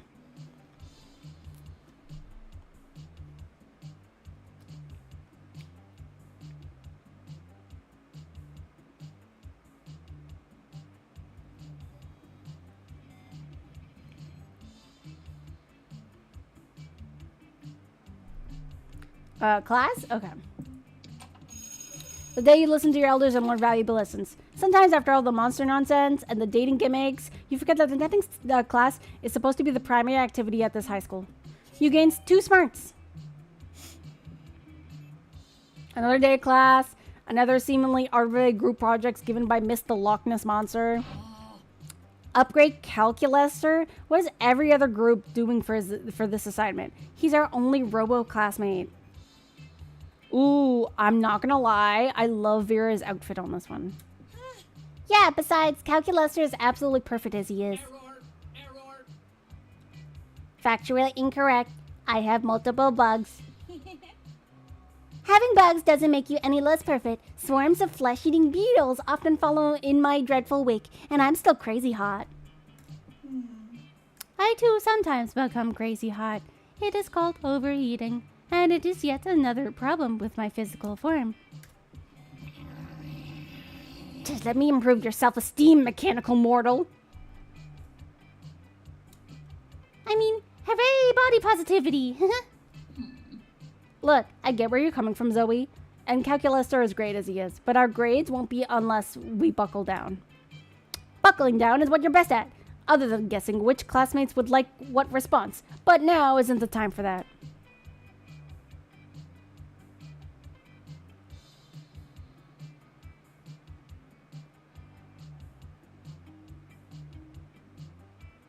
We should improve him as an individual by improvising the only traits that matter in life: smarts, charm, creativity, boldness, and fun. We just have to rename him Calculester X, triple his price, and offer him in shiny new colors with a bigger screen.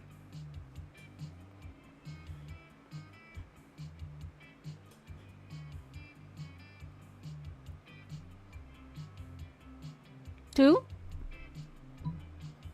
Hard pass. Such a simple idea. Can't believe no one ever thought of it. Okay, first we have to change Cal's name. That's easy, right? Names are an organic fixation. I have no attachment to my own. Resetting name field to Calculester X. Great. Now for my favorite part. Tripling the price. Error. Null point exception. Variable price not found. Are you trying to tell me you don't have a price? It appears so. I am sorry, friend Vita. No, that's not possible. Everybody has a price. Everybody. Whoa, calm down, Vera. We're not actually going to sell Calculester. Right, Jax? You vehemently deny any intention to sell your friend. Jack's words say no, but this pamphlet entitled How to Sell Your Robot Friend for Profit and Profit, which just fell out of their pocket, says yes.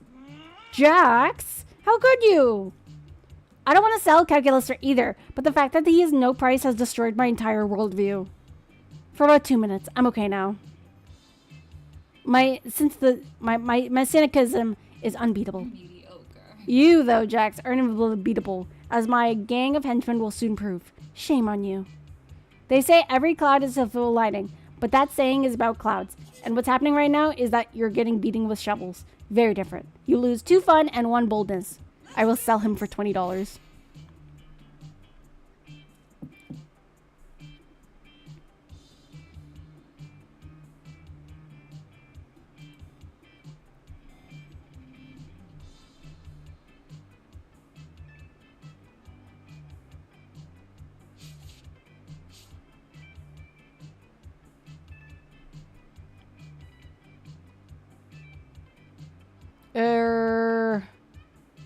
Bathrooms? Give me your money.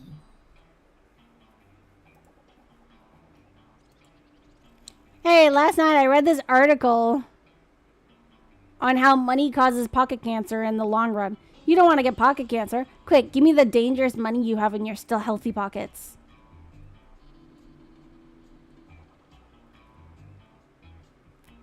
I'll buy my way out of this.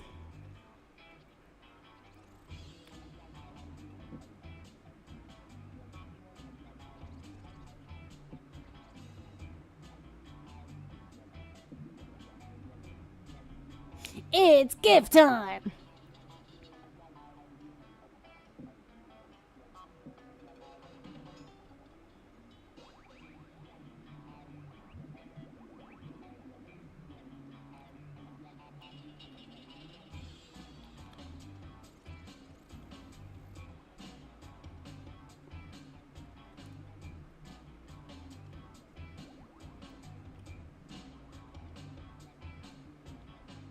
Gift, please.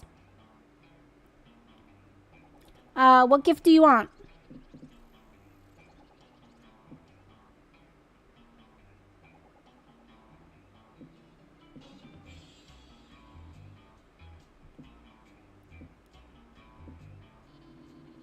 The gift box?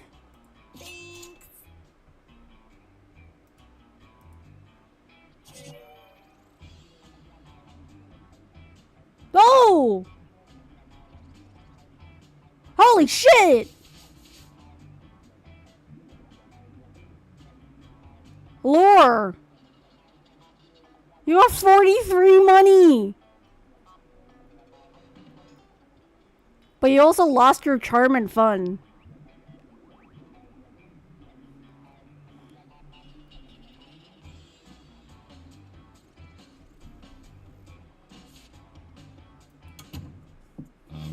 Sure. Well, Scott is gonna hate me. But you're also rich.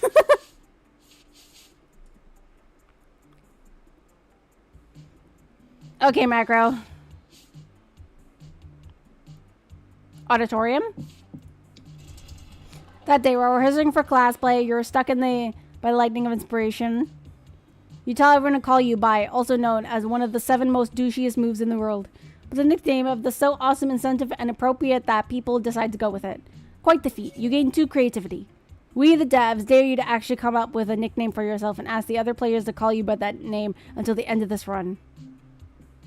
You see Calculuster happily tending to his favorite little aloe vera plant when suddenly... Calculuster, thank the fates we found. A terrible curse has befallen us and we require your aid. I was built to help, literally. I have attempted to diversify in terms of my purpose, but my prime directive remains. Well, as you may know from religious following your TV tropes page, we are currently engaged in a vicious struggle against the sun itself. The sun is a mighty foe, capable of inflicting tremendous casualties, but we have fallen victim to its wiles. Behold! The Coven uncover their shoulders to reveal some partially vicious sunburns. And so we've come to you, renowned herbalist, for a balm in our time of need. Let us cut the leaves from your little plant so that we might avail ourselves of its healing properties. Allow me to clarify your attention. You request that I destroy my favorite aloe vera plant in order to treat your sunburns. We ask that you make a noble sacrifice to free us from a terrible curse. Yes. Internal conflict detected. I do not want to do this thing, but I am too kind to say no. Friend Macro, what do I do? Let's think about this logically. Many people have done terrible things, but no plant has ever committed an even act. So, isn't this plant worth more than the entirety of monster kind? If you're looking for aloe vera, why don't you just ask Vera? Are they related or something? Yes, let's kill the sun. I gotta go in 20 minutes, but okay. I think we're almost done. I know for sure we're halfway. Maybe a little bit more than halfway.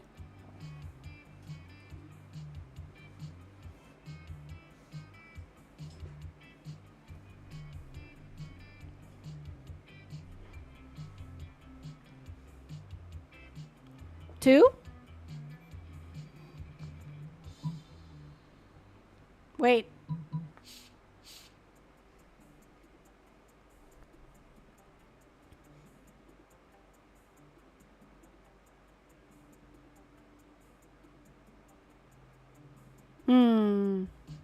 Yes. 2. Okay.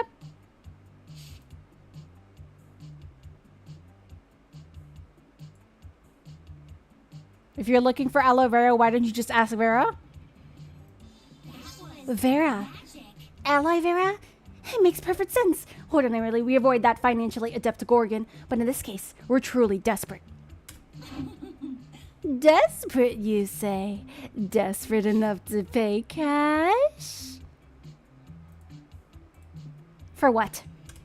Why, Vera's patented Paint Away Skin Balm, made with locally sourced plants and insects and containing almost no hot peppers. Does it help with sunburns? If it doesn't, I'll give you your money back. Did you just pronounce an asterisk somehow? Do we have a deal, or what? Well, I suppose we've got nothing to lose. The Coven hands over the cash, and Vera hands over a bottle marked Authentic Skincare Product. Vera's patented Paint Away Skin Balm is not actually a skin balm, but is indeed a mixture of grass clippings, hand sanitizer, and a habanero poultice. No money will be given back under any circumstances. Eat it. What? Finally, someone else who can vocalize special characters. No, thank you for helping me make a sale for those bozos. Man, you gotta learn how to pronounce asterisks. It seemed really useful. In the meantime, you gain 2 creativity and 1 money. Hi, hey.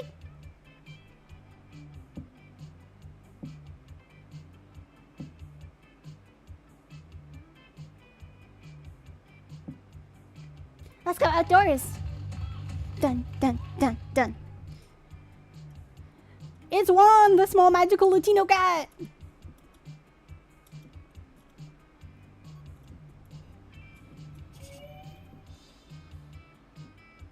Later, you see Damien packing a bag.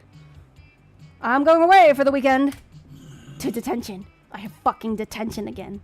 Why? Just because I rigged the teacher's lounge door with booby traps that poured Selkie piss on whoever opened it? I mean, I didn't even set anything on fire this time. Let me spill the tea. This school is strict as fuck. Anyway, just brainstorming some ways to keep things entertained beyond fucking ditching. Do it, just fucking ditch, do it. Cross species economic and social barriers to make lifelong friends with a diverse group of students in detention and find out through silly dancing that you're not so different after all. Ooh.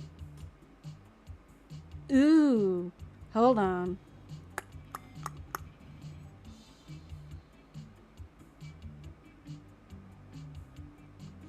Hmm.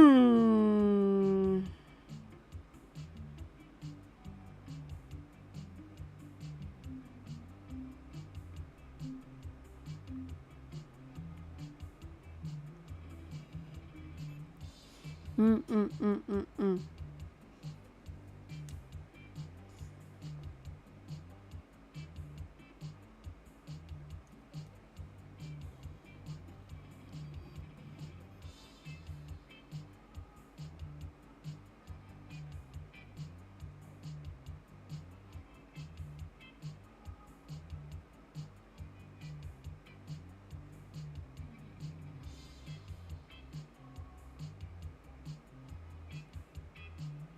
Making a hole would add a god therapy. One must be bold.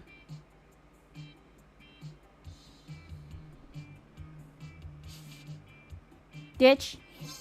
Damn, why didn't I think of that?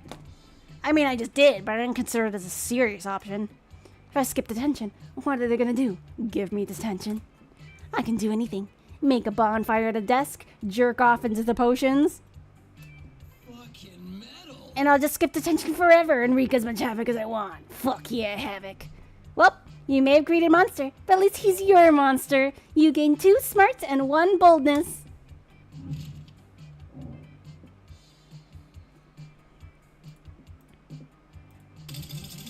Random. Yeah.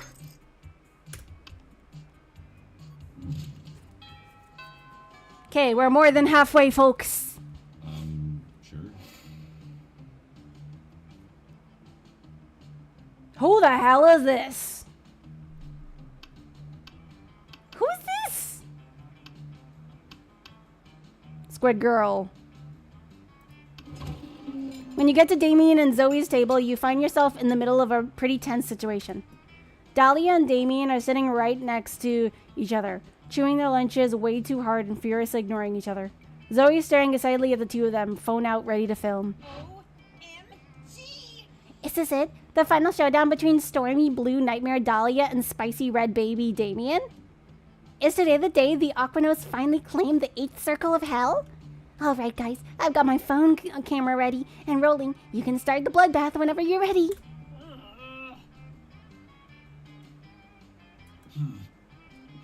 Any second now.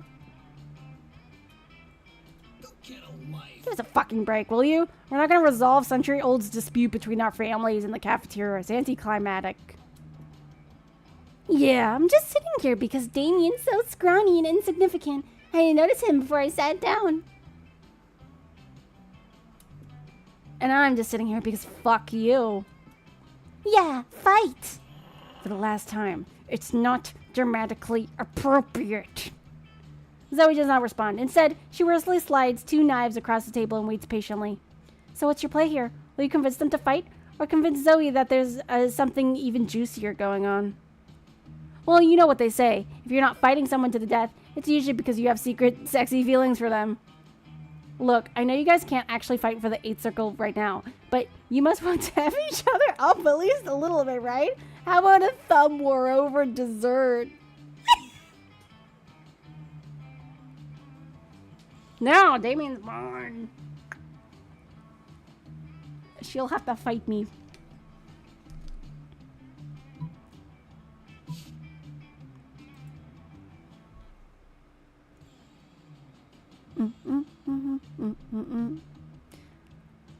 I want them to fight to help Zoe, so first one. First one? Okay.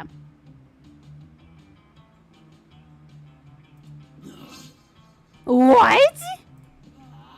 What?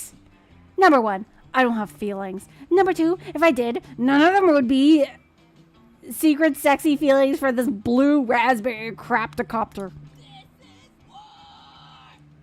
I'm even angrier than Damien about your inaccurate assumption. It's just another way in which I am superior to him. I'll kill you for this. Later, because right now I'm eating lunch, and lunch is not the time for a climatic slaughter. Only regular slaughter.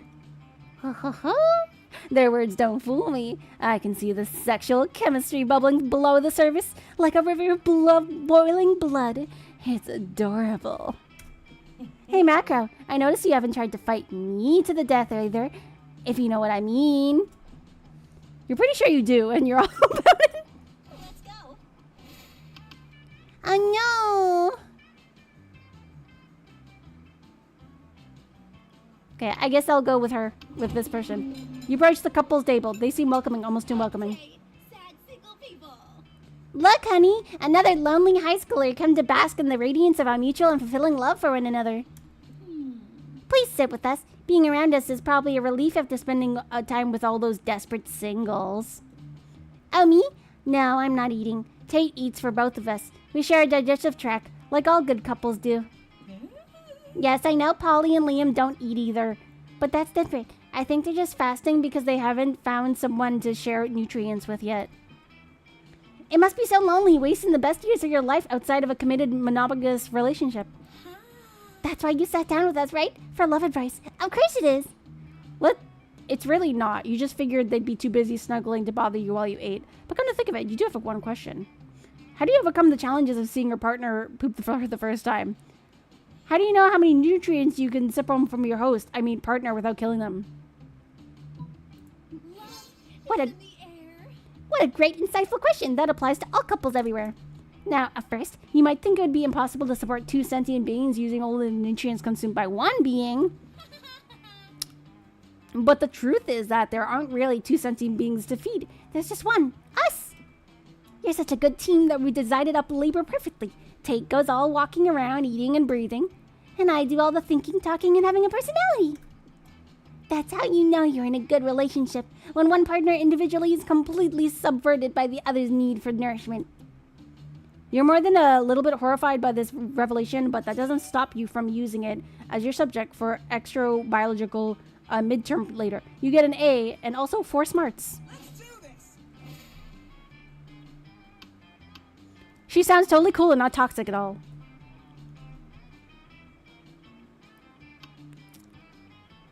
Should I just sit you at Scott's table?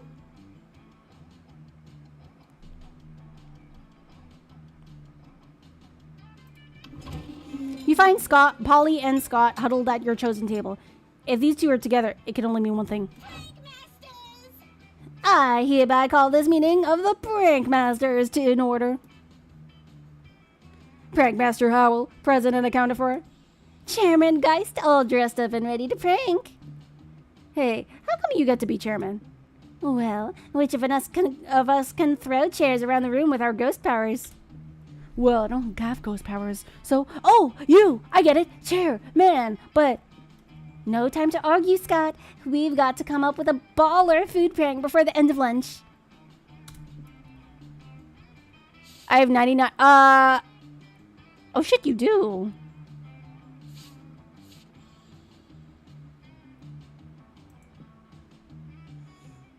No, Scott, for the last time, that's not a prank, and I don't need... But I'm having trouble coming up with another idea. Anybody else? You've been waiting all your life for an opportunity like this. You propose the ultimate food prank. Eat everyone else's food like a good boy. Replace all the food with chairs. Well, this definitely sounds like the Scott answer, I'm not gonna lie.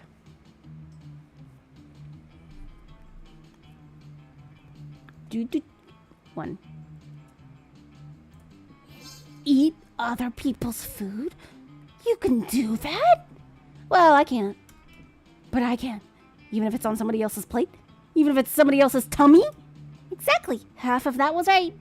Which half? Oh no, time to figure it out. We got a prank while pranking's good.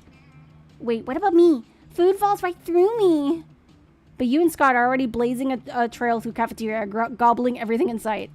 Scott accidentally eats a few people along with their food, but he politely burps them out when they complain. By the time school security kicks you two out, you're both totally stuffed with food and affection for each other. All right.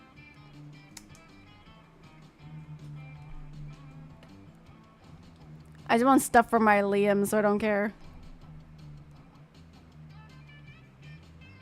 So you can either choose to go to Miranda and Vera or go to the cat lady.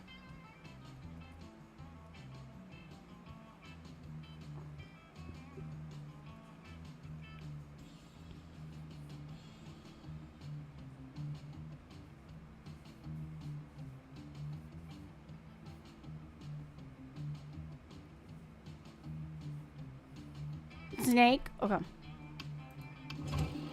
Vera's about to lift a glass of scotch to her immaculately painted lips. You can drink whatever at this school, apparently, when Miranda screams. Stop! Don't drink that! What? Why not? This scotch costs more than most cars.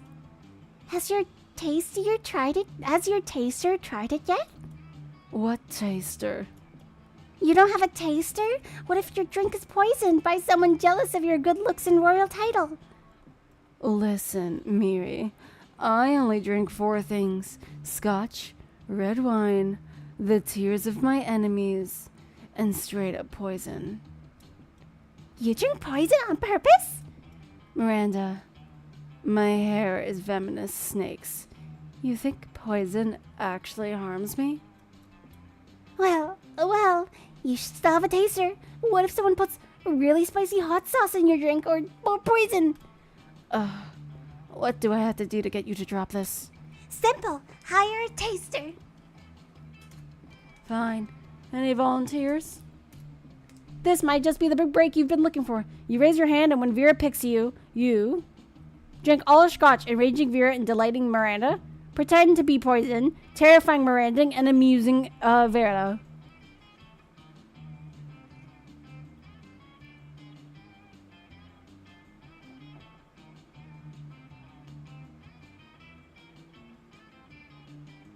Pretend to be poison.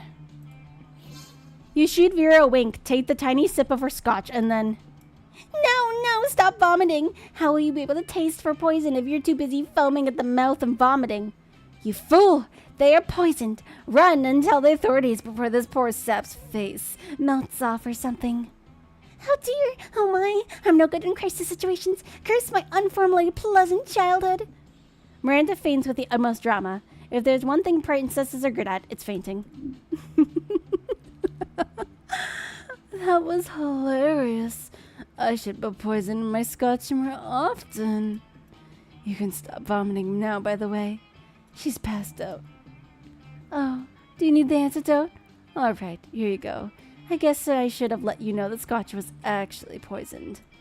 Oh well, how about we get some ice cream to make up for it? Your stomach's still too weak for ice cream, but you're never too sick to spend some quality time with Vera.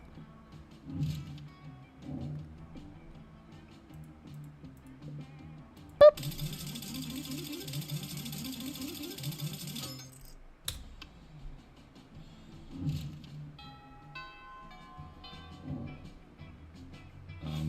Sure. Bum, bum, bum, bum. Ba-da-da-da-da. Dun, dun, dun, dun. Again? I think you've gone to the auditorium almost every time. I trust the auditorium in dressing as a dragon. Okay. That day we're rehearsing for the class play, you totally forgot your lines. It's terrible. But you don't let that get you down. You start improvising all your lines. It's marvelous. Somehow it enchants the pathos of the play in unexpected ways, and that's saying something since half your improvisation is a rap battle against your inner fears. You gain 2 creativity. Pathetic. God damn. I signed up for this play because I knew I could fill these costumes like a goddess. But now I'm starting to think I might actually hate acting, which is weird because I love lying. And that's your fucking problem, Vera. You shouldn't be lying. You should be living truthfully under imaginary circumstances. Duh! He actually looks really hot in the armor, though. I mean, what? What? You think I don't know about acting? I have hidden depths, you know. My life isn't all punching and arson. I'm just mostly those things. Look, you're an assassin, alright? You just need to think of the best reason to assassinate someone. Ooh, you know exactly what that is. Because nobody's paying you not to. No reason at all. Everyone is rotten and deserves to die.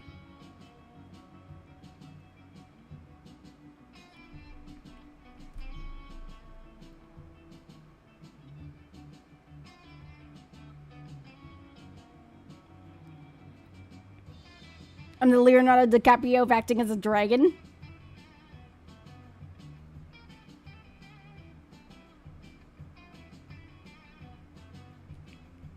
One? Okay. So, you're saying all this time I've been focusing on converting living people into customers. When instead I could be converting non-customers into dead people. I must say, there's a sort of elegance to it. Wait, people will pay you not to kill them? Dude!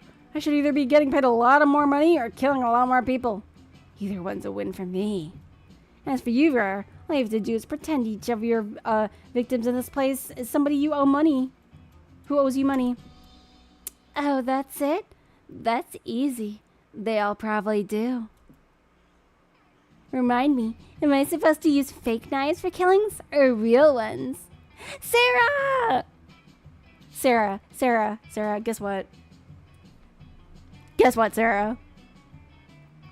So, first round, right now we are playing second term, but first round, you know how I was trying to go after Damien?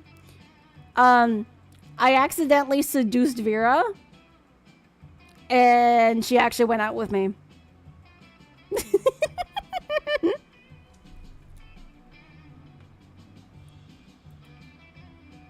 Whatever helps you get into character, darling. Damn, Damien has secret skill sets in art? Wild. And you seem to have really helped Vera find her true passion for acting. Or at least killing.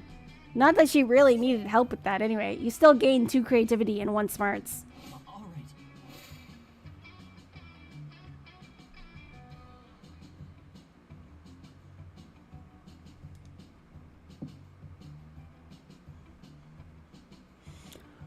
right. Okay, Digimon. Go for it. Library. That day, you spent some time on the library's PC, mining Bitcoin. This is supposed to have something to do with solving algorithms and the rise of cryptocurrency. But you guess that nobody actually has any fucking idea how it really works. Anyway, you gain 2 Bitcoins, which is equal to $1 million. Which unfortunately is equal to 2 monster dollars. So $2 money. So I was playing FOF. Ooh, I was playing FOF. I'm Zoe and I was playing FOF. I hope that stands for fuck off, faker, because that's what you are. You're a faker. What? How do you figure, Leonard? I was trying to tell Jax how much fun I was having. Being a fake gamer girl, because if you were a real gamer girl, you wouldn't need to talk about how fun games are. You would just be playing them.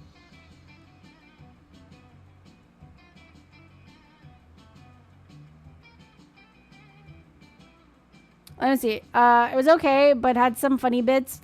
But the kid actor death was flatter. Kiddos loved it. Okay, so if the kiddos loved it, that's all that counts.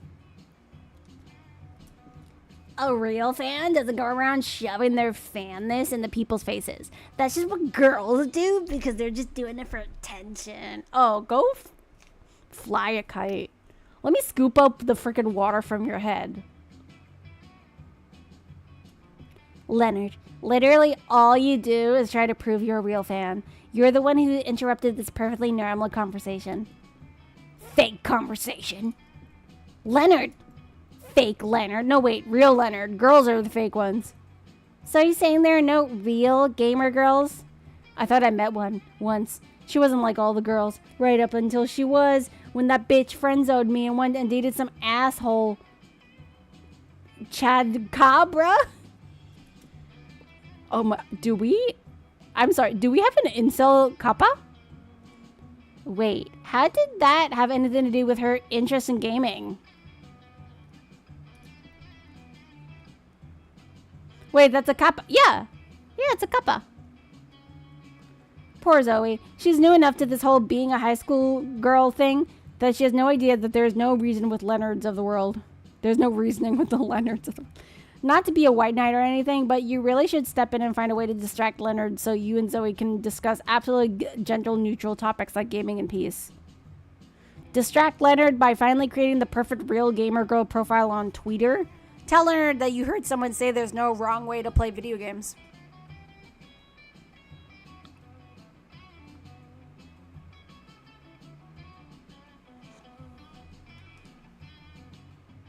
One? Got it. You pull out your phone and quickly create a Twitter profile of the first ever legitimate gamer girl. And that, Zoe, is why you're a fake attention grabbing. Oh, wait. Someone just followed me on Twitter, and I must vet them immediately. Real gamer girl 42069. Oh, sure, you're a real gamer girl. Real gamer girl. I'll be the judge of that. Ha! She barely knows anything about senior regular samurai frogs. What a fake fan. Oh, but scroll down and she's posting all these obscure facts like she needs to prove she's better than anyone? Bitch. Wait, so she somehow knows too little and too much about the show? Psst. Framing all these pictures just of her face like she doesn't know everyone just wants to see her body. And look, doing all these cosplays and skimpy outfits just for attention. So now she's wearing too much clothes and too little clothes. And hear that fake little... No, you're done. May the sinks swell into seas as you try to wash your hands and drown you to their depths. May your fingernails grow inwards and crawl up your weak arms and pierce your brain. May you be bowled over by 1,000 farts as if the traditional way of defeating a kappa. Oh my, that was too personal. I shouldn't be speciest, no matter how absolutely abominable you are. I'm so sorry. Zoe runs away in tears, and you run away with minus 2 charm and 1 fun. Let's do this.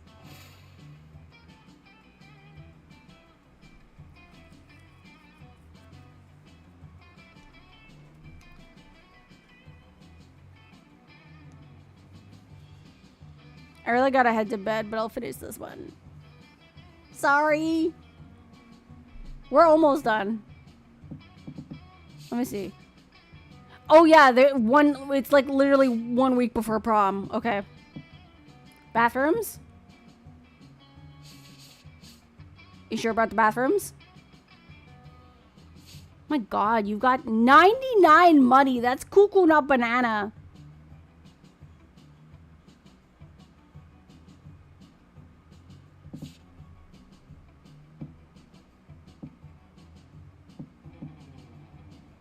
I have no stats. It doesn't matter.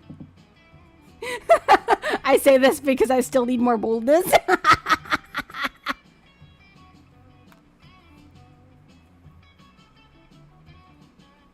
And the bathrooms give me boldness. I think I literally need 2. Or I can go somewhere else then.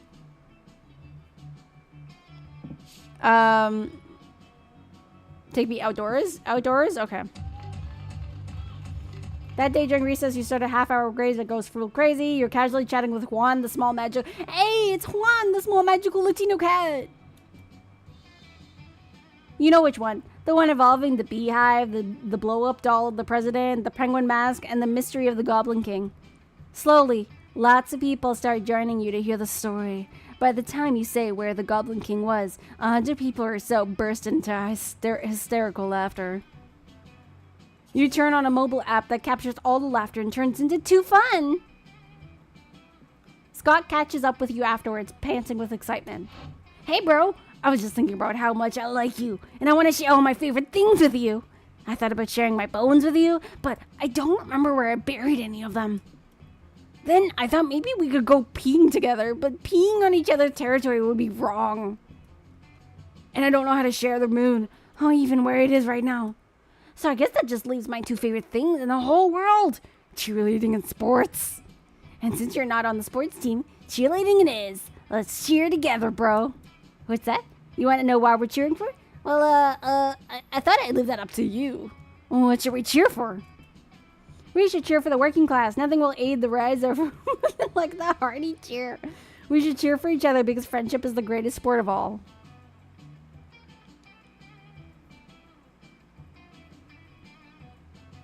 Poison the water. Hi, Seb. How are you? I hope your day has been beautiful and bright. Are there any cowgirls? Not that I know of. I'm just gonna keep acting as a dragon. That's gonna riz Squid. I'm sure about it. One? Okay. I don't know what half of those words are, but I do love cheering. Hours of rigorous political theory later. 2, 4, 6, 8. Who's the class to liberate? Labor, labor, go labor. Repossess those factories. Fight, fight, fight the Borges. Look, it's working. The workers are totally taking control of the means of production. They're actually just burning down a burger. Those fires that are burning the Burger Hut. I think they're also warming my heart. Is this why Damien likes fire so much? Do you feel it too, bro? Or should I call you comrade? The events of that day play havoc with your stock portfolio, and Scott forgets about his political advocacy the next day. But you gain plenty of stock in his heart. You gain 2 charm and 1 fun. Beat him with money. Money, money, money, na na na na na, money, money. Your stream looks super smooth now. Hey, yo. Thank you for noticing.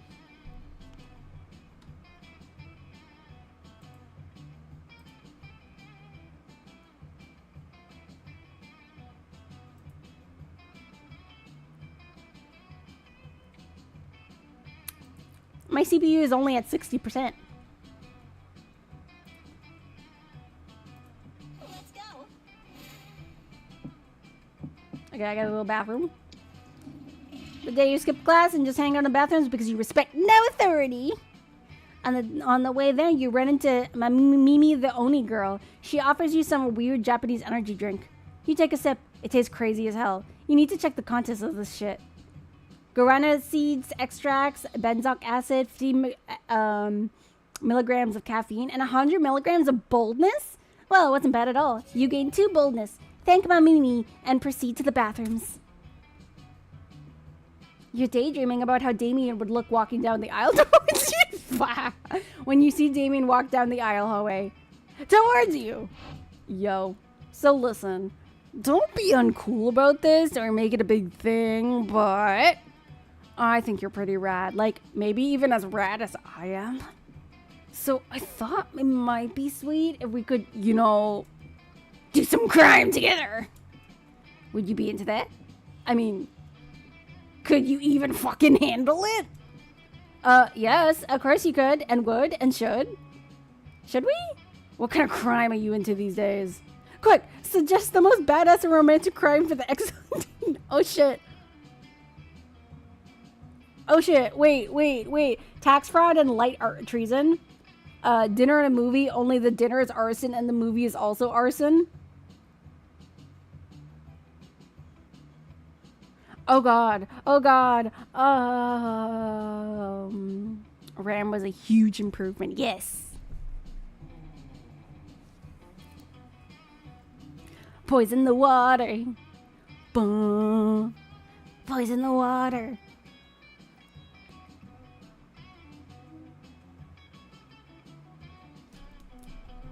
Okay, so like the thing is, I always like to think like the answers that are not as whatchamacallit?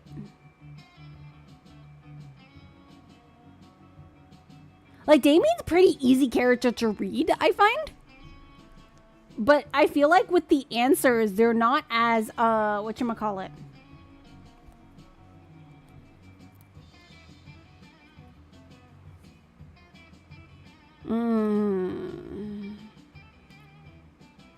Dinner and movie. Only dinner is arson and movie is also arson. Tax fraud and light treason.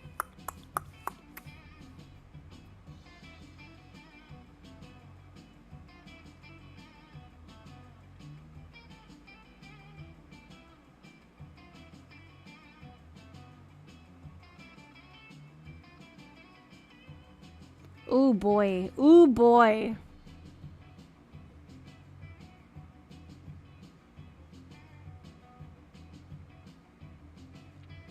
I'm trying to think. I'm trying to think.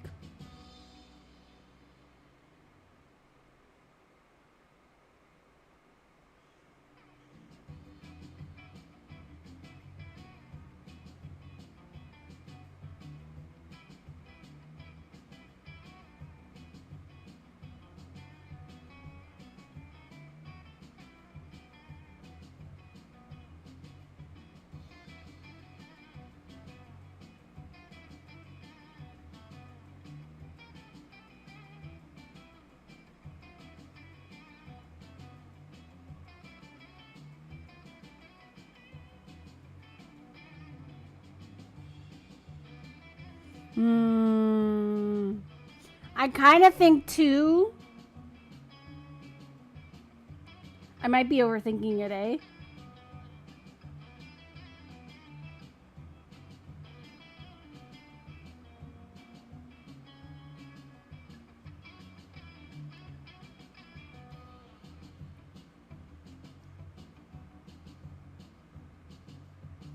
You know what? I'm gonna say 2.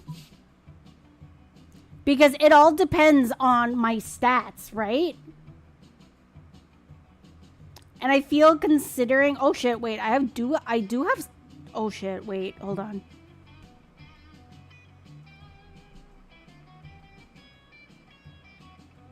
Hold on. My smarts is more than my boldness. So I kind of feel like tax fraud and light treason. Oh shit.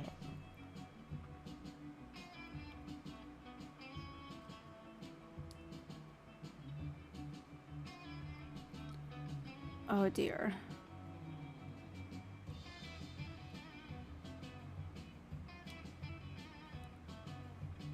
Okay, I'm gonna go with tax fraud. Tax fraud and light treason. I love a monster who can multitask. I'll pick you up around 8. Oh my god, that worked? Shit. You can hardly wait. You go home and put on your best taxes and treason ensembler. When Damien arrives, you pick up. He brings you to a banquet of highly illegal government intel. You look nice. Ready for us to go fuck the government?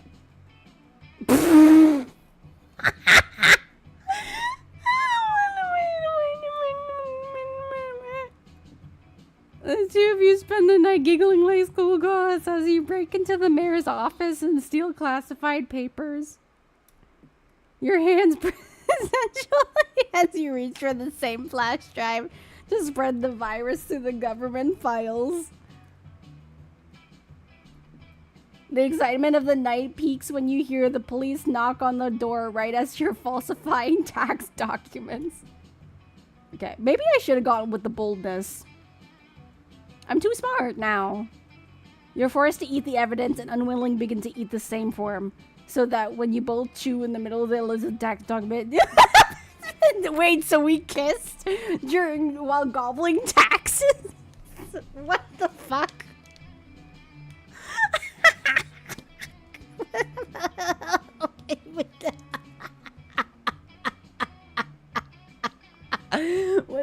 What even is this?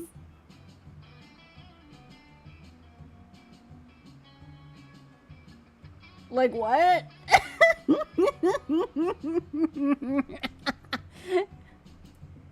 Well done, Aura. You really have a great mouth for destroying the evidence.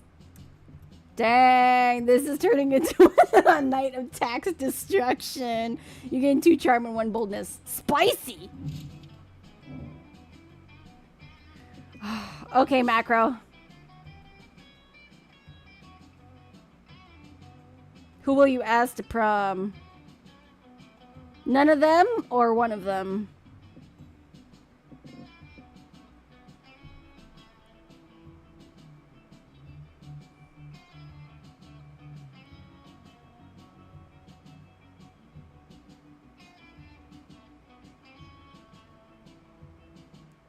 I'm going with Zoe.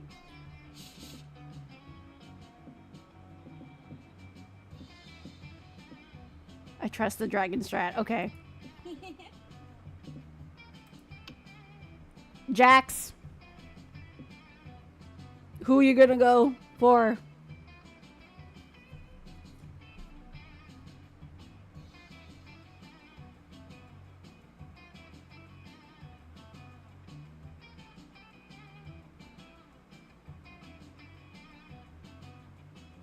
Liam? How ironic. Laura's going for Scott. Howdy. And I am going for Damien. Hey, noob. Sure. You finally pluck up the courage and ask your beloved to go to Monster Prom with you. Oh no, it's not possible for us to go together in this timeline. You see, this is the alternate universe where I can get to have fun at prom, Which I highly suspect won't be possible if going with you. It's nothing personal, just the way you're very boring and unpleasant. But hey, You should totally call me if you happen to be in a horrible, forgettable prom at you sometime. Zoe, out! There will be no crossover episode with you and I. Clearly this was too much for you. You bad in high school and spent the rest of your life designing a robot. No, not the robot! Alright. Damn, Dragon's dad didn't work. You finally pluck up your courage and ask your beloved to go to prom with you. You and me? Psst. I'm not attracted to you in that way. Actually, I think the only way I'm attracted to you is through the tiny gravitational force that your body has a solid mass. That's something, right? Who needs prom? You focused on your career goal of becoming a renowned surgeon. You studied hard and passed all the tests. Unfortunately, no hospital wanted to hire because it turns out that going to prom with a cool date is an essential requirement on a surgeon's resume. That's so stupid. And so you never got a job, and in the end, you became homeless. Don't even think that Monster Prom isn't important. Let's do this. You finally pluck up your courage and ask your beloved to go to prom with you. Prom? Awesome. Sure, why not? It sounds fun. There'll be so much hard partying, and it'll count as workout. We wanted love. Let's go! Laura, you did it! Take a pic. Take a pic. I took a pic for you. Don't worry.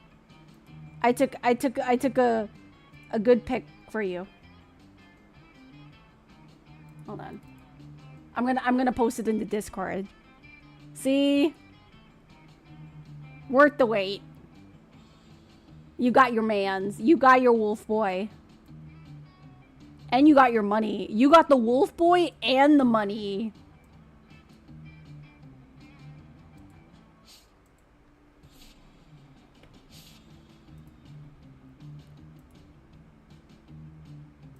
Prom was rad. You danced all night, and most of Scott's dance moves were basically workouts, so you ended up utterly exhausted.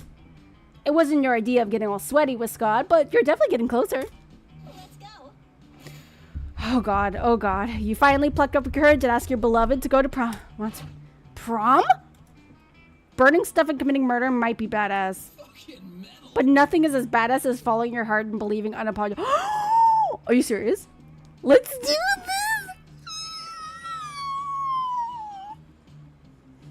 Yo, I got both. I got both dates. What?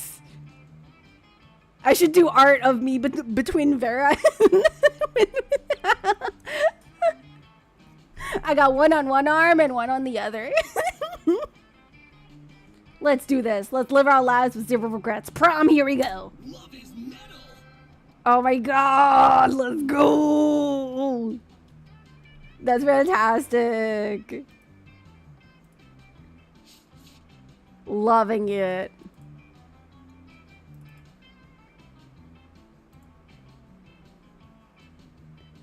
Let's go. Don't mind me, I'm just screenshotting it for the Discord.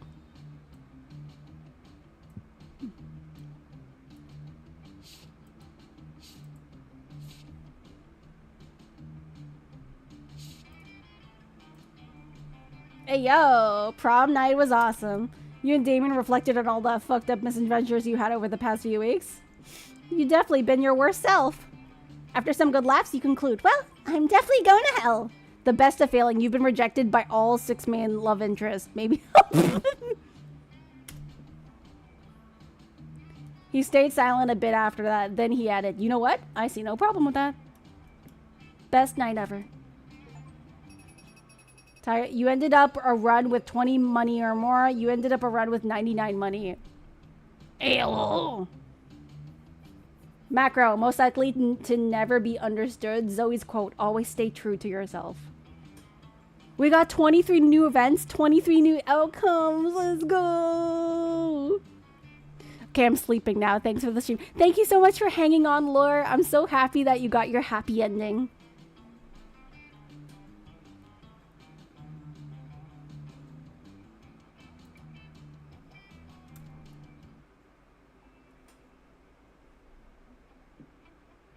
Oh, see? Oh my god, the class picture is bigger. Look at that. Those 2 weeks were maybe the most epic and absurd weeks of our lives. After the monster prom, we kept on living our lives, falling in love, battling for friendship, and learning about who we were and who we could be. And you know what? Like it always does, life happened. And it was wonderful. Liam kept doing art so hard that he eventually evaporated and became the concept of coolness itself. As he left the physical plane, the last thing Liam did was give everyone a condescending look. Scott turned out to be a genius and became the most renowned mathematician in the country. What? JK, he became an athlete, duh. He's still a bit of a simpleton, but as lovable and good-hearted as ever. Zoe dedicated the next several years to writing her most ambitious fanfic ever. It focused on the struggles of Shaggy containing and controlling his limitless power. It delved into psychological nuances of the Mystery Gang, which also included crossover with Akira, Flubber, and the unbearable lightness of being. It was said to mix Tolstoy's masteries of prose and the juiciness of the very juicy Big Bang. It ended up entertaining the Western literary canon. For those 2 weeks, the Monster Prom seemed larger than life, and then it was gone, just like that. The battle for Monster Prom might have ended then, but there are plenty of battles left in that war called youth. But once again, we were young and unafraid, and we were ready to start. Let's go! Oh, we got new pictures!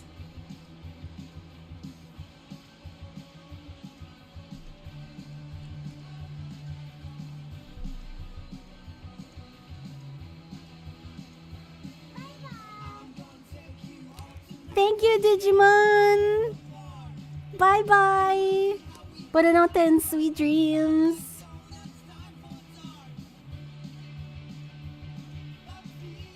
Thank you so much for sticking around. I wonder, if I was a monster in this school, what kind of monster do you think I'd be?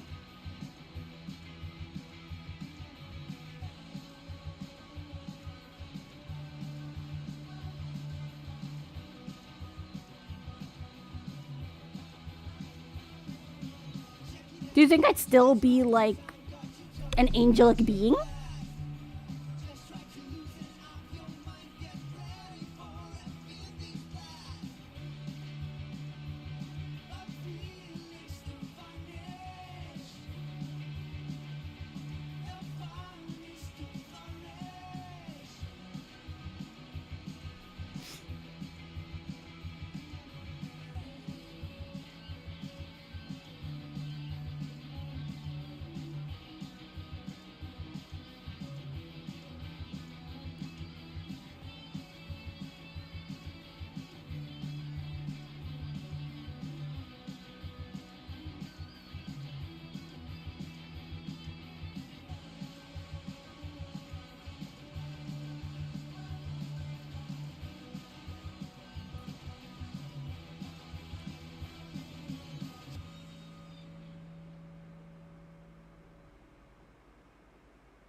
Oh my gosh, that's adorable. Unlocked. If life gives you lemons, unlock a new secret ending. The shop now has a paper map, so vintage. Unlocked. You have unlocked a new image in the gallery. Let's go.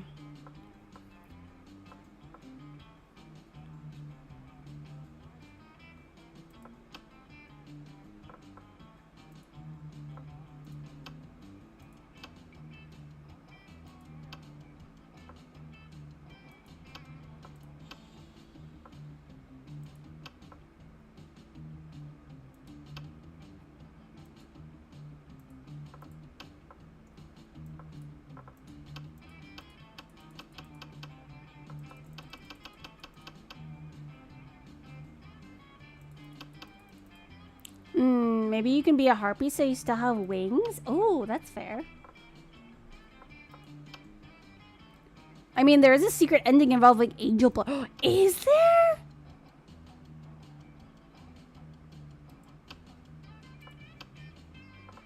Here, Macro, look. Here's her full body.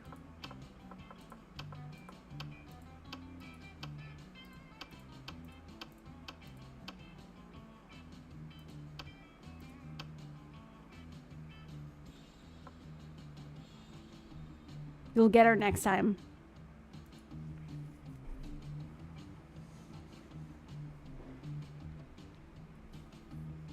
Did you know who yeah, Calculestra's VA is Jacksepticeye.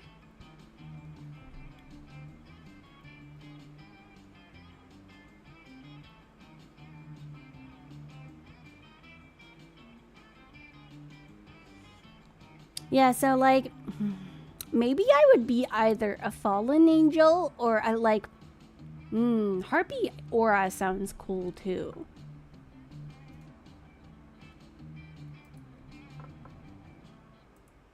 I will admit.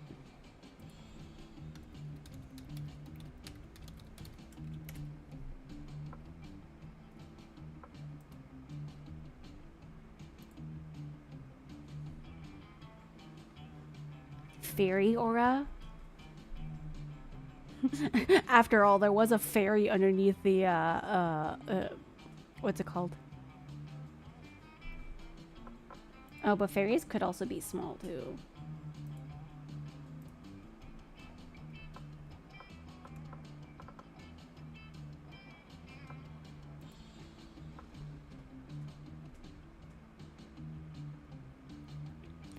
Time to play this game so I can date her. Good luck.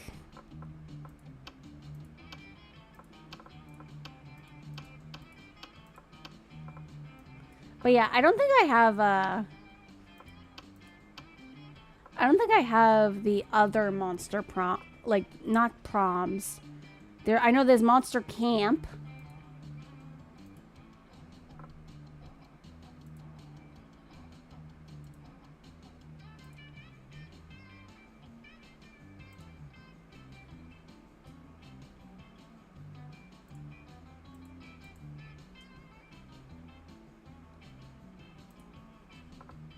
Hold on.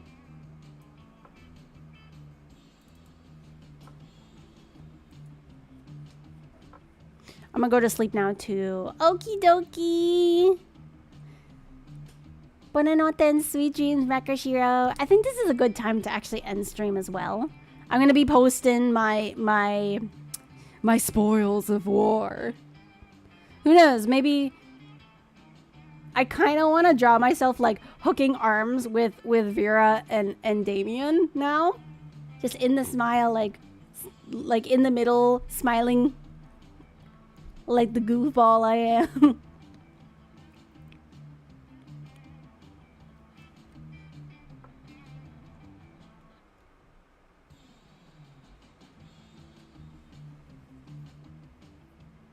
I have camp and road trip. Ooh. Yeah, let me look. Let me see. Okay, road trip is on my wish list. Monster Camp is on my wish list. So I have Monster Prom, obviously. And I have Monster Prom First Crush bundle? Wait, what is that? Oh, okay. The first, okay. That's Monster Prom and Monster Prom Second Term. Okay, got it. So yeah, I don't have any of the other monster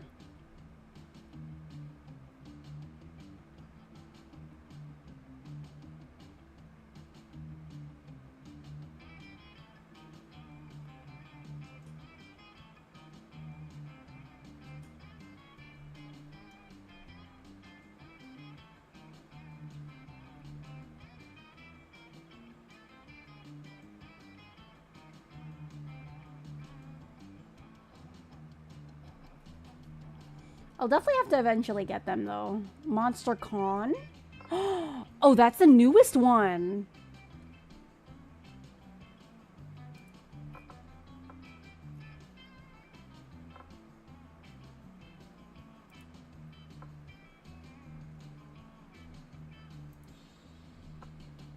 They have a they have a beautiful non-buried reaper, and I love them so much. Oh my gosh. What? They're voiced by Casey Mangillo, who does some otome voice work and was the player character in Shin Megami Tensei, among many other recent roles. Hey, my NB icon, let's go.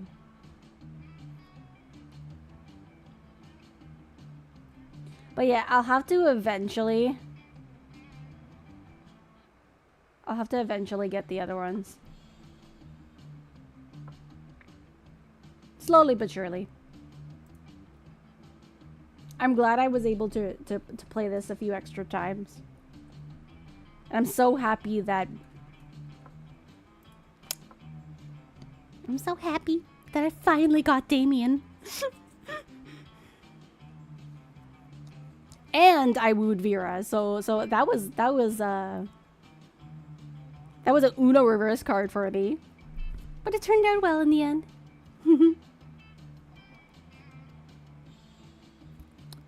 Maybe I gotta play more of this on my off time to see if I can get more of the endings and more of the Polaroids.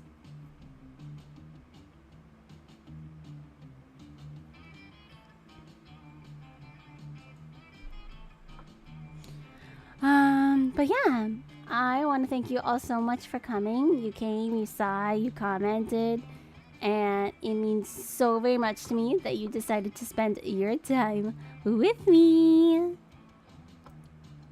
It just means so much to me because you could have gone to anyone else. Monster Camp has more Damien and Calculester. Ooh. Good to know, good to know. But yeah. So, I'm gonna wish you buonanotte and sweet dreams. But before I go, you give me so much love, so much care, and so much affection. We have to obviously give back, so we're gonna go find somebody to raid. So don't leave just yet. Stay tuned for who we're gonna raid. Bum, bum, bum.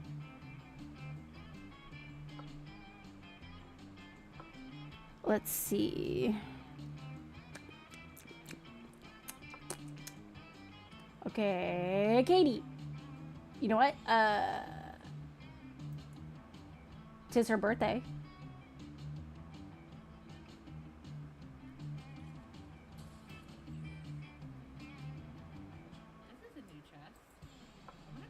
So we raid.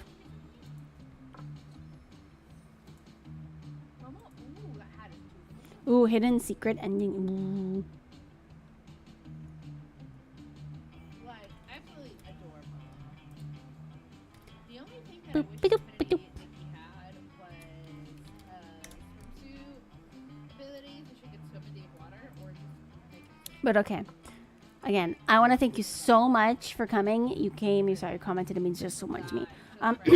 But I want you to stay awesome, and keep your light shining bright. Until next time, keep smiling, keep trying, and most importantly of all, keep shining. And yeah, let's go send some love to Katie Bug, and don't forget, wish her a happy birthday. Okay, I love you all, and I'll see you next time. Bye. It's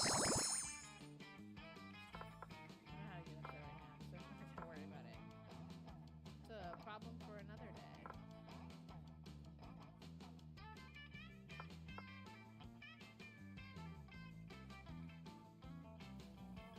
I wonder how many jumps I have now. Wanna get her to bed?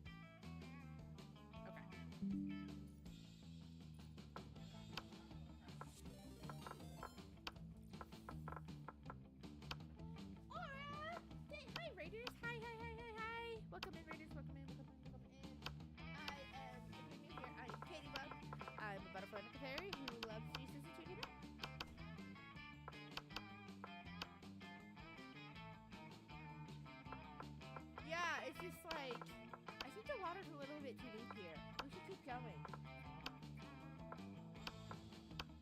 I get a shout out for Aura. Thank you, thank you, thank you, thank you. Did I play for a little bit longer? Because I just got ready for my mom dad. Because Quirky needs to get ready for Betty Boo.